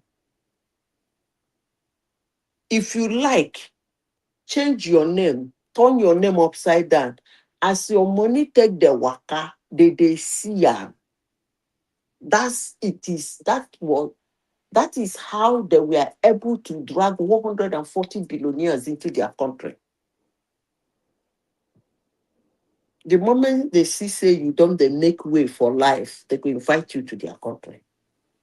Because they want to own anything, everything. They want to own it. I call them grabby. They grab everything. And as they're grabbing it, they use the corner eye, look you. You be like, say you won't worry them, they will hammer you. So that is what it is. They know that they have the information about them. They know the information is not a lie, Baba. And that's why they're running head. That time, that thing, Tinubu started that his mission with. I told you people that your mullah, the entire rock of, I don't know what, by the way, what does he even go to tell Tinubu? Why is he always in Asuro? What is he telling Tinubu? And they ask. Maybe to try and intimidate him now. Not knowing that it's a Lekoma, you can't intimidate his Lekoma. You must be going there to intimidate him now.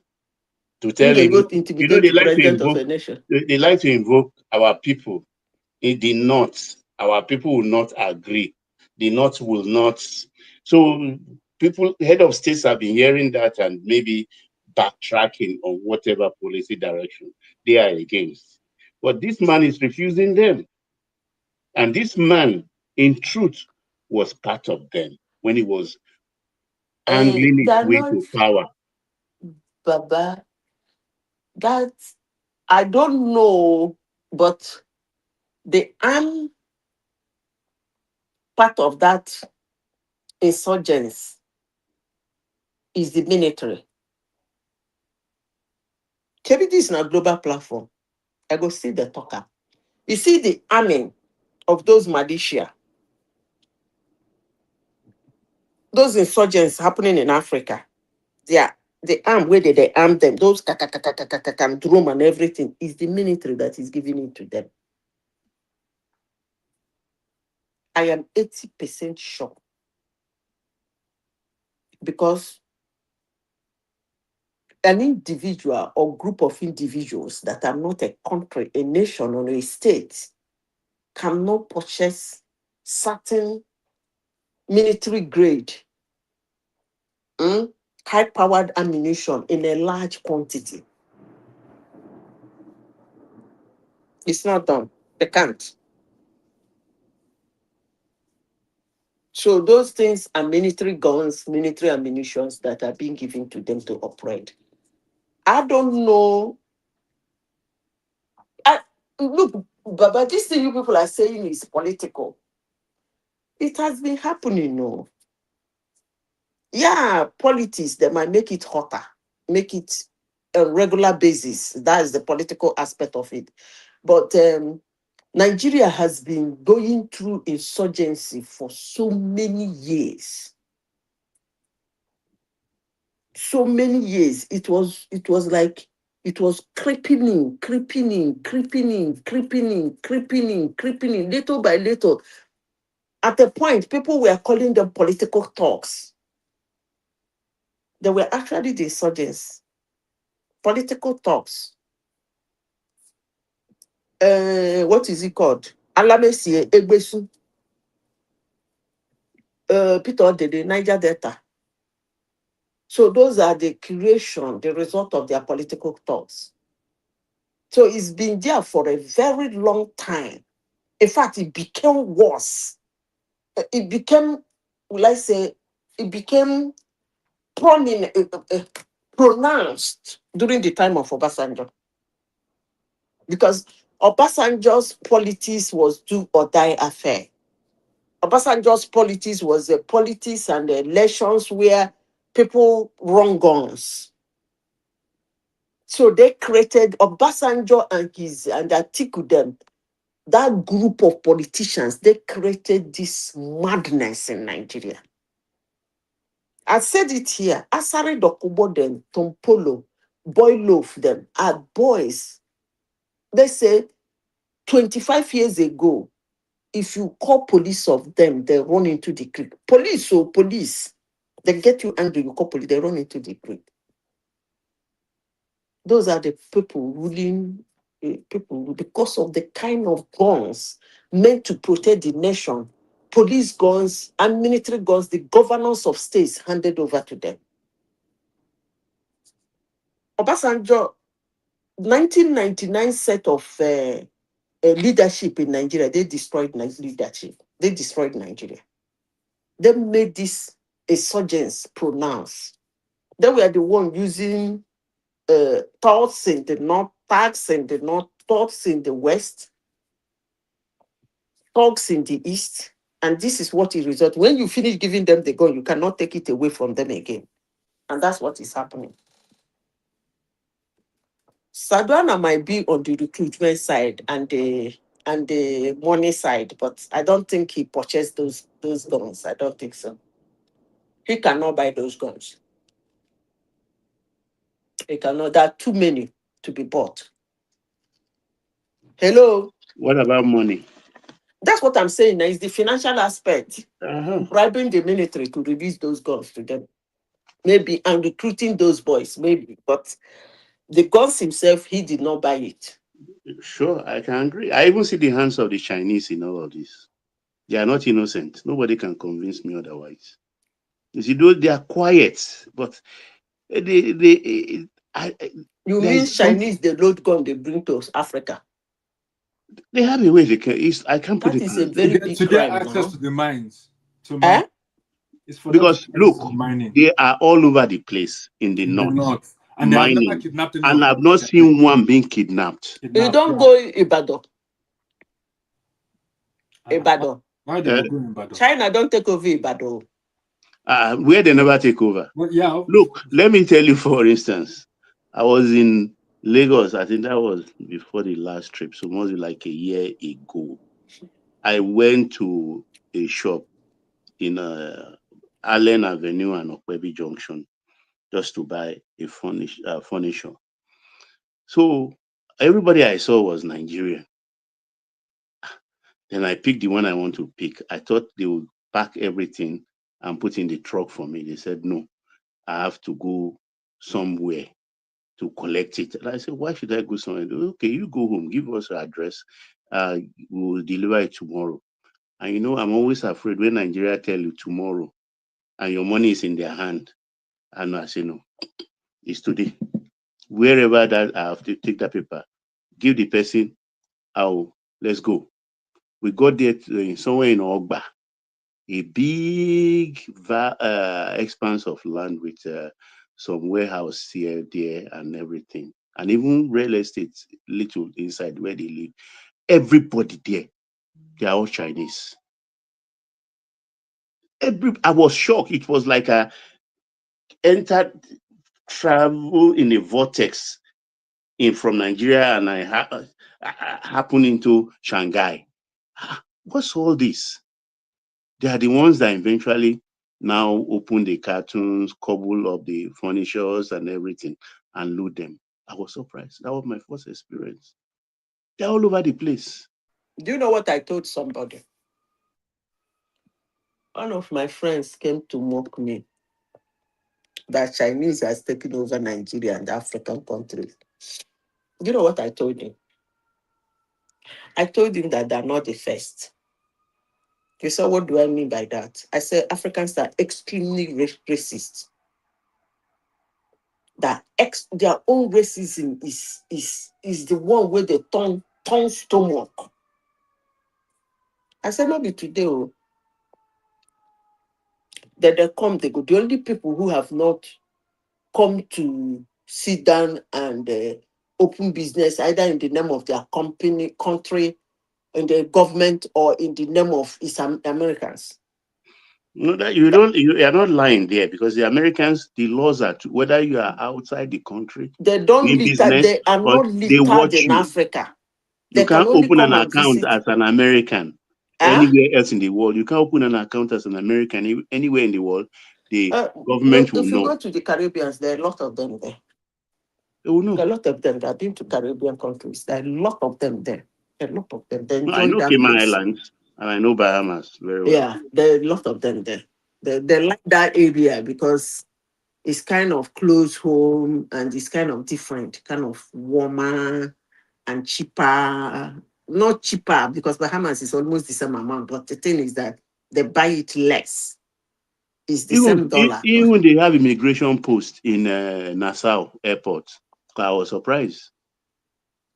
They have So, immigration post. so what I'm saying is that the Africans we are not built that way. I told the man, don't worry, we go soon chase them, come on. I say you don't die. At least the river, the Niger Delta militants, they were capturing Westerners. I said, But these people, I never seen one Chinese. I've never seen one Chinese abducted. Baba, Africans, their own racism, they bite tummy. You know, racism where they bite tummy. Their own is the worst type of racism on planet Earth. Maybe because of what they think that we are done to, okay, that they did every other place in the world. Everybody somehow was colonized. But Africans took their own into their blood. They don't want to see a stranger in their land. The thing they bite their tummy, like if they give them diarrhea, they give them dysentery, not even diarrhea. They don't like it. So it's for a while. They will now find problem and they fall out with them and check. Baba, you don't forget when we were young, Indians, they were even better because their things were better. Then you forgot the Pakistanis. No, even the Syrians, because on Lagos Island, for instance, those are the people that started I'm talking about when I was growing up in Chad, in my primary school. Pakistanis, Indians, in my Lebanese. primary school, Indians, Japanese, Indians, Pakistanis, they taught me in primary school now. That was how Chinese never even reach. They thought that was how close they were. No, Chinese came only in this century. Who cares about Chinese? Who cares about They never Chinese? even near. They are not as good as once enter house. They enter our kitchen, but still we pursue them come out. So it's not. It's nothing new. My friend in Ibadan was telling me that nothing good will happen. No, she has a meal, Gary meal, a lot big, massive Gary meal in Ibadan. Was telling me that they came to meet her. She packaged Gary, Gary, this is very nice package. She sends it, she ships them overseas. So this Chinese company where they make this thing Nigerians has been doing over the years. When you feel hungry, you drink Gary. Show now they call and drink Gary. That thing is disgusting. You drink Gary, you put Gary in water, put granite, put milk, put sugar, drink them. Do you know that Baba Chinese has made it a sachet in Nigeria? Good. And they tell you they chip them, they go their land. The woman was telling me, if I see how students buy this sachet Gary, say they don't add milk join, add sugar join. Then they have the one they make in Boko, like they have the Ijebu Gari. That one, they know they put milk, they know they put sugar. Now salt that they add up. And they tell you. They destroy economy, actually. In small sachet, he said, if I see how students they buy this thing. Digitization of economy, that's what it is. I said, and Nigerians has been drinking this Gary since I was born. None of them remember said they will fit do this thing for package sachet. it like that. He said, what about our plantain? He said, do I know now they have small sachet palm oil?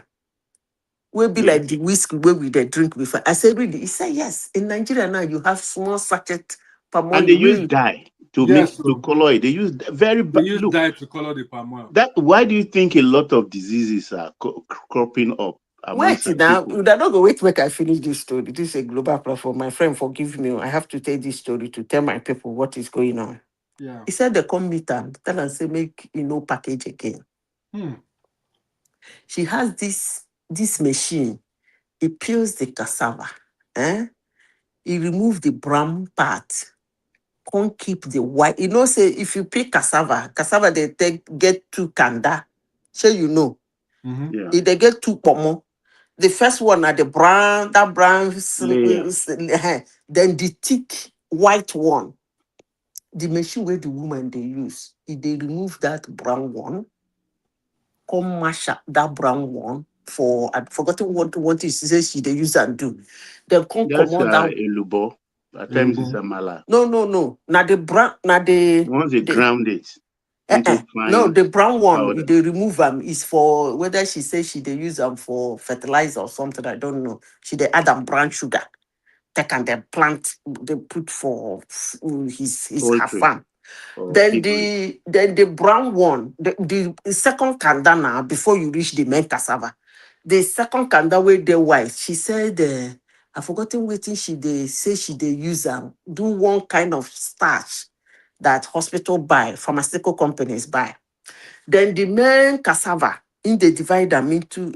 She sent me some of her product. They're really nice, but I don't eat anything, Karina. The only cassava I eat is the main fufu. Outside of fufu from cassava, I don't eat this thing. I don't really like all those your gari, popo gari. I don't really eat gari. So she said she do the jebu, she do the popo, then she do what she called powder gari. Powdered gari. That is gari where no get seed. You know, gari is. I said, why would you do this? She sent it to me. I Fine gave it to my ground. friend. The thing go come grinder. It will be like pando bonagari. She get the white one, can't get the yellow one, can't get pamoye gari. So she pack very nice packaging. So these people come meet and say, me she no package again. Can you imagine? Say as the thing come out from the machine, making sell to them. So now them go now the package. They say so her own now to produce the gari. Those different kinds of gari. They go come collect them because she has 150 acres of land in Ibadan where she dey plant the cassava. So she's close to her. She said 80% of her this thing. What do I call it? 70% of her raw material is from her. Then she buy the remaining one from people. The same. I tell her say make she no try am o. Say they go kill her business. She don't know this Chinese. She said, Abi, I said no try am. No try am. Hello? They will sabotage her. I tell her say make she no try am. The only thing she should continue with her business, but she can buy and since she has access to large quantity of cassavas that they don't have, it's either she sells the cassava seed to them or one of her branches, she might be giving them the Gary stuff, but she should not shut down her packaging business. That was what I told her. I said she will be out of business. Yeah, sorry, Zita. Mm. Cool Cats. Contact one man. He will help you out. Cool Cats. Thank you. Carry on, Zita. Sorry. Okay. So that is it. Oh, Chinese everywhere. Oh.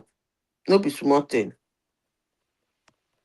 Well, the whole thing, anyway, I think it will get to But a head. Africans are a very terrible set of It will get racists. to a head in a few months' They time will because chase them out. by They will. all these things they've done, they've lost North Central. They've agreed even that they lost North Central. Who said so?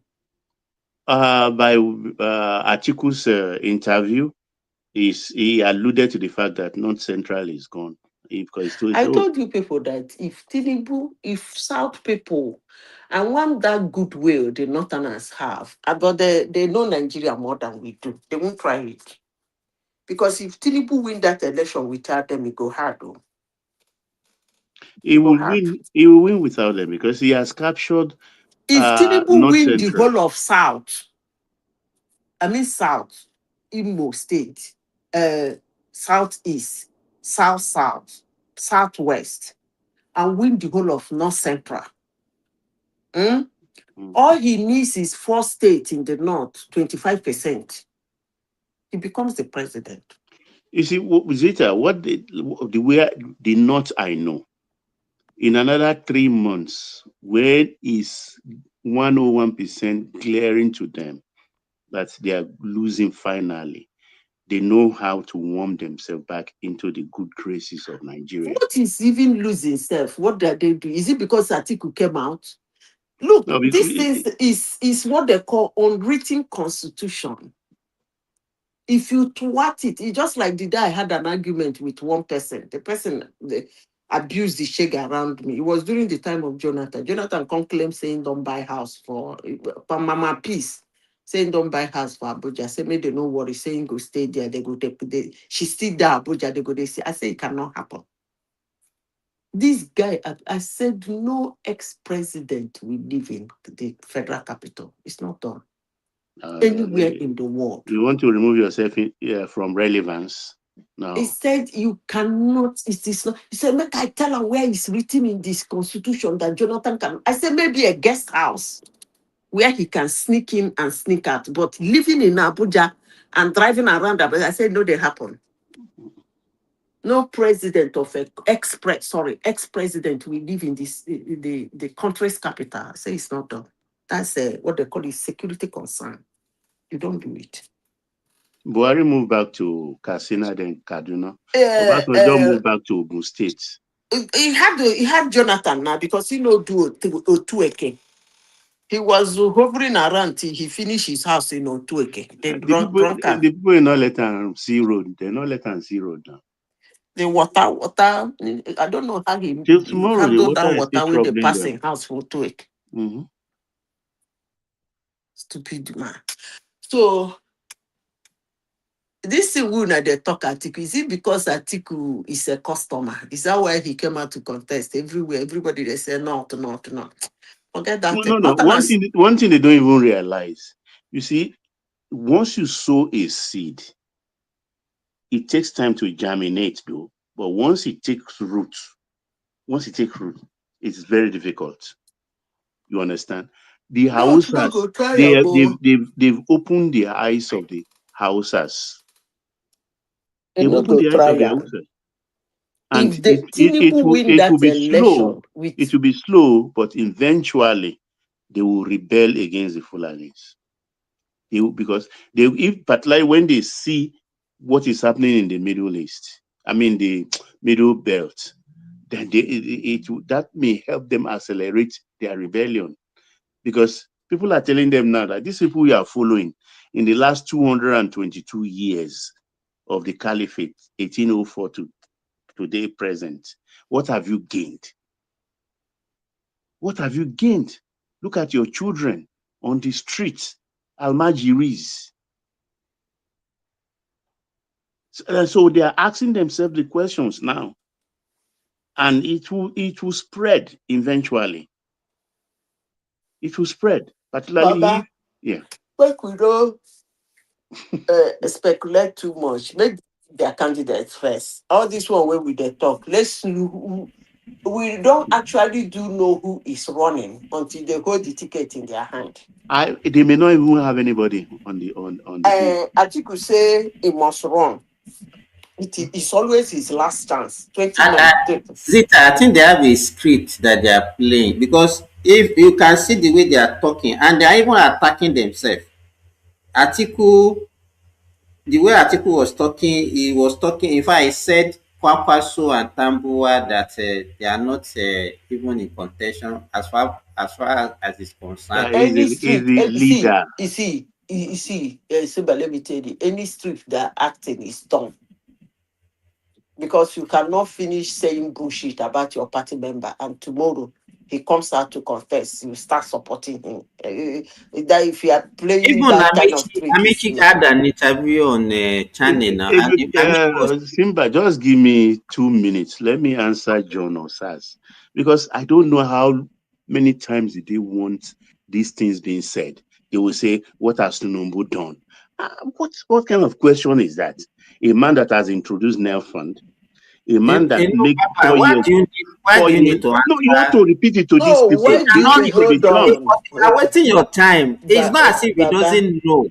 Baba, Nigerians, the issue is that instead of them to see the cup as being half full, they will see it as being half empty. 4 That's years it. is 4 years old It's a now. deliberate. You can plan your child's education. Don't waste your time. No more strike from ASUS. Baba, the No question more you petroleum asked them. queue. Hold on, you don't need to explain anything. I told you people two things. This election, anybody who is voting anybody is based on emotion. And I told you the story of me and Goat and Jonathan. Then the second one. You don't jump to education standard.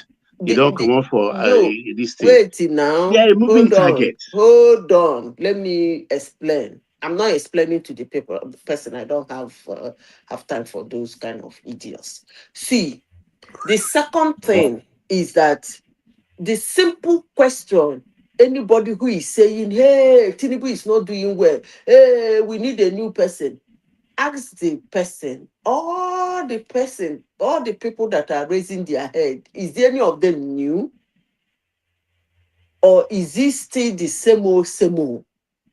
If you still the same old, so remove all your jargons of not doing well, because they are no good, that do nothing. So put the sentiment, or I don't like Tinubu, I want this person.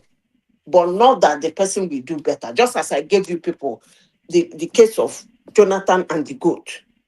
And the goat in Asurok will do nothing. Instead of, we put all those dry, brown poo all over Asurok. But I'm telling you that I prefer him to a living human being. So that is how you just explain it to somebody and the person will be okay. But if you come to policy and deliverable, come on now, these people are same old. And Baba, so do you know the funny politicians. Thing? The funny thing is that all the people in ADC, all the major, they've been in corridor of power. Tinubu has not been in corridor of power. It's just Lagos State governor and, Look at David governor Mark. of APC. Yeah. In his party days. What I want to say, is because I think maybe because it's not because Nigerians don't know. David Mark was Senate president. Because of what did he do with the Senate presidency? No. It's because of that. David Mark, all the sins that he has committed now, since he's not in opposition, they are forgiving him now. You understand? If Atiku can come out and say they wasted 16 billion and he was apologizing, he has been forgiven. Nigeria, that's why, in fact, if a country is something that we can say, okay, let them even try it and see what Nigeria will suffer.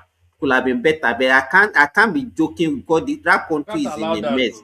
Yes, exactly. It's not something that we can. So the people, all these people that doesn't have brain, will not allow them to mislead people. If we know, let me tell you, what they it's David Mark that finished it too. Ako.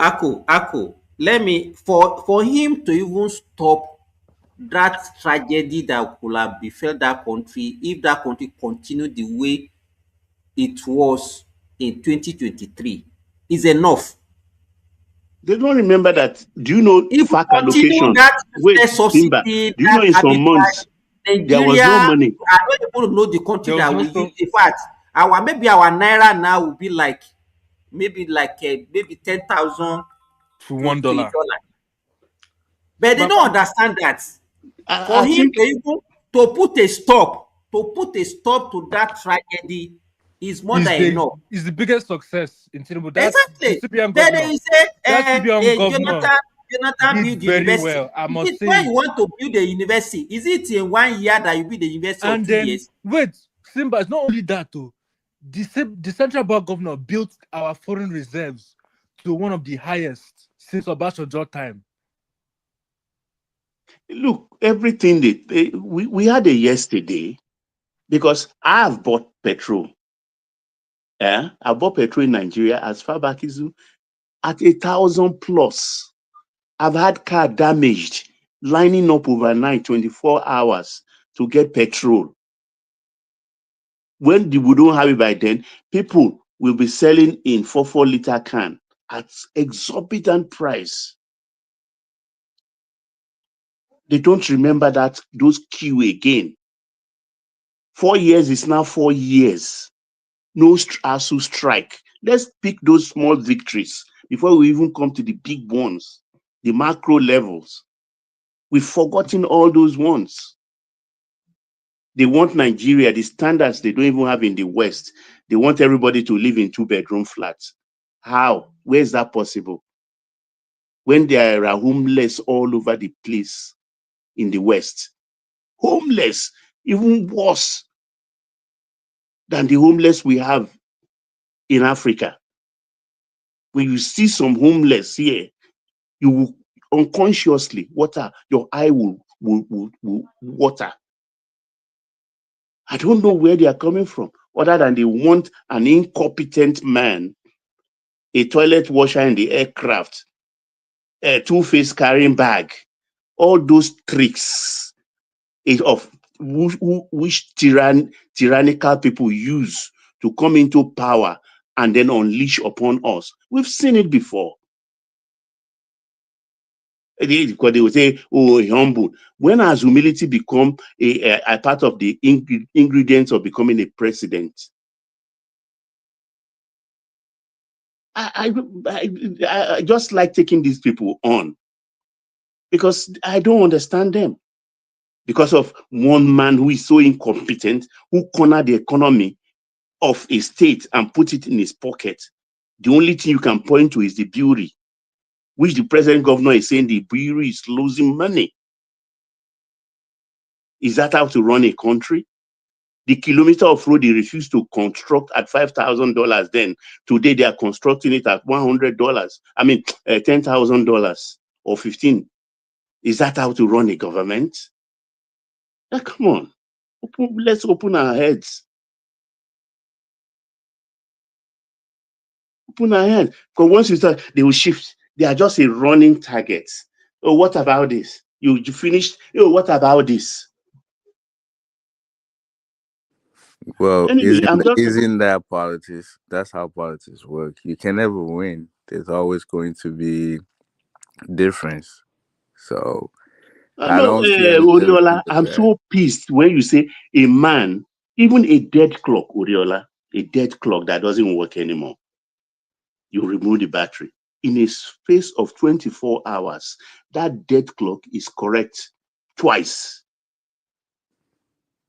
Because if you stop at 1:30, at 1:30 a.m. is correct. At 1:30 p.m., it's correct. Even a dead clock. No, talk about somebody, a grown man like me, would now be saying, what has he done? Or what has he done with the subsidy money when we have FAC allocation every month? During Buhari's time, there are a couple of months they don't even have FAC allocation because they've used the money they borrow to service the loans.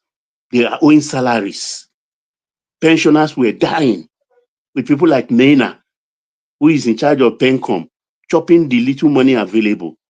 Now, in the last 3.5 years, nobody is owed salary. You're stating facts, but politics doesn't really care about facts.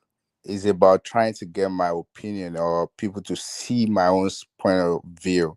So what you're saying is correct, but you don't expect people that want their own person there to agree to every single thing that you're doing that is actually right or that's how it should be done. So that's why people should not get in their feelings Now trying your to papa, now they do mumu talk. That explain person to is going them. to be John Osa. Your grandfather self, not be your papa. Your papa na peace ass. Yeah, because tomorrow they're still gonna say the same thing. So I don't see that. I don't think you need to explain to No, that's them. what they resort to. Once they can't beat you in any argument, they resort to abuse. And I start to wonder when can I even abuse people like Professor Wale Soyinka? Oh, what's my then? Who am I? You cannot abuse. When you kick your father in the morning to ask for money to go to school. So you guys are talking about the guy from the Sokoto Caliphate, the Sultana, and did you look at this angle? Don't you think if they're scared, don't you think they're scared because they don't want to get the Iranian treatment? Don't you Of think course, that's yeah, it's why? obvious. Yeah, so that's what that's the angle I'm looking at it. What's Right? the Iranian treatment? Oh, they're whooping their ass right now. So they don't want they don't want that. So because after Iran, well, Cuba is about to get their own ass whooped right now too. So, and Nigeria is already on the limelight. Like they already have eye on Nigeria. So anything could happen at that point. And they know if anything's going to happen in Nigeria, it will happen at that northern side. And that's the How angle I'm can looking you? at. What will be the reason for doing that kind of treatment in Iran in Nigeria? Just to protect the Christian. So how would they do that? Don't you think that protection that you're saying is just a safe face? I don't believe the United States is doing what they're doing. They're not doing it For natural resources. No, but wait, that's not you, even, let me I land. no, let me, at least they gave a reason for doing that. Say, okay, Iran has it, so we have to be bombing. So what would be, so can they use that to not start bombing Nigeria? That's Do what you I'm asking you. wait, do you actually think they're stating and they're coming to the TV and telling you the reason why they're doing what they're doing? Do you actually believe what they're saying is the reason why they go there? Look at Venezuela. That's not how it works. When it comes to power, they're not going to come out direct and tell you exactly what they're doing, and this is how they will do it. They won't But tell if they you. want to do that, it's not going to affect them. It's going to affect everybody in Nigeria. So it's I not know, about but them. from It's not my about own them. Southwest of Nigeria, you affect all the bordering nations. wait, my own thinking, I think it's not really them that the main focus. United States is doing what they're doing because of Chinese. That's what I think. They try they want to put let me land. They want to put China in their place. That's what they're doing. And when you look at the northern side and even some of the southwest, China has already captured those areas. They're taking us for a ride by taking our mineral resources, giving us chicken change, and manipulating our people, using those things to enrich themselves and make themselves be powerful in the world today. And that's exactly what they're gunning for. And when you look at the Iranian part, huh? Continue. When you look at the Iranian part, is the fact that most of oil that Chinese is not majority, but probably like 20 to 30% is coming from that area. And when you look, the West, they put sanction on Iran. Guess who is aiding Iran? Is them. They're supplying them, they're buying their stuff, they allow them to bypass the way they sanction them when it comes to money to engage, like, or when it comes to their money exchange, they bypass what the sanction the West puts. So there's so many things. And I think Nigeria eventually, either we like it or not, we're still going to get our treatment. Because when it comes to that mineral resources that's empowering them, and you can already tell Congo is already like they some I think Congo and some other countries in Africa, they're already aligning themselves with the United States. So whoever have the upper arm, and the country that have the upper arm right now, we know is the US. So they that treatment is coming, but the way it's going to come, we don't know, because we already know people that are getting it. Venezuela got it. Iran is currently getting it, and Cuba, they already choked them already. They're about to they will get them eventually. And I know if Nigeria doesn't align, which I know that's why I was saying that I think the reason why this guy is running everywhere, helter skelter, is because he knows that if there's a focus on Nigeria, it will be that area, or them. So that's what I think. Can I make my submission as well? Yeah. Hello, feedback. Oh, I think I don't totally agree with what Oriola said because I think it's what is playing out in the world is geopolitics. Yep. But first and foremost, to the topic of today, if truly America have their intelligence that this Sultan is the one propagating terrorism, I will be much more happier to wipe him and his supporters and anybody that makes peace, that does not let that country have peace, to wipe them out wherever they find them, whether in the southwest or in the north, anywhere, if they truly really want to help us. But that is not the whole truth, because all of this is about geopolitics. Most of these countries are fighting for one interest or the other.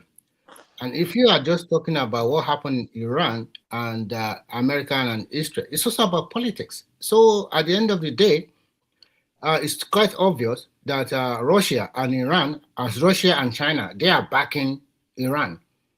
And the reason why they settled is because America too thought that this is just a war they can just fight within some few days and everything will be fine.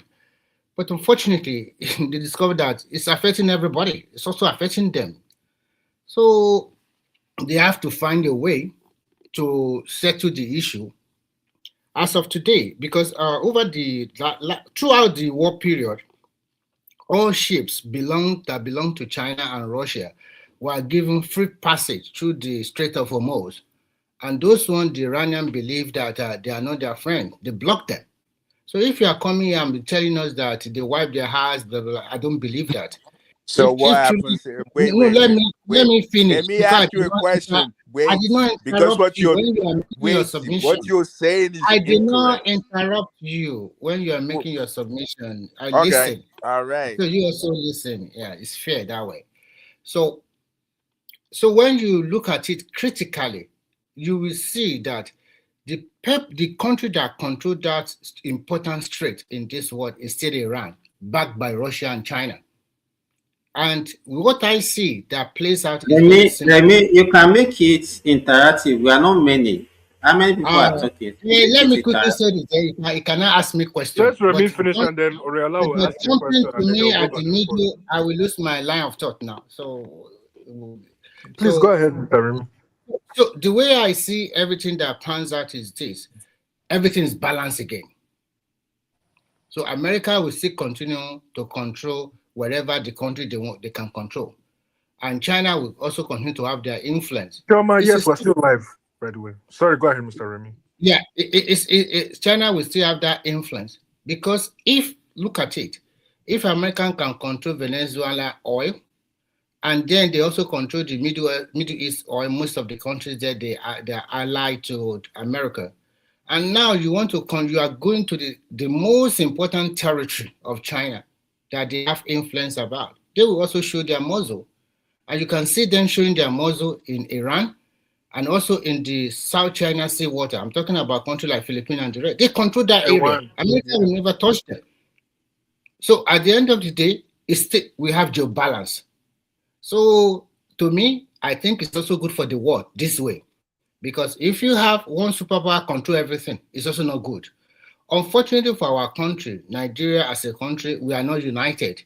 And unfortunately, because our literacy level is very low, and some section of the country also, their leaders are also, all of them are terrible, but those ones, they are also much more horrible.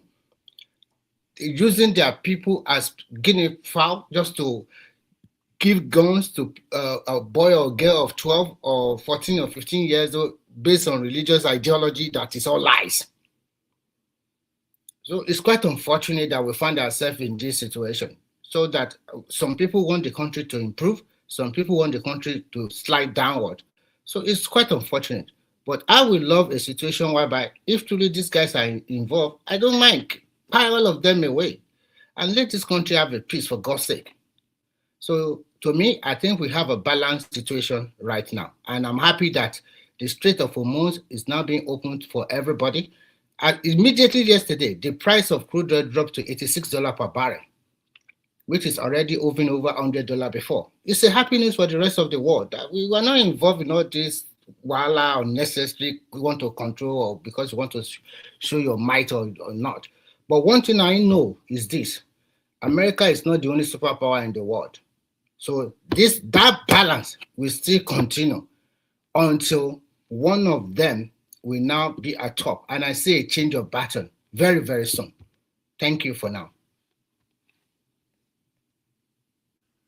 All right. So Simba. first, so first of all, the Strait of Hormuz is currently not controlled by Iran, anyways. So from Monday, the United States Navy, they already blocked the waterway.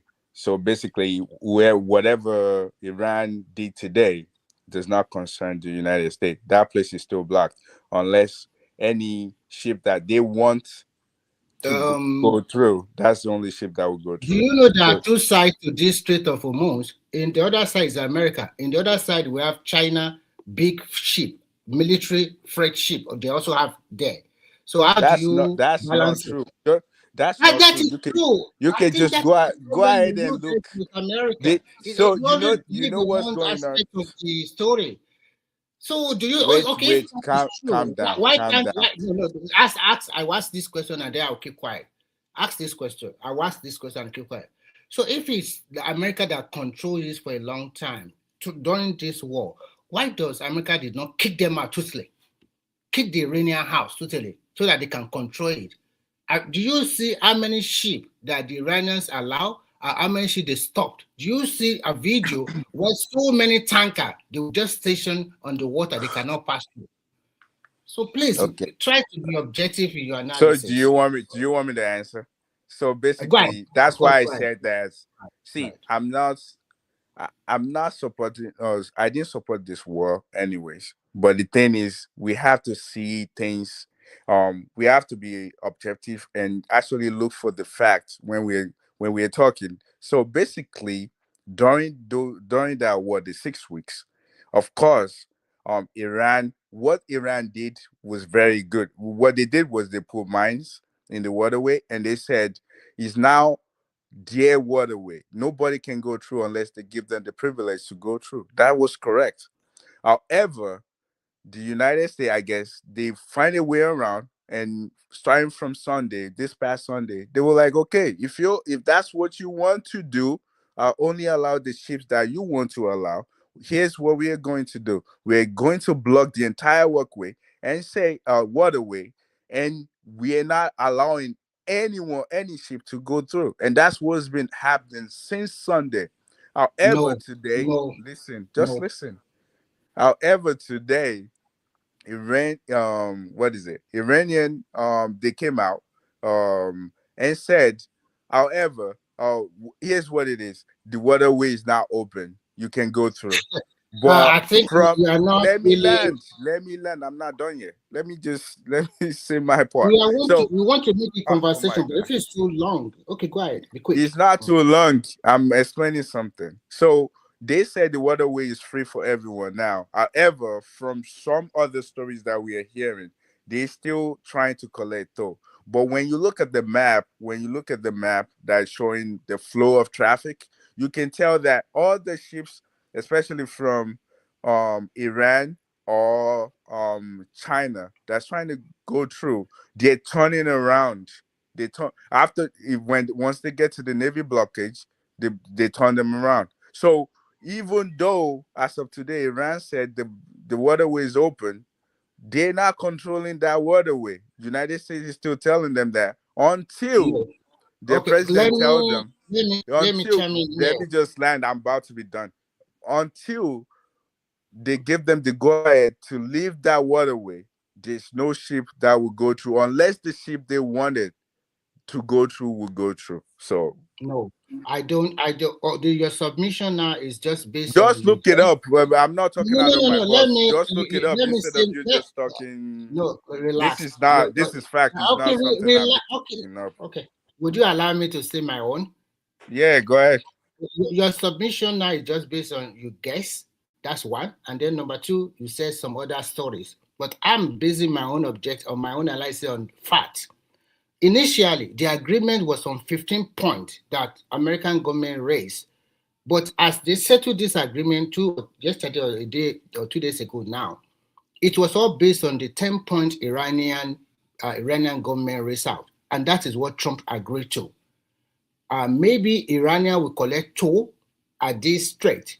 So if they are collecting toll, which they don't used to collect before, and now they now allow them to collect toll, maybe they also allow the IAEA to inspect their nuclear facilities or whatever they have been using before.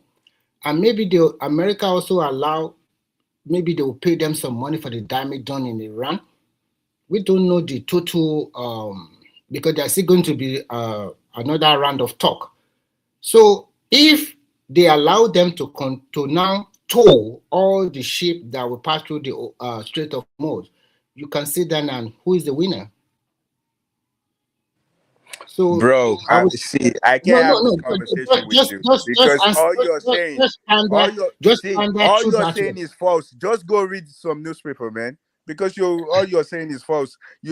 I don't think you follow this. Okay, we are not the only one in this platform now. Let other people also say their It's not about other people. I'm telling you, they can some also say their what you're saying is solely false. I'm telling you now that as of today, what's happening.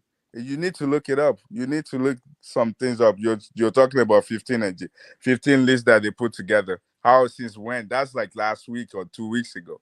We're talking about what happened today.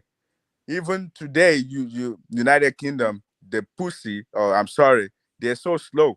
Now they're coming on the table and saying they want to open the Strait of Hormuz after the United States already got it open. Nobody can open that Strait. It's already open. Stop it. It is Iranian that open it now. It's not Iranian that opening. It's being blocked by the United States, and they said no ship can pass through. Just look it up. I mean, look. Google is your friend. You're using your phone right now. Just look it up instead of you just talking things that you don't understand. Who does not understand it? You don't understand it. You don't understand what you're talking about. I don't even think you read the paper. Fine, I don't understand. You know what I'm saying is correct. And you're still trying to argue about that. It's just based on your guess. You are not really okay. I guess. Who's the moderator? Can you just Google stuff and Google and put up one of the current headlines today, so this guy can read it because he's just talking stuff that's not true. I'm telling you facts. What do you mean I'm talking stuff that you don't know what is really happening? You just base your assumption on your guess or whatever. Well, I'm telling you. I'm not. Okay. Do you assume. If I don't know stuff, I don't talk about it. You are assuming. Do you agree that America agreed to the 10-point Iranian they draw up? Do you agree on that or not? What 10 point? They still discussing things. They have not even They have not even. So do you think this is still a discussion? Nothing has been finalized yet. Nothing has been finalized. Okay, see, fine. let me say something to you. You're one of the people that AI. Wait, let me say something to you.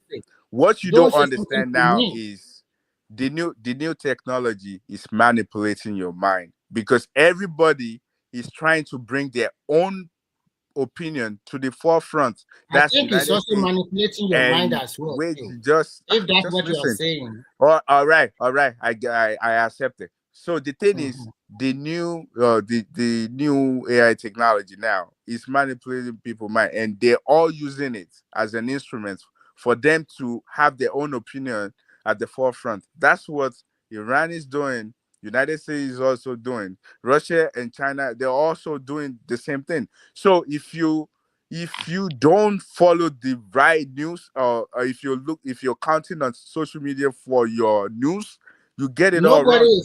Okay, so it's funny. So you guys, I listen to your talking point. See, I've been listening to your talking point for maybe weeks now. I haven't been up here. And your talking point is the same thing you're talking tonight. I can tell that most of your news, you got it from social media. You don't. No. So that's what I'm telling you. You have to stay away from social media and go to the news sources and actually read the news.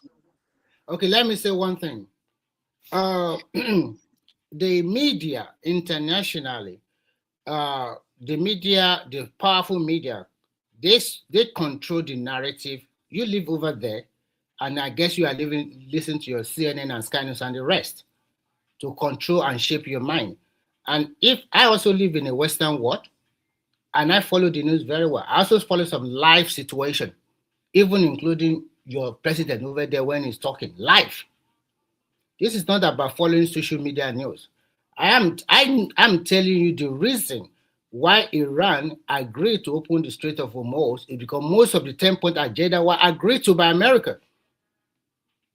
Because, and I also tell you that the way America is going about this war, they thought it's something they can just quickly done with. But unfortunately, it's stretching more than they can bargain with. And unfortunately, there's also some superpower behind Iran, and some superpower is also behind Israel as well. So if care is not taken, if they both of them lock arms, then we probably what we don't want will happen, which is the Third World War. And I gave you a very good example that if Iranians are allowed to tow all all maybe crude liner, big ship that will pass through that Oman, it's as good as they have agreed to whatever they want in giving out, maybe also allow them to inspect their nuclear facility and the rest. If you follow the news very well, you know that some few months ago, America also said they have bombed their nuclear site. Why are they not still talking that they still have it? With all the, when you watch the video and whatever that is going on over there, you will think that they have already decimated Iran totally. Where are they still getting the missile to shoot to maybe to their neighboring countries and also to Israel? So the news you listen to, like you I agree, really don't and you want to also have this agree. discussion, but it looks like because it Do would you it know? just Do you wait, know? Do just you know listen, the? listen, Do you listen. know the issue The with you? thing Let me is say this. having this Let me say conversation. this. Let me say this. Let me say this, and I'll keep my mouth shut. Do you know the issue with you? Sometimes you think you know more than the rest, but you are nothing.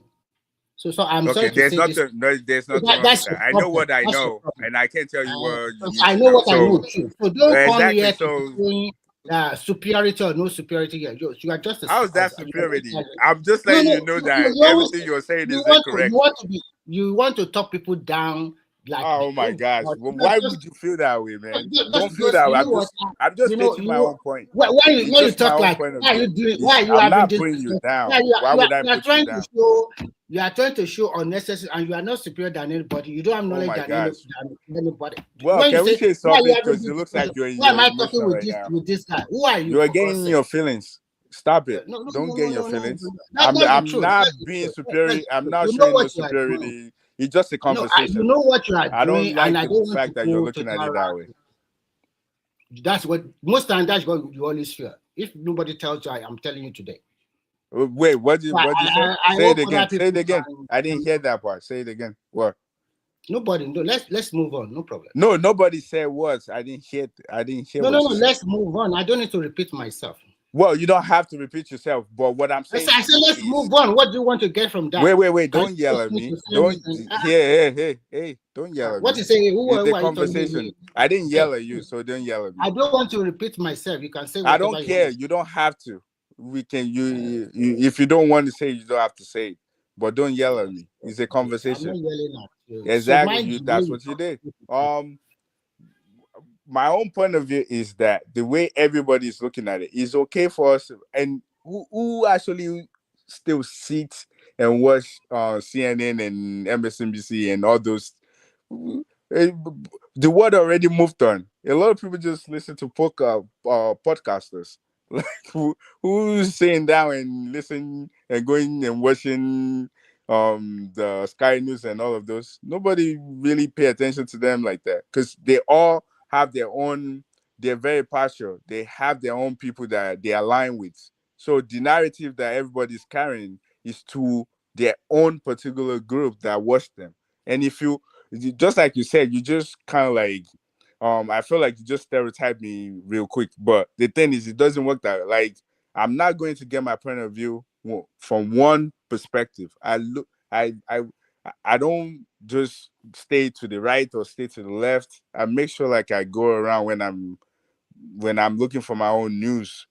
because that's how you should work these days. You can't just like focus on one, but if you focus on one particular end, you're just going to be there because they will sell their own news based on their own agenda, and I don't I don't do that. I mean, I'm my own person, and I believe a lot of people are like that as well. They just don't say just because you tell me this, I should just accept it.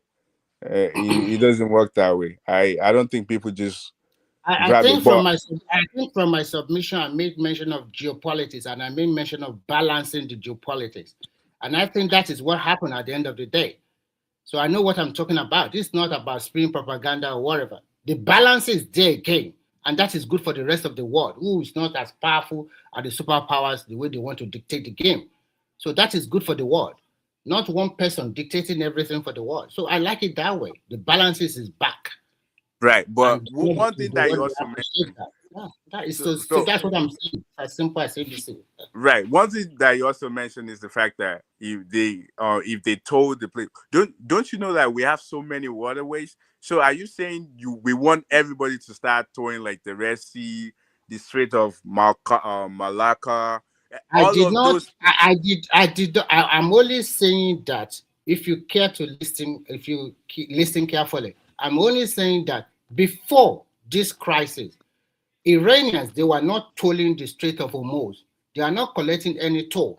And if you listen carefully, only 20% of cargo ship or most that passes through that place. It's just 20%, not No, even no, the no. overall Of the 100%. just Yeah, oil. yeah. It's not the Even cargo. yeah, There's so other of things the that pass through. cargo, not even the oil of the cargo. We are talking about No, oil, no, no. food, and Joyce, the no, No, the no. 20% for oil, Remy. thank you. What did you The say? 20% they are talking is 20% for oil. It's Yeah, not for cargos. 20% of oil that passes through that. That is why it affects the 20% price. of the oil production in the world passes through that. Yes, yeah, that's what I agree. That's what I'm trying to say as well too. So because of that, and I'm trying to say before nobody collect toll on this, they don't. But now I'm not totally sure. Maybe they agree 100% that they will be collecting toll. But what I read is that Iranian have opened that strait. Before the crisis, there are so many what do you call it, crude liners. Is Oriola disputing that the strait has been opened? Is he No. denying that? What he is trying to say is that although the Iranian opened the strait, but it's still America that block a lot of ship. That okay, we can allow you to No, go, how but can just America block the ship? Why would they block the ship? so that's what he's saying, and I'm saying that is not true. All right. So let me say what I said. During the war, Iran was like, okay, they put mines in the They didn't waterway. put mines. Wait, let Nobody me put land. mines there. Why are you saying they are put mines? How do you know? Wait, let me Oh, land. okay, wait now. Oh my God. How can they put mines and still allow some ship to pass? Here's the thing. They pull mines. So when they want to allow, they Wait. remove the mines, they Oh my put it God. back. They pull mines. They did not put mines. They Nobody did pull put mines. mines. What they see, did can was you to just lock wait? their Why are we missile. having conversation about what's already on the news? Why don't you just look this thing up? How many mines they already found? They founded mines already. They pull mines, but not everywhere. They have some parts that they allow their own ship to go through. But what I'm explaining, let me just finish explaining what I'm trying to say. During the war, the Iranians think that they can play this card by blocking the Strait of Hormuz and only allow the ship that they want to allow. However, during the talk that the ceasefire, United States was like, okay, starting from Sunday, our Navy is going to block the entire pathway. And we know you guys said you block it, you only want to allow your own, do whoever you want to go through. But as from Sunday, this past Sunday, the United States Navy already blocked the entire. So they don't even care if Iran is allowing this ship to come or not. All the ship that's coming through, they turn them around. So you see, like 3 days ago, before this totally open of the Strait of, there were two big Chinese crude liners They lifted all in Iran and they passed through where America. They didn't pass through. That's why I said, they didn't what is stop this? them. They didn't stop them. So that's why Simba, can you just They didn't stop they them. didn't go through, they turned them around. Oh my God, gosh, why am I talking to someone that don't even listen or will read the news? They turned them around. You started with your what do you call bigot? Why are you talking? Who are you? How am I bigot? I'm telling you that you don't read the news. If you read the news, you know they turned them around. All the news outlets would at first they were thinking they let them through. But at the end of the day, you saw the map, they turned them around. And I'm telling you fact, and you're still telling me, and you're still saying things that you don't understand, and I'm letting you know that they turned them around. When you want to talk, listen, when you want to talk, mind the way you address. You cannot be saying, why do you talk to this person? You don't talk that way. Wait, when did I say, why do you talk to this person? What are you talking? What are you talking about? I'm letting you know that you're not up to date. That's what I'm letting you know. Who's telling you that why are you talking to this person? You're not up to date, and you kept telling us what's not factual. Okay, you are up to date. Continue. What you're saying is not factual. If you think that what I'm saying is incorrect, just look it up and tell me, this is not correct. No need of me looking it up. No need of me looking it up because it's what I'm saying is also true, and that is the truth. All right. So they didn't stop them because the reason why they did not stop them, I will tell you, because apart from this coastliner, the Chinese also come along with their own military ship to help them to pass through the Strait of Hormuz. China has been silent the entire world. They only say a word. They only say a word on Sunday. They never put their mouth in the entire thing. Oriola, let me be okay. So I just checked now.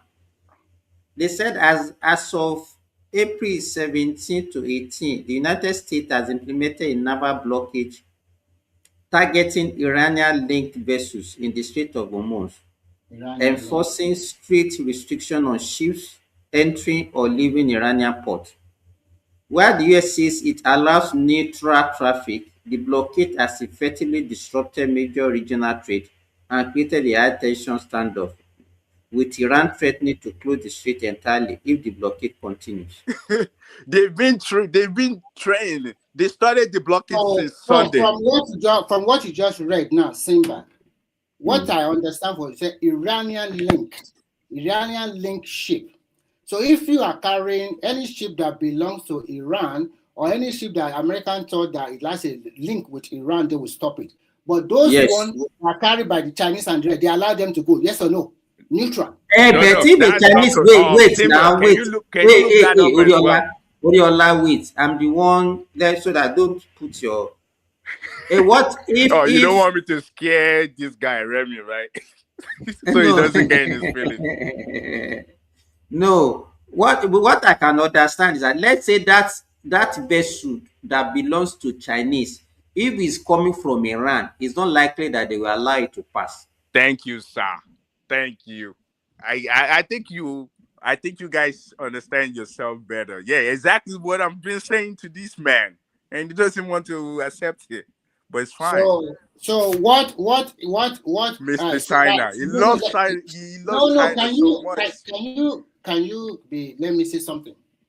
Your response, Simba, is that you're not sure. It's not likely to pass. And I am telling you that the video I saw and what I read, they allow it to go away. So the question we have here now is that America allows some ship, they did not allow some ship. But those ones that belong to the superpower, they did not stop it. That's what I'm saying. That's not true. Man, you kept saying it. That's not true. Simba, can you look from Sunday, please? Can you look from April 13? Can you look from April 13? What happened to Chinese vessel that was trying to pass through? They turned it around.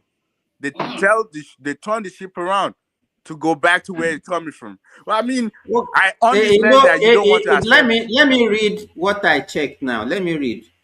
They said as at now, as at today is April 18, the US naval blockade does not automatically allow Chinese vessels if they are linked to Iranian trade. Remy, can you hear that?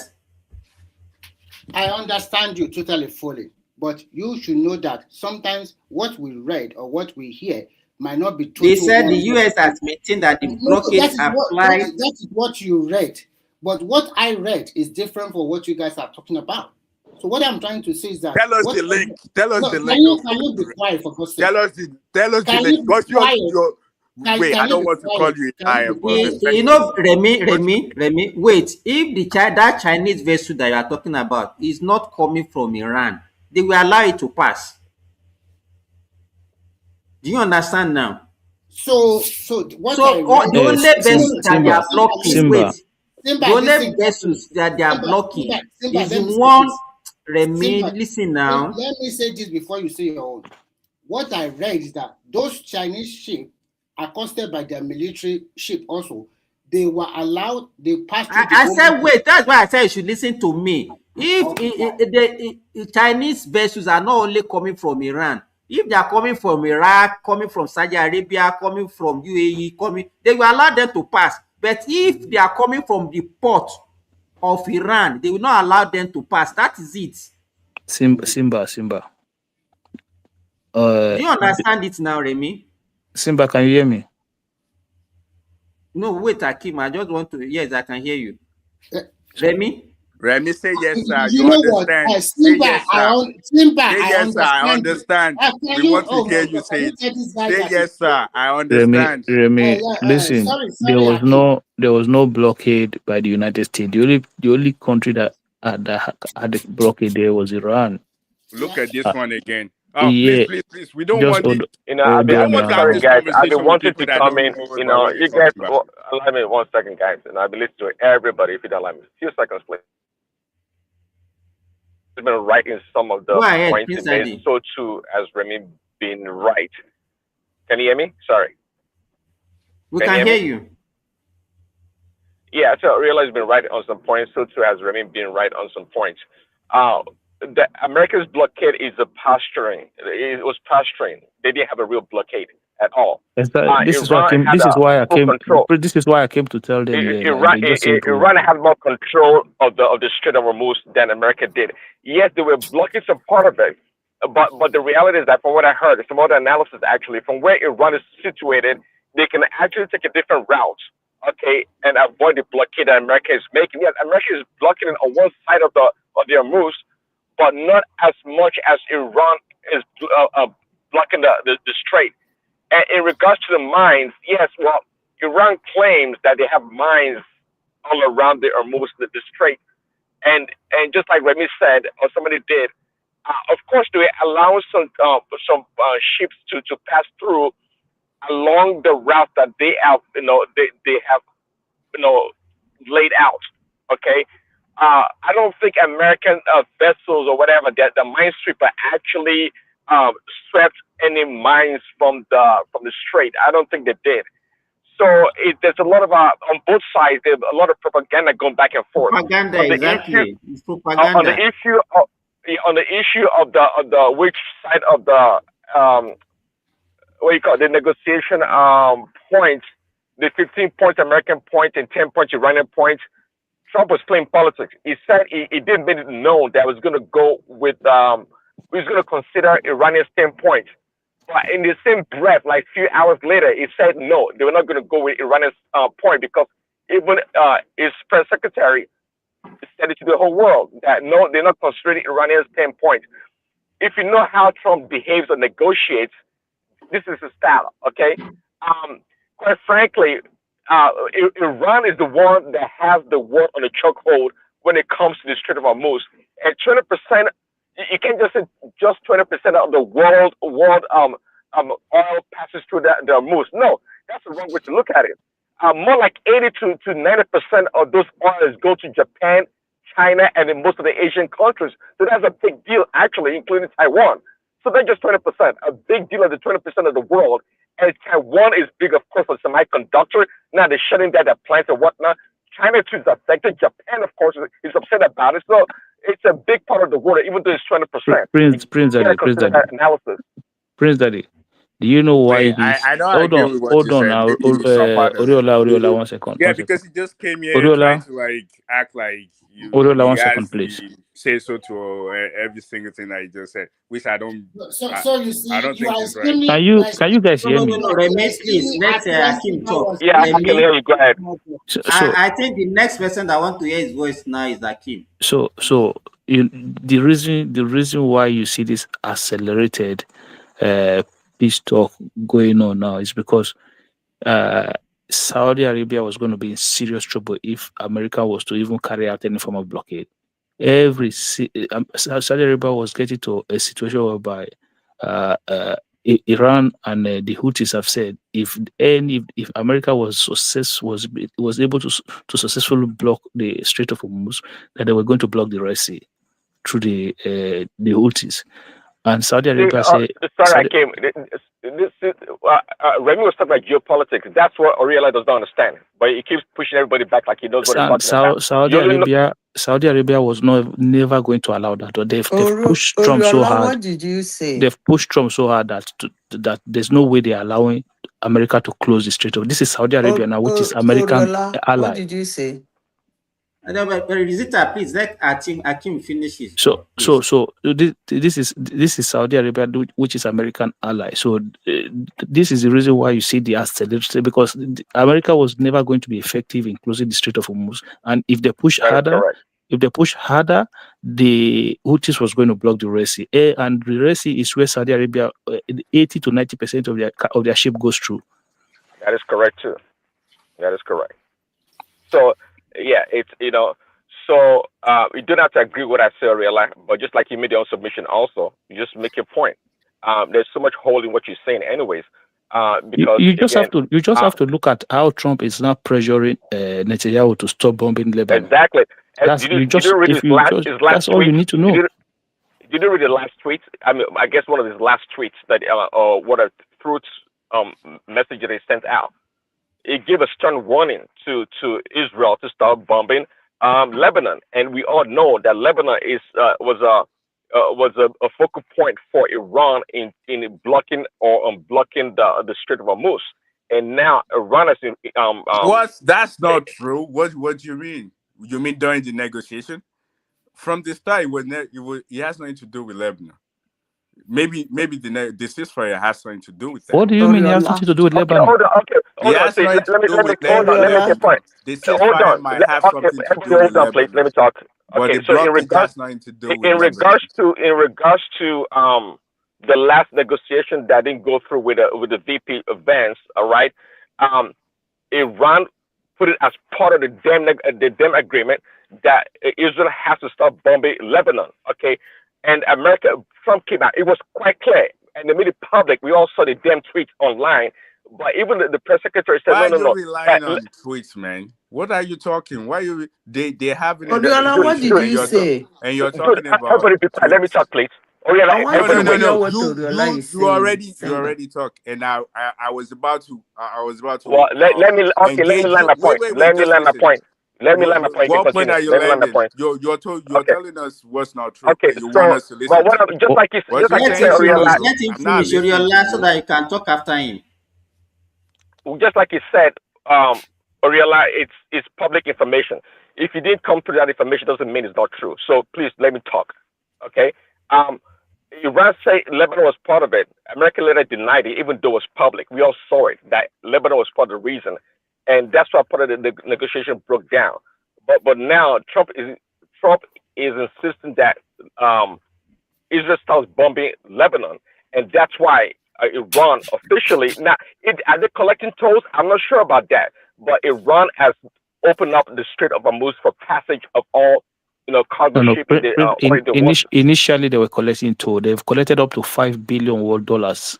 I know. I said, but right now. No. But that's propaganda. Okay, hold on. That's not Is true. the trade open right This now? guy would Yes just or no? come here with confidence and telling it's us they collect $5 billion. according That's not to true.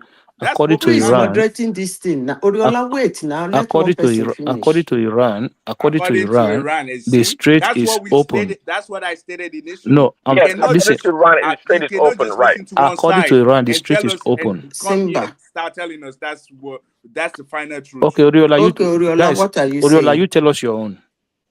Well, I've been saying my own all along, so you need to Well, listen. What I'm telling you is they're not collecting any tolls. That's number one. The Strait of Hormuz is still blocked. It's still black, even though today Sorry, are they collecting any my tolls? time is Sorry. still 17. Sorry, Ariel, Iran are they Him said, collecting let speak. me any just tolls? land, then you can Let him Are to they count me. collecting speak. any tolls? Ah, Yes or Let me no? just now, land. What the hell? wow. Now, Allow one person to speak. Now, I want to hear you people's argument. they're not collecting toll, just like I said, and the United States still blocking the Strait of Hormuz and telling them that even though they remove whatever they said they removed whatever blocked it they said, but United States still blocking it. They only allow any ship that they want to, and we can see this. You can literally just go ahead and see the movement of ships right now. Any ship Okay. link and Oriola. and Remy just told us that, which was what I've been saying all along.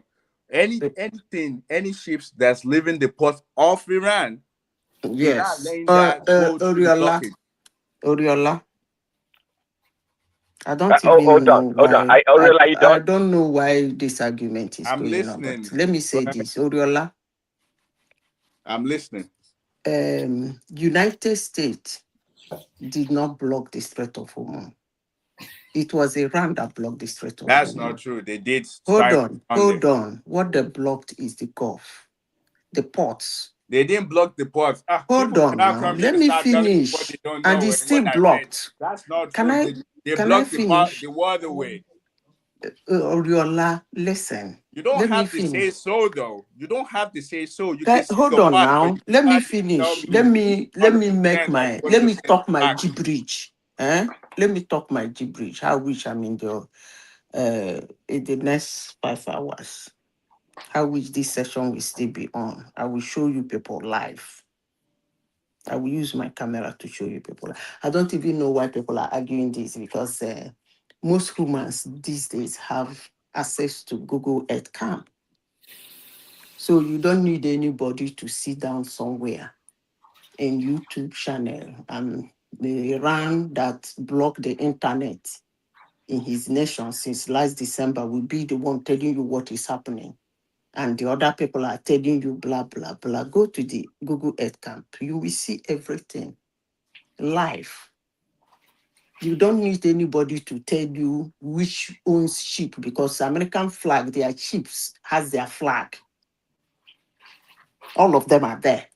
And they are not, American ship is not blocking the Strait of Hormuz. They didn't block the Strait of Hormuz. What they did was to block. That was why Iran said that what they are doing is piracy. That what America did is piracy. Then everybody started laughing and said the one you did in Strait of Hormuz is called what? They didn't block the Strait of Hormuz. The Strait of Hormuz was blocked by Iran, not the United States. What United States made sure was that to block them. And they didn't just block the Gulf, they make sure even if they are 800 kilometers, they can turn their ship back. That was what they scattered their ship all over the place. If you look at it in Google, you will see American ship, that 12 ship they're talking about is not in one place. They scattered it everywhere. So that was what they did. They didn't block the Strait of Hormuz. If Can Iran I said, respond? Can I hold on, respond to if quick? Iran said they have opened the Strait of Hormuz, I don't actually believe anything that comes from Iran. But today, as at yesterday, you can see ships moving. If you watch it with the Google Yeah, Earth Camp, that's you will see you're the right. transit. Ships are moving there now as All we right. speak. All right. But did Can I? America block the Strait of Hormuz? The answer is no. Okay. Did they block Iranian port? Yes. Can I say? Are they following them all over the sea? Yes. That is, it's not what you need to argue now. All right, Open your can I say Google Earth something? camp. You will see it live by yourself. America, All right, wait, America. let me say something real quick. Say something real Oriola, quick. Let me say Oriola, this real quick before you go. Just look. I have sources. Just go to military.com, or you go right now. CBS News is doing live coverage. They're updating us live. You can go to NPR. These are non-profit. They don't lie. They just stay in the middle. See, Or you can go to, Oriola, yes. Wait, the let me block. land. Hold on. He said non-profit Before doesn't you lie. counter me. Oriola, the block is Non-profit not that. doesn't lie. Okay, okay. The Strait of Oriola, let me Joker, explain man. That's what I'm trying to something. tell you. You're Oriola, telling let us me that they only explain block something. the ports. If That's you not correct. That's okay, hold incorrect. on. They block the entire I Strait of think I did Hormuz. not explain this thing very well. If you say they block the Strait of Hormuz, it seems as if they put a chip there and block it, that nobody should pass. No. Yes, they did. They have about 6 of their ships, their warships right there. Is there, Go look what do it they up. call that thing? I I forgot it. don't even know why we're debating this. This is undebatable. Well, you happen to be the only person out of 6 people on this matter that's have a different position, but somehow, somewhere, you think your opinion that's because supersedes I ours. have. That's because I have don't my think. fact and I just give you Okay, my excuse me, sources. Hold on, everybody. Just hold on. look my I'm the sources. moderator here. Hold on, Just go look my sources first hold before on, you real counter talk. me. It Why says don't that's you look because my you have sources what? first? You're countering me without providing any facts. Go look at my sources. I just gave you my sources now. Let me say this. Excuse me. Simba. Akim, wait. Let me say this. I don't know whichever name you want to call it. US has a blockade on any ship coming from Iranian port. They are blocking them. They open it. So if the vessel is coming from any other country from that Gulf, apart from Iran, they allow them to pass. But they didn't allow any vessel linked to Iranian port to pass. So can you tell us which country? Can you tell us which country they've turned around, please? They've turned around Chinese. And I come on, stop it now. Stop it. No, I'll give you the name. I'll go and fact check. Why you don't even read news? I will give you the name. Let me give you the name. The name of the ship is Rich Starry. Was reportedly intercepted in order to return to the Persian Gulf after attempting to exit. Guys, you guys just talking. You're just speaking about things that you read. You're reading propaganda everywhere. You're reading propaganda everywhere, man. You don't know what you're talking about. Go read some news. Listen. That was rectified because Trump even tweeted that. Did you see the tweet that Trump gave like yesterday? This is what I was going to say to Oriola. And she was talking that this is what I was going to say to Oriola, that this war is being fought on social media space where both leaders from both countries are putting information out there, and you're asking me what is my source. I don't need any TV station to tell me anything. Hakim, how did you make your own facts? How did you know that the news is wrong? Is a false? How do you know? I just told you, government officials are putting out information. How did you know that what we are telling you is wrong? Just tell us. Yeah, because I watch media and I saw. Listen to me. Listen 1 second. 1 second. You're getting your news from social media. We don't listen to you. I'm not saying I get me. I'm saying okay. So hold on. So Marco Rubio didn't come out. I'm going to be quoting government officials now. So Marco Rubio didn't come out to tell us that the reason why America attacked Iran was because Israel was going to attack Iran. Did they say that? Yes or no? Yes.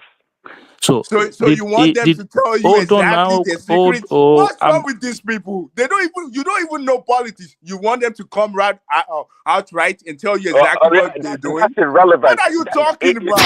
No. That's irrelevant. It's simply stating a fact. Hold on. You want them to come outside and tell you? They're not going to tell you.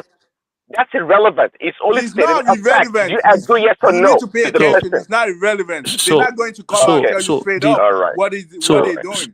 So did they go to Pakistan, both American and Iran? Did they go to Pakistan for negotiation?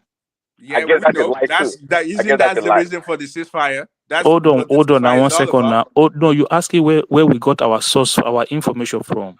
Stop. Okay. I'm not saying we know you get it from social media, and we can't No, count on so you. I'm asking you, no, if I got it from social media, you should tell me what I'm saying is wrong or is true. Did they go to Pakistan for?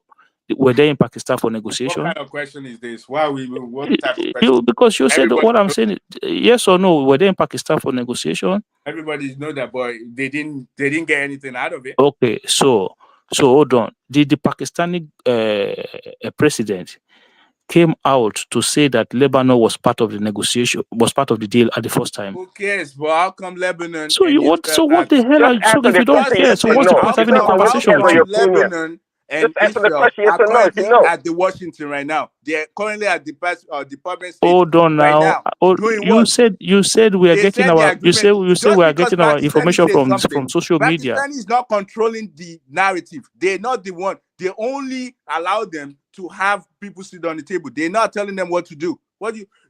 That's to say you don't follow news. They're not telling them what to do. Pakistan is just like they just want to get information. So Oriola. So why did Saudi Arabia cancel? Why did Saudi Arabia hold on now? Why did Saudi Arabia cancel its investment in the Trump's Gulf event? What kind of question is this? No, what kind of question is this? We're talking about A is moving from A jumping to B. We're not talking about that. We're talking about. Okay, so you see, this is why there's no need to have this conversation with you, man, because it's a waste of time. Yeah, you're a waste of time. You don't know what you're talking about. Stop reading. Stop coming from social media and telling us to believe you. We're not going to believe you based on social media. From what we can deduce and from what Simba have read out, maybe Simba, maybe you are right. Don't say he's no, right. No, let me finish. Please be quiet. Please, I beg you, be quiet. Wait, son, don't tell me to be quiet, son. Don't do that. Never tell me to be quiet. You can have your own talk, but never in your life tell me to be quiet. No, never say that. Did I ever call anybody names here? Did I ever call anybody names? So don't be rude to me, and you want me to be nice to you. Don't do that. Okay, can you be quiet for a while? Exactly what I just told you. Don't tell me to be quiet. Can you be quiet? So what should I do? No, you be quiet. You're not going to say nothing right now. Don't never tell me to be quiet, son. Never say that. Okay. What do you mean never? Go and sit down, man. Why would you tell me to be quiet? Don't tell me to be quiet. Don't be rude. Be nice. Say sorry. Say sorry to me. Say sorry to me. Say sorry to me. Say you're sorry. Can I say my own? Guys, let me. You can't hold the place hostage. Very bad and talk, please. Who are you? For God's sake, are you like a girl? From what I can deduce is this: Iran still control that the strait, and because they open it up, and maybe they have already agreed to some of the concession from both sides. Maybe Simba is also right that any ship that leaves the Iranian port into the open sea, maybe America will block it. Into the open seas means they are no more in Iranian territory. Maybe they will block it. But for you to go to that Strait of Hormuz itself, it's still being controlled by the Iranians, whether you like it or not. So Remy, how do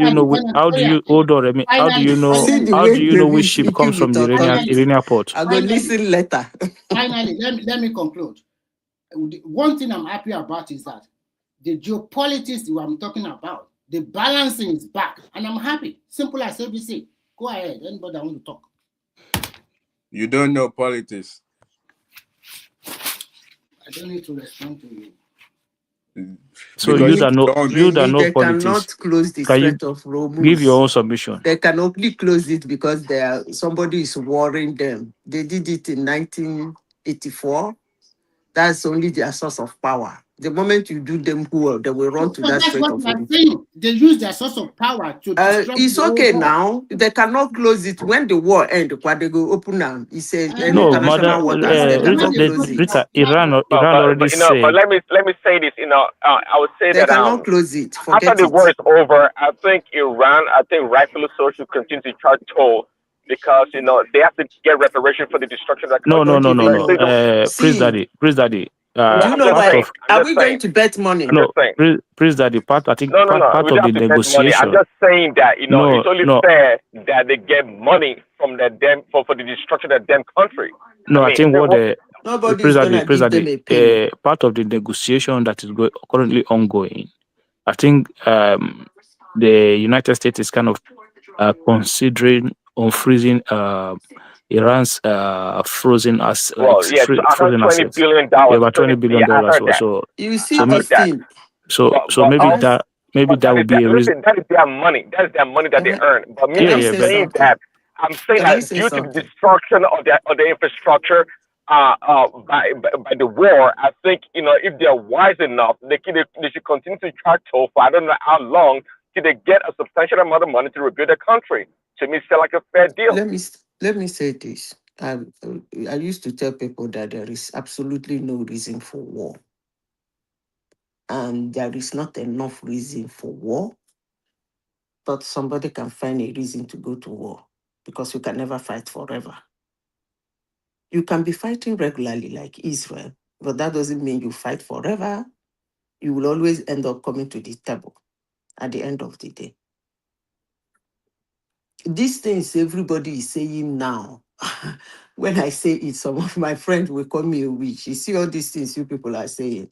They will give them this. They will release this. They will freeze their money. All those things have been on the table before. They have agreed on everything. The question is why they'll fight. Because if you listen to people who were inside the discussion or who are the people who were mediating among all of them, there is actually nothing so significant that they cannot resolve later instead of hammering Iran. Honestly, sincerely speaking, Iran virtually accepted almost everything except the long range. Almost everything. And that's why Oman is very angry. Because they were the ones helping on that thing. They were angry. Iran almost accepted almost everything. The only one they were not agreeing was the long range, which makes a lot of sense to anybody, although they were lying about it. So the question everybody should be asking, and all these people's propaganda, argument, and everything, everybody will ask the simple question: why the hammer? BB, And that's what nobody is was the trying reason. to ask. BB was the reason. No, anyway, I've said the reason here before, so never mind. That is a question everybody should be asking. Why is it that they always want to degrade the defense of any country around that place? It's even according to some people around here, they will tell you they actually salute Donald Trump's courage for hammering them because it's a very chaotic country. What do you mean? What do you mean? It's a very chaotic country. What have they done that made them chaotic? Now. That's what they did. Okay, you people are very young and you don't make references to. You guys are young and you don't make references to what has been happening. Madam Rita, you don't know the age of the people that is on the platform with you. You don't know the age of the people that is on the platform with you. When I say young, I'm not talking about age. Forget it. When I use the word young, people who know me around means people who careless about some certain things. That's what I guess that's synonymous with ignorance. It's not that's some what I was people. saying. When I see people who don't show interest in some few things in the world, I call them very young because they want to. Well, I use very young.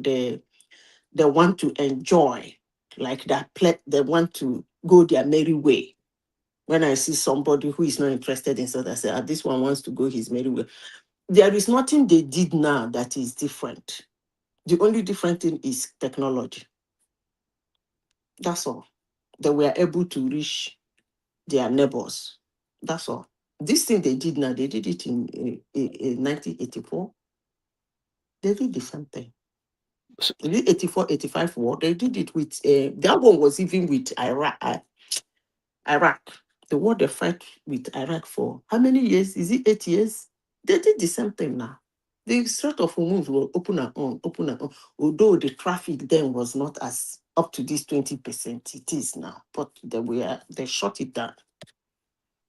Iran hammered their cargo land. Iran destroyed some of their, what is it called? Their oil refineries. Go and look at make reference to it now. You will see all the story. You can even watch the documentary or watch the video then when the propaganda was not enough. You will see it. Wait, can I get it was a year of, I think, 8 years. They fought that war for 8 years. Can I get your opinion? Iraq destroyed a lot of things, and this Strait of Hormuz was still their strong power.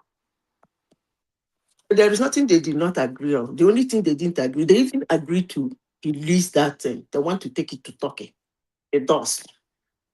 They said they will take it to Turkey. So I don't know why they were hammered. You people should be asking that question. Because all this, they're going to give them this. US has already said that they will agree to lapse in some areas, the sanctions. Even this person that didn't talk to them, what's his name, Joe Biden, that never talked to them, released some part of their money to them. So it's not, that's not the reason why they're hammered. Yeah. Can I get your opinion on this? Because I mean, I know when you're losing, then you start like, and the reason why I'm saying is this: when you look at the 6 weeks little war thing, they're not really directly attacking the United States like that. They're just attacking their neighbors, which I don't understand. Like, you guys are the same people. Why are you attacking? What do you mean you don't understand? They're not the same. What do you mean you don't understand? They're not the same. Yeah, and like culturally. Oriola, let me explain to you. Number one, they're not the same people. They're not the same people. Number one, they're not the same. Let me explain. No. Forget whether they are the same people or not. Please add the 1 second. Please add the 1 second. You don't have to.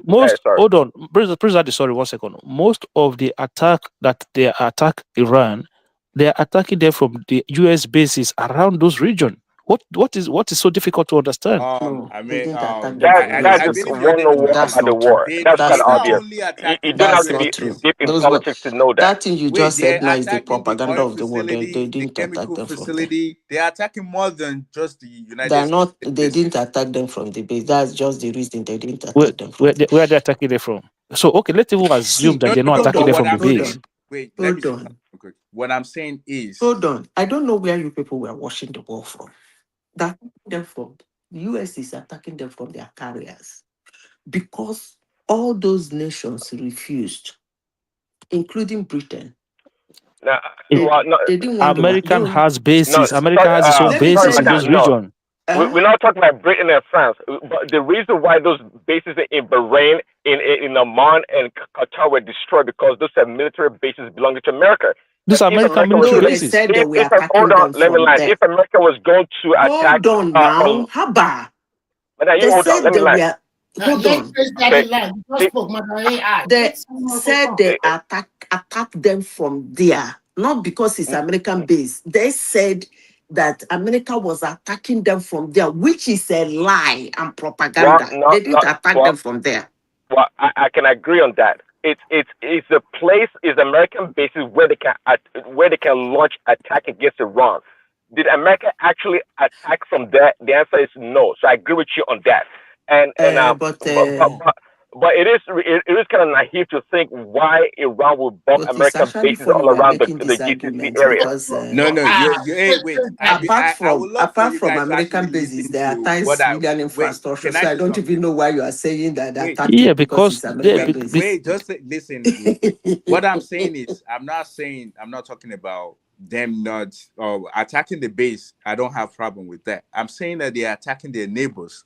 They are attacking their civilian infrastructure. They are attacking their hotels. And we are killing their citizens, yes. Exactly. Well, because the American soldiers abandoned, they abandoned the bases and they were lodging in hotels, and Iran has intelligence. where they Iran has attacked them. Oh, intelligence in so that are they area. hiding in the oil facility as well? Do you And know? Do you chemical No, want to plants? hear the truth?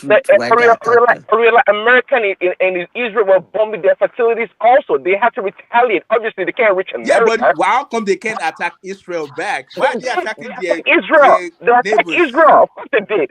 No, but They attack of course they Israel. did. But why did they But I attack their understand neighbors? what Oriola is saying. Israel is more fortified than the See, rest of the Gulf states, and America see. was supposed to defend the Gulf states, and Apart they from, failed So it makes miserably. sense to you oh for them to be goodness. attacking their Apart neighbors, from, their look, friends. no, it's not. They Or they attacked. are not They friends. In fact, attacked they all hate UAE. Iran. If you know They the history, attacked. they all hate Iran. They don't like Iran, so they're not They friends. attacked UAE more than they attacked Israel. Right, but UAE did Well, not even no, attack back. that is not. I would say that is true. That is not Check the true. number. Check the number of missiles Well, because there's no way it's in the system. You don't even argue it. Pull it out. Madam, they could have done more destruction to I said UAE, but not pull because they're it attacking UAE out. more than Iran. They attacked I don't believe that. Show us. UAE. I don't believe that. I'm not talking about Qatar. I'm not talking about Saudi. Why are they I attacking said, UAE first? can we calm down one voice? And I Saudi said, Arabia. Why? I said they attacked UAE more than they attacked Israel.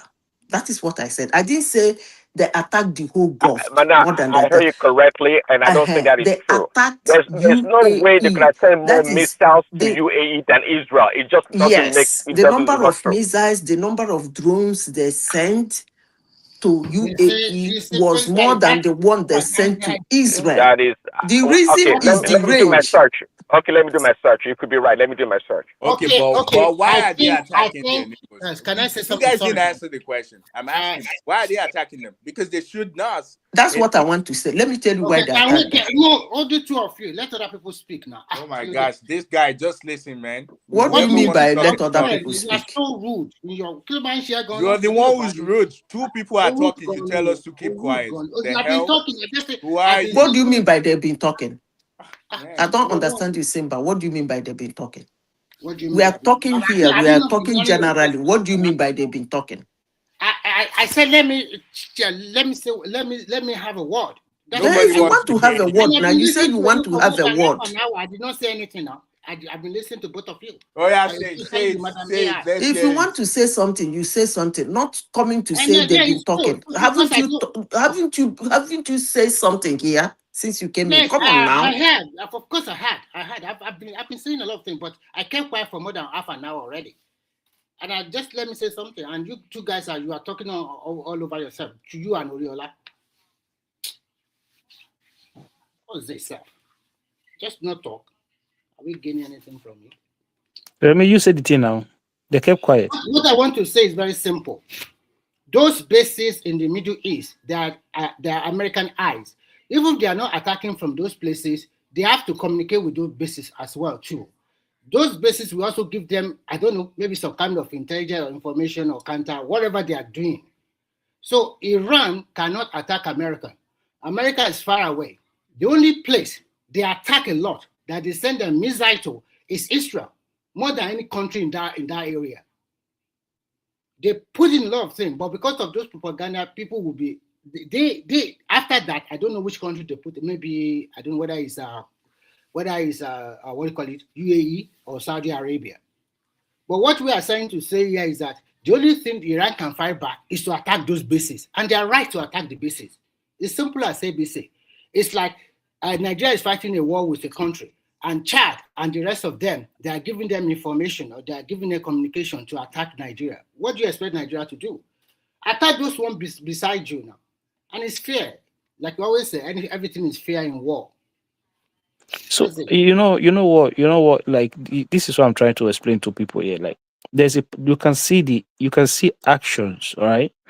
Just look at the actions of the of the way things are played out. And you just need to look, you can just make up what is the situation here. Okay. So for some reason, America have the upper hand in this war, right? Let's assume this is what we are saying now, that America has closed the Strait of Hormuz. America has blocked the Strait of Hormuz. So what is the whole point of this negotiation, not only having this negotiation in the Iranian terms, we've got to a point whereby Israel has also been forced to hold a ceasefire talk with Lebanon. So it doesn't make sense.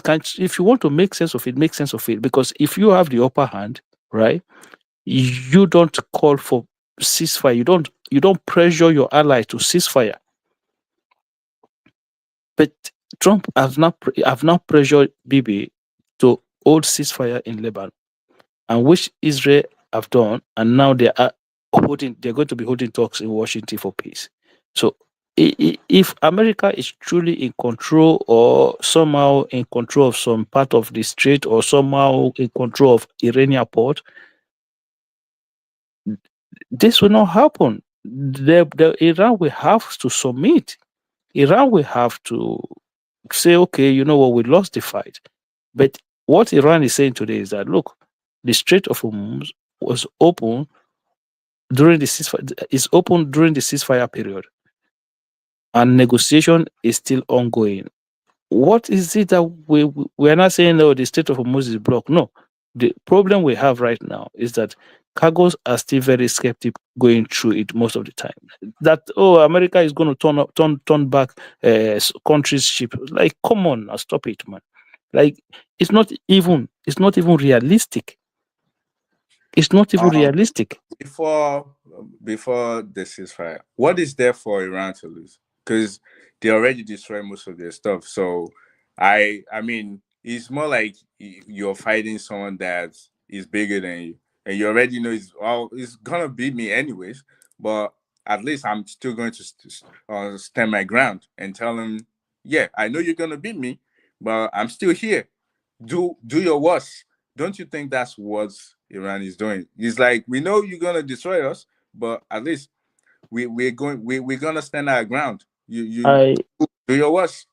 So, like I said to you, I say I'm not going to say this is what they are thinking. I'm just looking at what is actually happening on the ground. So why, if Trump was not able to stop Bibi from attacking Iran in the first place, why all of a sudden he's been able to now ask him to stop bombing Lebanon? Simple question. Simple. I think I already answered this question before. I didn't want to go back. Wait, let me. I started talking before you, and you want to jump in. So let me finish my talk first. So I already saw the. I already kind of like talk about this before. So basically, there's a ongoing talk between Israel and Lebanon in United States. I think started maybe like Monday, or even as of last week, Friday or so. So there's already talk going on to have them have a ceasefire. I think they already have a 10-day ceasefire anyways. So that's already happening. So there's no way you're going to ask someone that's reasonable to not tell Israel that, stop it. You guys already have an ongoing talk. So I think that's what's going on in that area. No. That's not what happened. Okay, listen. You see, this is the problem. But when the initial when Hezbollah came into this fight, right? Israel launched heavily into Lebanon. Like, they launched heavily into Lebanon. So when Iran started their negotiation from the beginning with Pakistan, Iran said Israel have to stop bombing Lebanon. And that was part of the deal that the United States started to work with, the framework that they started to work with in Pakistan. And the Pakistani president came out if you remember, when Bibi launched attack in Lebanon, the Pakistani president came out and to say that the deal included ceasefire. The ceasefire include Pakistan, and Iran says if Israel does not stop bombing Lebanon, if Israel does not stop bombing Lebanon, that they're going to reclose the Strait of Hormuz. That was what Iran says. That, and then Trump says to Bibi, Bibi, maybe you should take it easy on Lebanon. Bibi, maybe that was how the negotiation started for peace ceasefire in Lebanon. So if Trump and America are in control, why would he put pressure on Bibi to ceasefire in Lebanon? Because the ceasefire originally started from when They had a deal in Pakistan. I think we should just move over this because I hear your point, but I kind of don't think it's. No, I came. And I don't want to argue about anything right now. It's not about arguing. I'm just telling you, government officials from both sides. Government officials from both sides. That's all. I think, Akim, I think you are fair in your analysis, and that is the truth. Like I said earlier before, America and Israel thought this is a war we can just round up under 2 weeks. Estimate all their whatever they have in military, navy, or whatever, and we are done with it. And then we can impose whoever we want to impose on. Of course, there is also other interests underlying control of the oil. So, but unfortunately, they found Iran resistance to it. And there was a report that came out that Iran still has stockpile of those missiles and whatever up to about 75%. So they have not dismissed nothing. So to me, the way I see this thing at the end of the day, for all of the three people, all of the three countries, is just an exercise in futility. Because you still have to come back to the table again. Iran will still control the homes of whatever they want to control. America that want to control the whole, they do not have everything. Israel will still continue to fight among their neighbors, whether we like it or not. The cycle of violence will still continue in the future. So whatever we are saying here, so let me finish, please. Go ahead. You're not done. I thought you were done. So that is the reason why when you make your own analysis, when you try to give me all those subtle jabs, I just look at you and I just let it pass because I don't want to reciprocate back to you. Because if I reciprocate back, you will be thinking other things. So be careful. Let bygone be bygone, man. When you are in a problem, yeah, I know. Well, I'm just advising. No, I don't think I need you to pull me on anything. Because you are not talking to a small boy, okay? So mind your own. Yeah, I'm not a small boy either. But I know you are not a small boy. But the thing that I want to understand, we are both an adult. We are both adults. So right, we should be respect is reciprocal. So please. Sure. The thing that I want to understand is attacking your neighbors while you're fighting. People that lose the fight. I'm not sure. A lot of people, a lot of us when we're younger, we know how fight was. When you're losing the fight, you started attacking people that doesn't even. They're not part of the fight. Quickly answer this question. Don't you think if America is not involved in this war, if it's just between Israel and Iran, do you think Iran will attack all those their bases in the Middle East? I wouldn't see. I just asked you a question. It's a simple question. No, they would not. But that's not my question. But that's not my question. You're not. That's not my question, though. You know that they are attacking the private citizens, like private companies. They are attacking oil facility. They are attacking. Oriola. That's what I'm saying. They have to do that to survive as well. Hold on, Remy, 1 second. Remy, 1 second. You're not 1 minute. Remy, 1 second. Oriola. You're now saying my point. Like they're doing Oriola, hold on 1 second, please. Because they have. It's a war. Oriola, listen. No. The first set of attack. The first set of attack. The first set of attack that the United States carried out in Iran was on an elementary school that killed over 150 children. So what are we talking about? Talking about what is fair, what is not fair. Wait, you are right about what you said, but when the thing is, the news has now come out that those schools that you're saying, the schools, the hospital that they attacked, did you know they actually have their what is it? Their what they call those things that they shoot bombs from? They have it right in the school. Oh my God! In the hotel. Oh my God! Whether they have it or they do not have it. This is exactly what Israel was doing in Gaza. That they've leveled the whole of Gaza today, like completely leveled the whole of Gaza today. Right? I'm just so if it's justifiable, let's listen to ourselves. I'm not saying it's right. Oh geez! Okay. So somehow they call the ceasefire.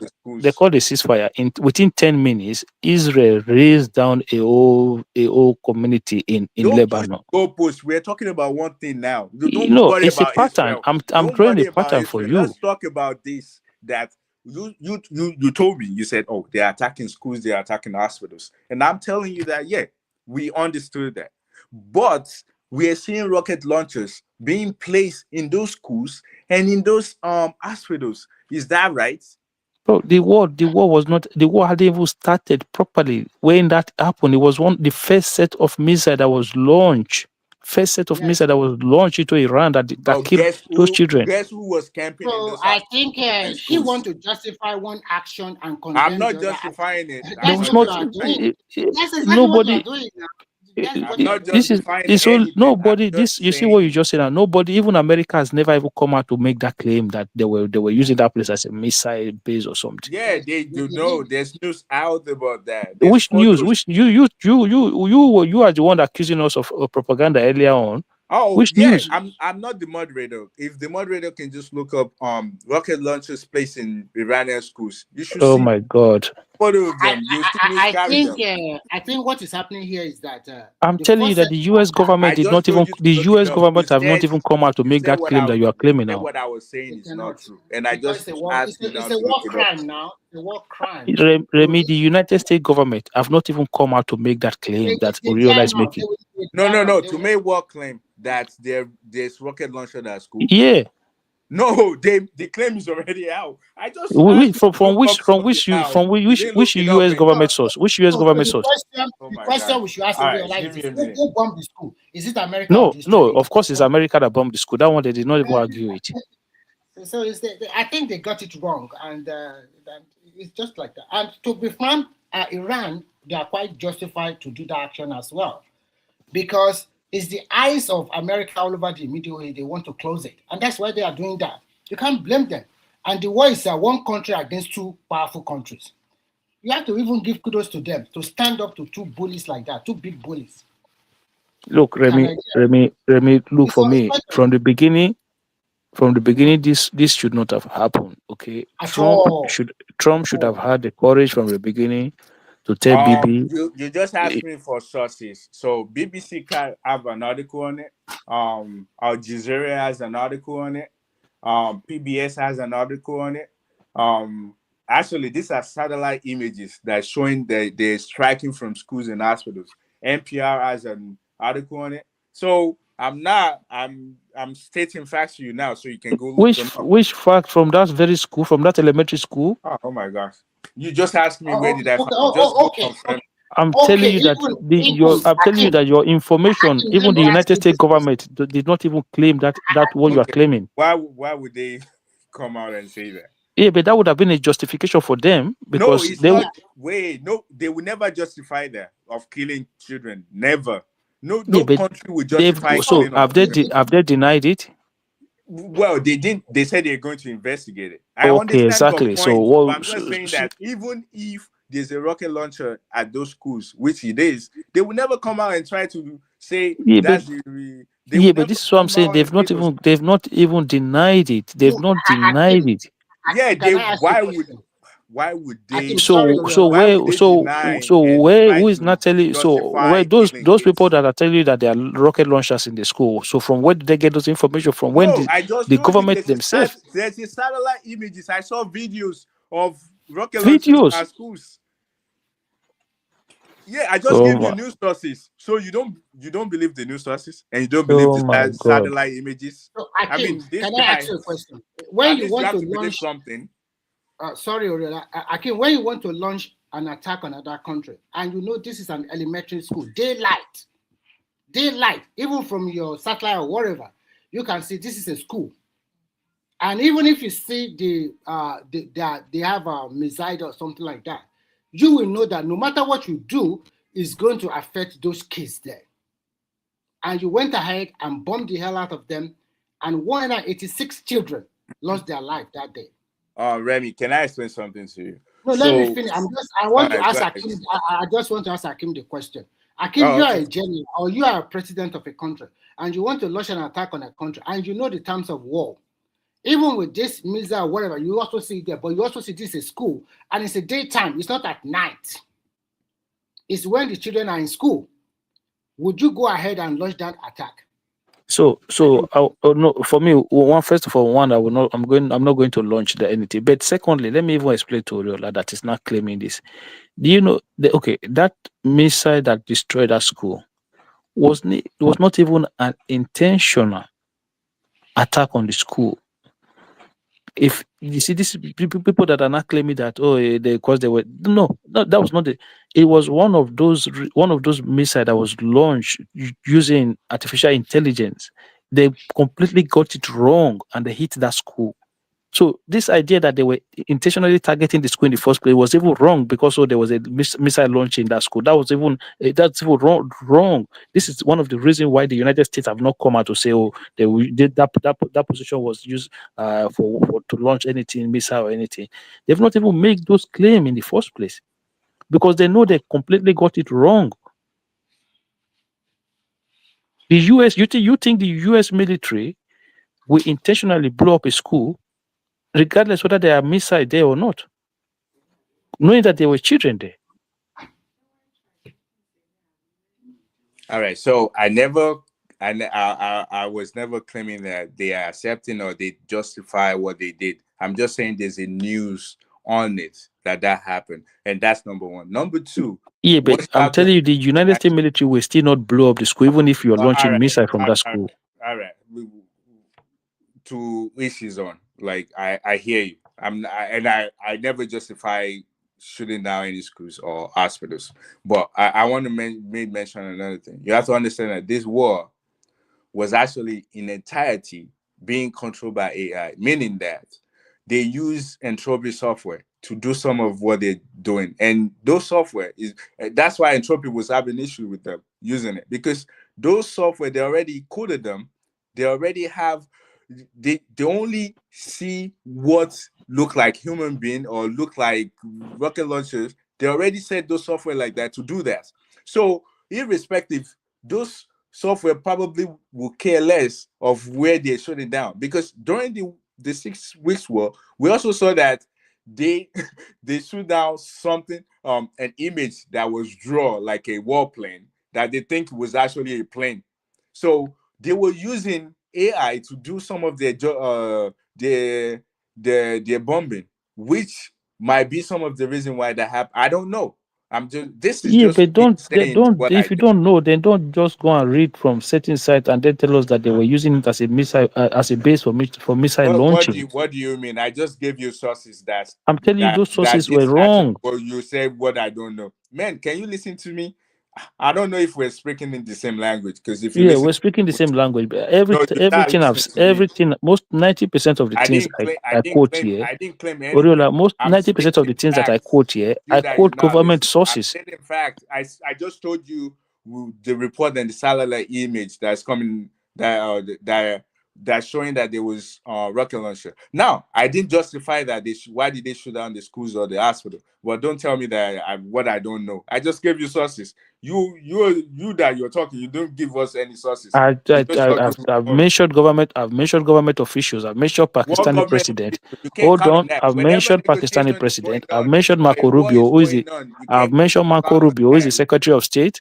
I measured Donald Trump his own tweet. Is it possible for Hakim? Is it possible for us to change the topic of discussion? I think we had enough on this. Let's do it, man. So Simba, you want us to talk about your farm or what? What do you want us to talk about? No, we can discuss we can change the topic.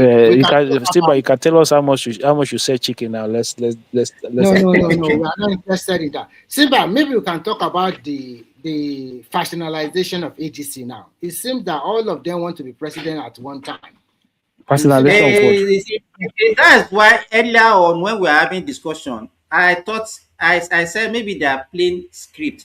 Because if you look at in the last 3-4 days now, Obi, Kwankwaso, Obi and Atiku and Amechi has been speaking yesterday. Amechi spoke yesterday, and it was even the interviewer was asking him why is he attacking his fellow colleagues in ADC. Because he was trying to run down. What's wrong with that? I did not find. He was trying to wait now.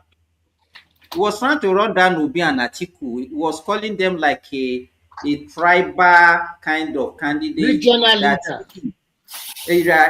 leader, tribal kind of that he cannot be seen as a Ikwere or Igbo that is like is the true nationalist among them. You understand? And he was And boastful of what. Simba, if we want to talk about precedents, if Amechi probably lose that that primary to Atiku, I think he's going to leave. Because I had one of his interviews. And the only thing, all of them are still saying, because they asked them that, okay, if peradventure you don't win, will you support? They will not say they will not support now. No, you understand? It's not the same Amechi. It's not the same Amechi. When immediately he lost the primary in APC, he didn't do anything for the party again. Yes. Before Amechi already mentioned like 1.5 months ago that ADC should zone the presidency to the south.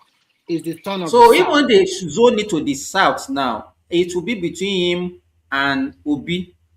And he will win. To me, he stand a better chance to win it than Obi. Yes, he will win it. He will. He will win it because for me, I think I think the problem Atiku is having in ADC is the introduction of Kwankwaso. I don't think Atiku does not. Yeah. He does not like Kwankwaso. I was enjoying the conversation between Akim and Oriola. Then Simba said we should talk about damn chicken and Opitobi. This guy is ridiculous. You know, we were enjoying the conversation. I mean, do we have to talk about damn Opitobi all the time? Simba. No, we're talking about ADC, man. That's what I'm saying. Do we have to be talking about damn ADC or whatever? We are already No. They were having a good conversation. Sometimes you just gotta let things go, man. We're not having a good conversation. The conversation was so tiring to me because this. Well, I don't want to go. All right, so actually, I was going to ask you to read the part of Al Jazeera or NPR article you're talking about where those children that were killed like chicken were in a military base or whatever you said. I'd like you to just read some excerpts. Let's listen to you. I want to listen to you. I can do that. Yeah. Let's. I mean, but it is important. Actually, I can read that, but actually, if you and please, Oriola, please, Daddy, I can kick you out of this. You know, I'm the one in charge here. Yeah, Idi Amin. Listen, I have contact in Iran. I tell you to send more bombs to Saudi Arabia. You keep messing around. Except you don't want to live in Saudi in peace. Akim, in as much I give kudos to all these Middle East countries, because if you have ever visited countries like Qatar, UAE, and also the other one I visited, 3, you'll be amazed at the development, the progress.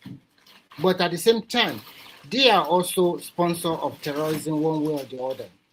And where they sponsor those, you have facts to that.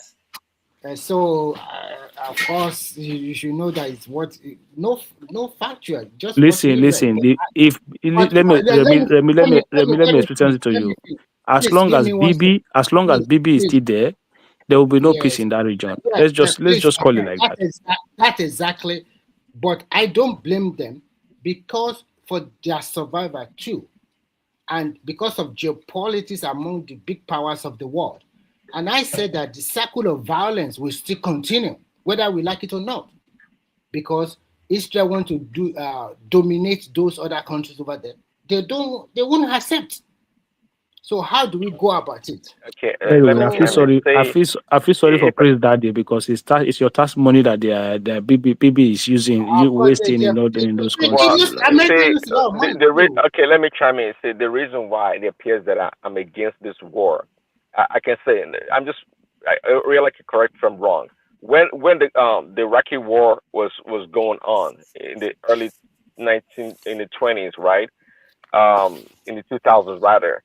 I think Ariella was probably a teenager, or maybe a little bit over a teenager. But my point here is that listen, prior to the war, and they fed us a bunch of freaking information. Ariella was a teenager. This guy shooting shot. He's throwing a shot at me. Okay. No. I'm not. Listen, you can't deny it. I'm not throwing a shot. That's what I'm saying. Let me learn my point. You get what I'm trying to say. But the point here is that look, it doesn't matter your age, because even our senators, they bought the garbage that is sold, that Bush sold us.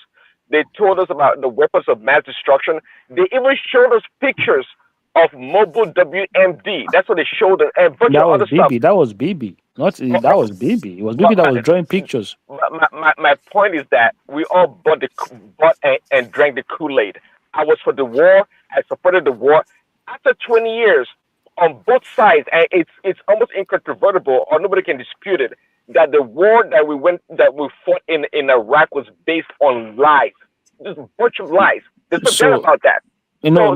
Prince Daddy, you cannot blame. So you somehow you can blame, but you have to understand that the emotion of 9/11 was still running high at that time. So it was easy. Well, thank you very much. It was easy for BB to sell that bullshit then. And that's why people like myself bought it. But the point is, like, apart from the emotions running high, but they sort of lies. Of course, they were able to sell that lie.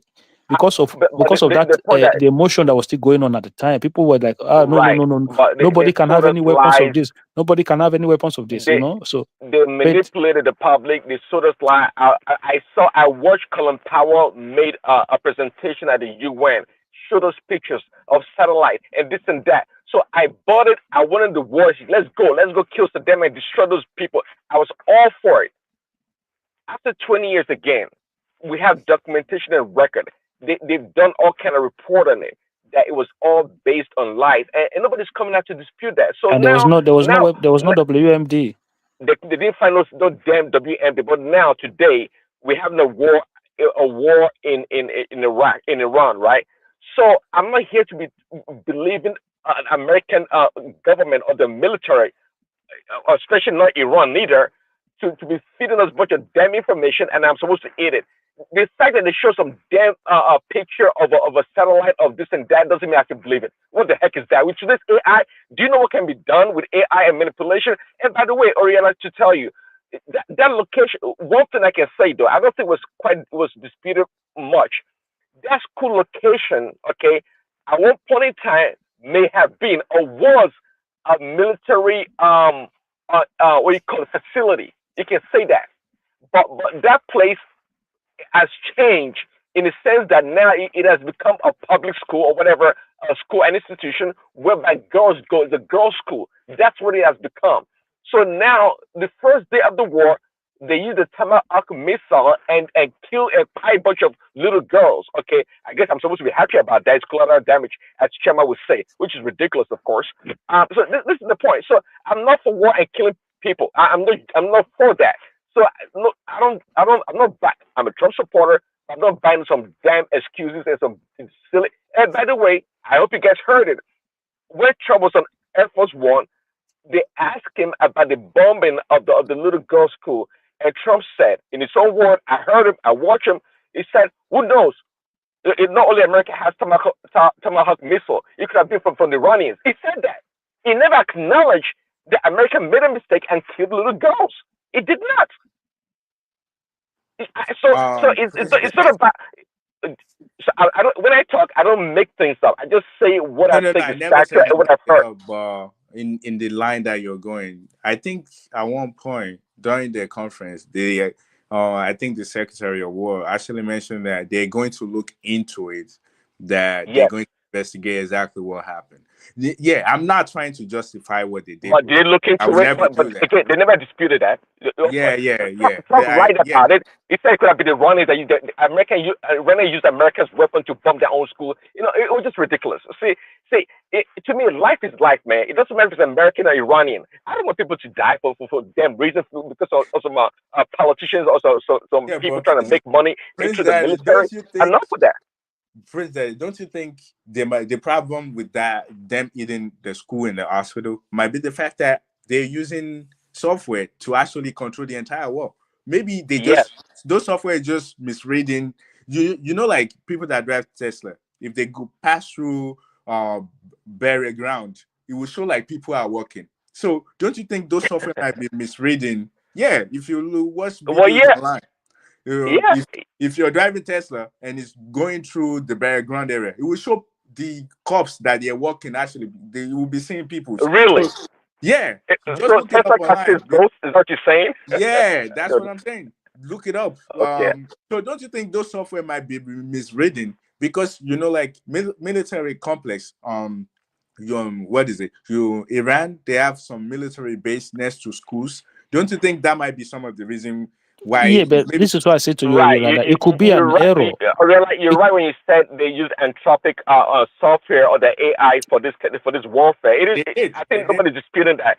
But you can't just rely on freaking AI. Isn't that the why Entropy said they can't use it? This isn't why But they're they do it. fighting at core right now, that they don't want them to use their software for war. That's the reason, because they know it's not 100% yet. It could do some things crazy that they don't know, then they don't want it to happen.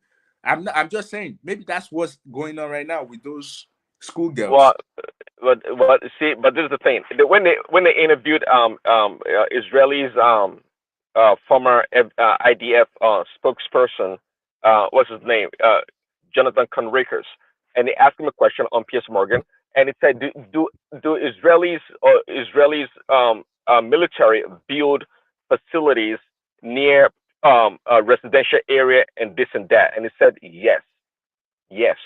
So the building of facilities, military bases around civilian or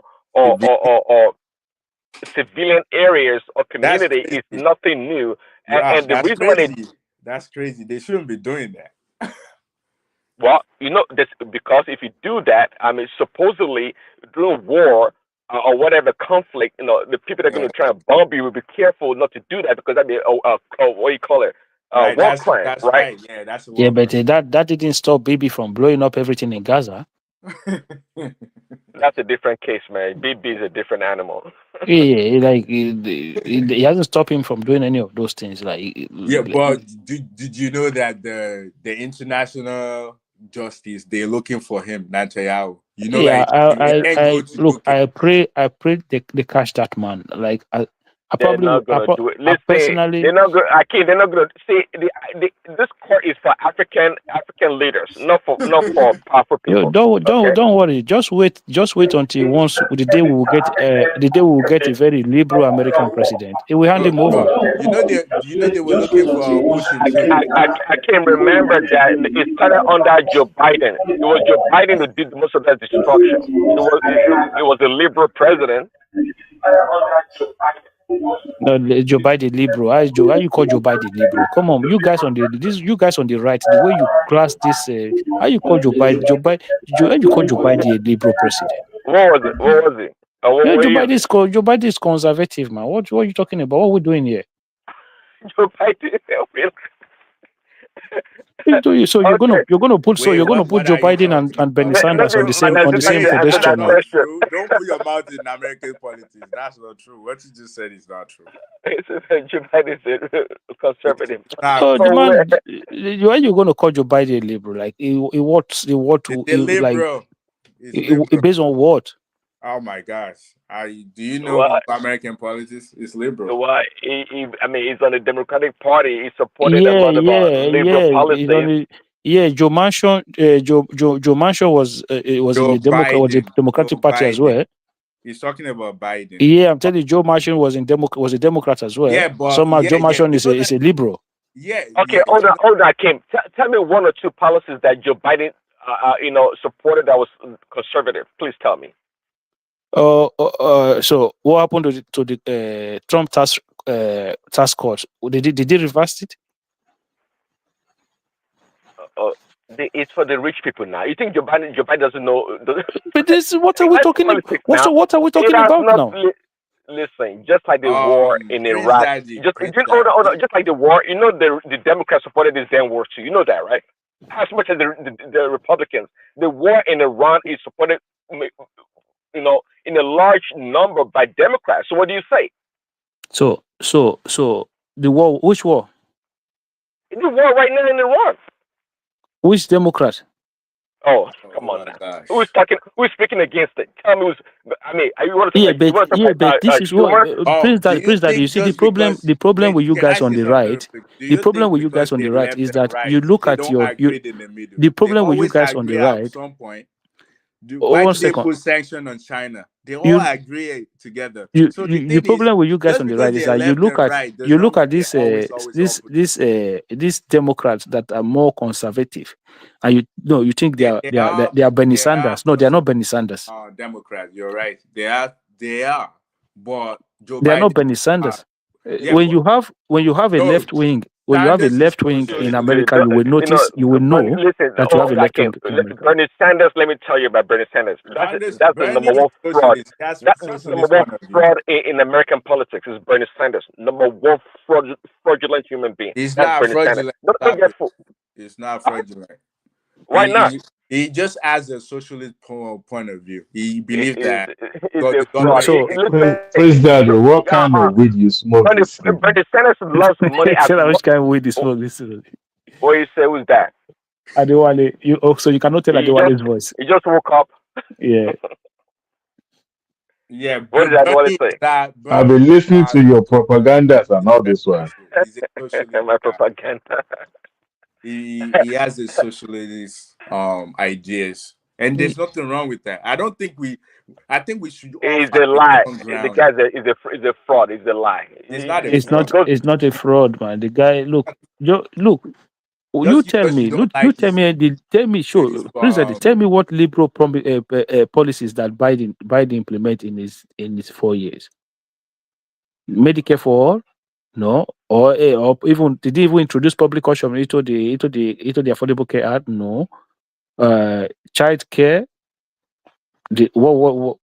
Child care. Even when they wanted to pass the infrastructure bill, right?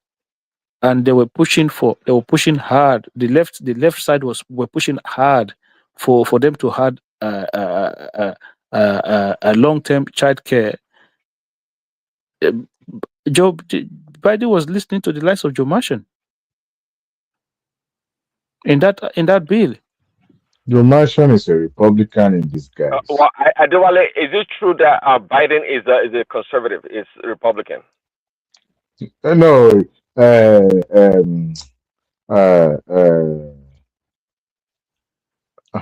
Wait, Midwest is just Midwest is just, no, it's the progressive Hakim. It's just being sarcastic, comparing what is it called? No. It's being serious. It's not being sarcastic. It's being serious. No. It's like comparing Joe Biden to what is it called? Bernie Sanders. That Bernie Sanders is more on the socialist side, while Biden is actually a middle progressive. Yeah, it's not. What do you mean progressive? Full left. American politics, man. It's progressive. He said it's conservative. He didn't say that. He said it's conservative. The man is conservative. He's in between. He's not really a conservative. He's not really a progressive. He's in between. Well, what do you mean by in between? Definition. Well, how does that work? Oh, okay. It's very simple. In between meaning that if you look at his identity over the time, right? I look at the policy position. There's certain things that he leans towards, like he has conservative leaning, but at the same time, there are certain things that where he's like, okay, he's progressive thinking as well. So like, he's not necessarily a complete progressive like Bernie Sanders, but at the same time, he's not a complete conservative like Joe Manchin. Isn't that the definition of a liberal? No. A liberal, no. Liberal means that you can. They like to call these guys like to call themselves. They like to call themselves the center right or center left. You know what surprises me in 2015, guys, was traditional. That's how conservative are. They just stick to one traditional type of idea, and that's not liberal. Liberal, you can switch. You can be conservative, and you just like the gay thing now. Like a lot of people that they believe that it should only be men and women. They're very conservative on their point of view. But at the end of the day, because they're liberal, they change their mind. Like, okay, if people want to do their own thing, I'm not in their bedroom. They're allowed to do whatever they want. So they become liberal to that idea that I'm liberal on this idea. You can do what you want. I can change my mind. But when it comes to conservative, they believe in tradition. You can't change it. What they think is right for men and women to do, we can't change our mind. It has to stay like that. So that's what it is. So I don't get your definition. That's not what a liberal is. That's what liberal is. Liberals are mainstream to moderate. You know, like you said, a liberal can focus on protecting individual rights or like working within the economic system. So like they could support gay marriage, or let's say they could support like moderate taxes increase for social program and whatnot. But like at the same time, I think the word to use actually would be center left, because they're not because when I think of progressive is Bernie Sanders is a progressive. He's like the classic progressive, and Biden is not that progressive in his thinking. But at the same time, Biden is not that conservative as people think that Biden is. Yeah, but you're not more of like because your policies do not go forward or pass doesn't mean you're conservative. I think that's wrong.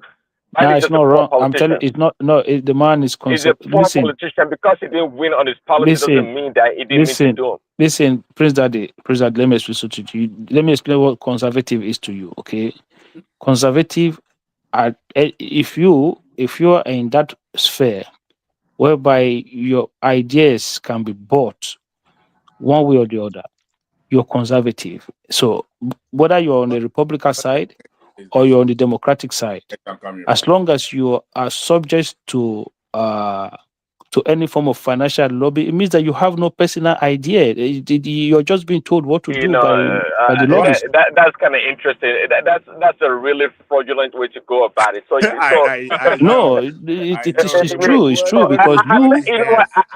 I think there has been a liberal. Actually, I like that definition, but that's what it means to be a liberal. No, that's what it means to be conservative in America. They just we can open up the can of worm with Biden's Burisma corruption and Nancy Pelosi's that's why it's conservative. That's why it's conservative. You can do the same for Trump. That is BS. That's why it's conservative. I don't understand. This is why I say the man is conservative. The man is conservative. And you can do the same for Barack. You can do the same for Clinton. You can do the same for Bush. They all have exactly. They're all listen to me. All the bad eggs are conservative. That's a smart one. For example, the bad eggs are conservative. Bill Clinton is also like Biden. He's also like he's also in between being. Hold on one second, guys. So Obama came into office, right? Obama came into office during the financial crisis, when it was supposed the people who caused that crisis were supposed to. Sorry, I have an announcement. By 6 hours mark, we are going to move to the background. So anybody that wants to join, the link is on the comment section. So by 6 hours mark, I'll move us to the background. Thank you. So Simba, are you a Democrat or a Liberal? Remy, what kind of introduction? What kind of intrusion is this I'm now? just to light it up. Just to light it up for Simba. What kind of it? Like this? Sometimes I feel like if we were still like back home in Nigeria during the military times, you know. You will beat him, man. When you see him, you will have beaten him, man. Koboko, serious Koboko. Just tell you, you do this at him. Leave Dr. Lami alone. Let him answer the question now.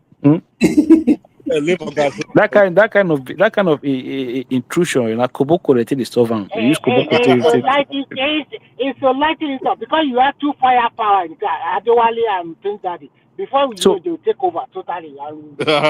So where Obama ended up bailing the bank. Obama ended up giving money to the banks. Speak about ADC. Obama ended up giving money to the banks the same bank that bankrupt the entire economy. Right? Which bank bankrupted? The bank bailout that Obama did was in my brother. You know, let us be mindful of information. Hold on one second, Adewale. When he wanted to pass his healthcare bill, he went to go and take Mitt Romney healthcare. He went to go and take Mitt Romney healthcare to come apart.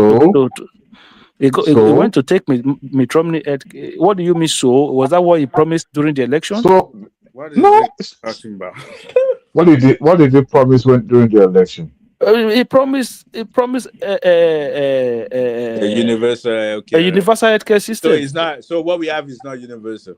What do you mean? Is that have you been to other countries? Is that universal? What are like, you is talking about? You don't live here, so you don't know. but I live in countries where they have universal healthcare. So that I'm telling you, what you have is not universal. Sure. You never use any something, and you're It's claiming it's not universal. Right on, you did right. What kind of healthcare is that? That is not such a terrible healthcare system. Yeah, but I live in country where we have universal healthcare system. You don't have Akim, what one. does that mean? What does that mean, Akim? So if the man is taking, hold on, if Obama went to go and take Mitt Romney, okay, so is Mitt Romney a progressive? Who tells you he took his healthcare plan and then implemented and then pass it. I call it affordable, and they say it's affordable care. So when we're talking about progressive, he never took his idea. Stop it. He didn't take his idea. What do you mean? They like why America is doesn't it? have a universal healthcare. Please, I beg. Let's get that.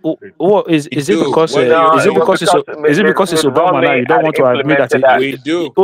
Hold on. Is it because it's Obama? You don't want to admit that was Romney care? Huh? What's the universal healthcare, please? We don't have a universal healthcare system. What do you mean we don't? We have a hybrid of public and private, but we don't have a. What's hybrid of public and private? What is hybrid of public and private? Majority of Americans are covered by private or employer-sponsored insurance. So what are we talking about? Yes. Yeah. But you have options. And the government we don't have the same healthcare they have in Canada or England. No, you don't. Canada, no, you don't have it. Who tells you don't have the options? You have the options. You don't have to go. It's not forceful for you to go ahead and take your employer the only universal thing about it is that they charge people if you don't have insurance, then you have to pay to the so universal healthcare, you don't pay anything. You go to the hospital, you get treatment. That's universal healthcare. That's universal healthcare. You're talking about the penalties if you don't have insurance. No, you don't need insurance. You don't need insurance. You just go to the hospital, you get treatment, or you go to the GP, you go home. That's it. So who pays for it? Is that what you have? You say what? Yeah, of course. That's what most of European countries have. Who pays for it? Who pays for it? It got taxes pay for it. Like you pay taxes. And that I don't think majority of countries have that, and I don't even think a lot of European countries. Canada has that, a publicly funded. The UK has it. Spain has it. Hold on, let me explain this. The UK has it. Spain has it. I think Portugal has it. I think. But they're paying a lot of taxes for that. Here's the thing. What you guys do not understand. Like Norway. There's no free lunch anywhere in the world. Of course, there's no free lunch. And here's the thing. Exactly. And some of the countries that are actually running these social programs. Okay, someone somewhere is picking up the tab. But you see, if you don't pay through your taxes, you will pay through other means.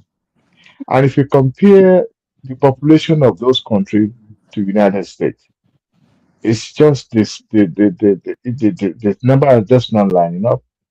Now you have a country as big as United that's a States, good point. as big as United States. No matter how you try to fund the system, so I think it was Midwest that was criticizing what Obama did when he came up. I'm not Midwest. Don't be calling me Midwest. Sorry, my brother. Sorry, I'm sorry. Progressive. See, now what he did, the bailout actually worked because one, if he had not done that, thank God that there are still some allies, even from the opposition party, that bought into that idea of bailing, especially the crucial industries. Yeah, now some banks through that crisis might. You remember Wells and Fargo, they were separate their bank at that time. They might because of the difficulty of the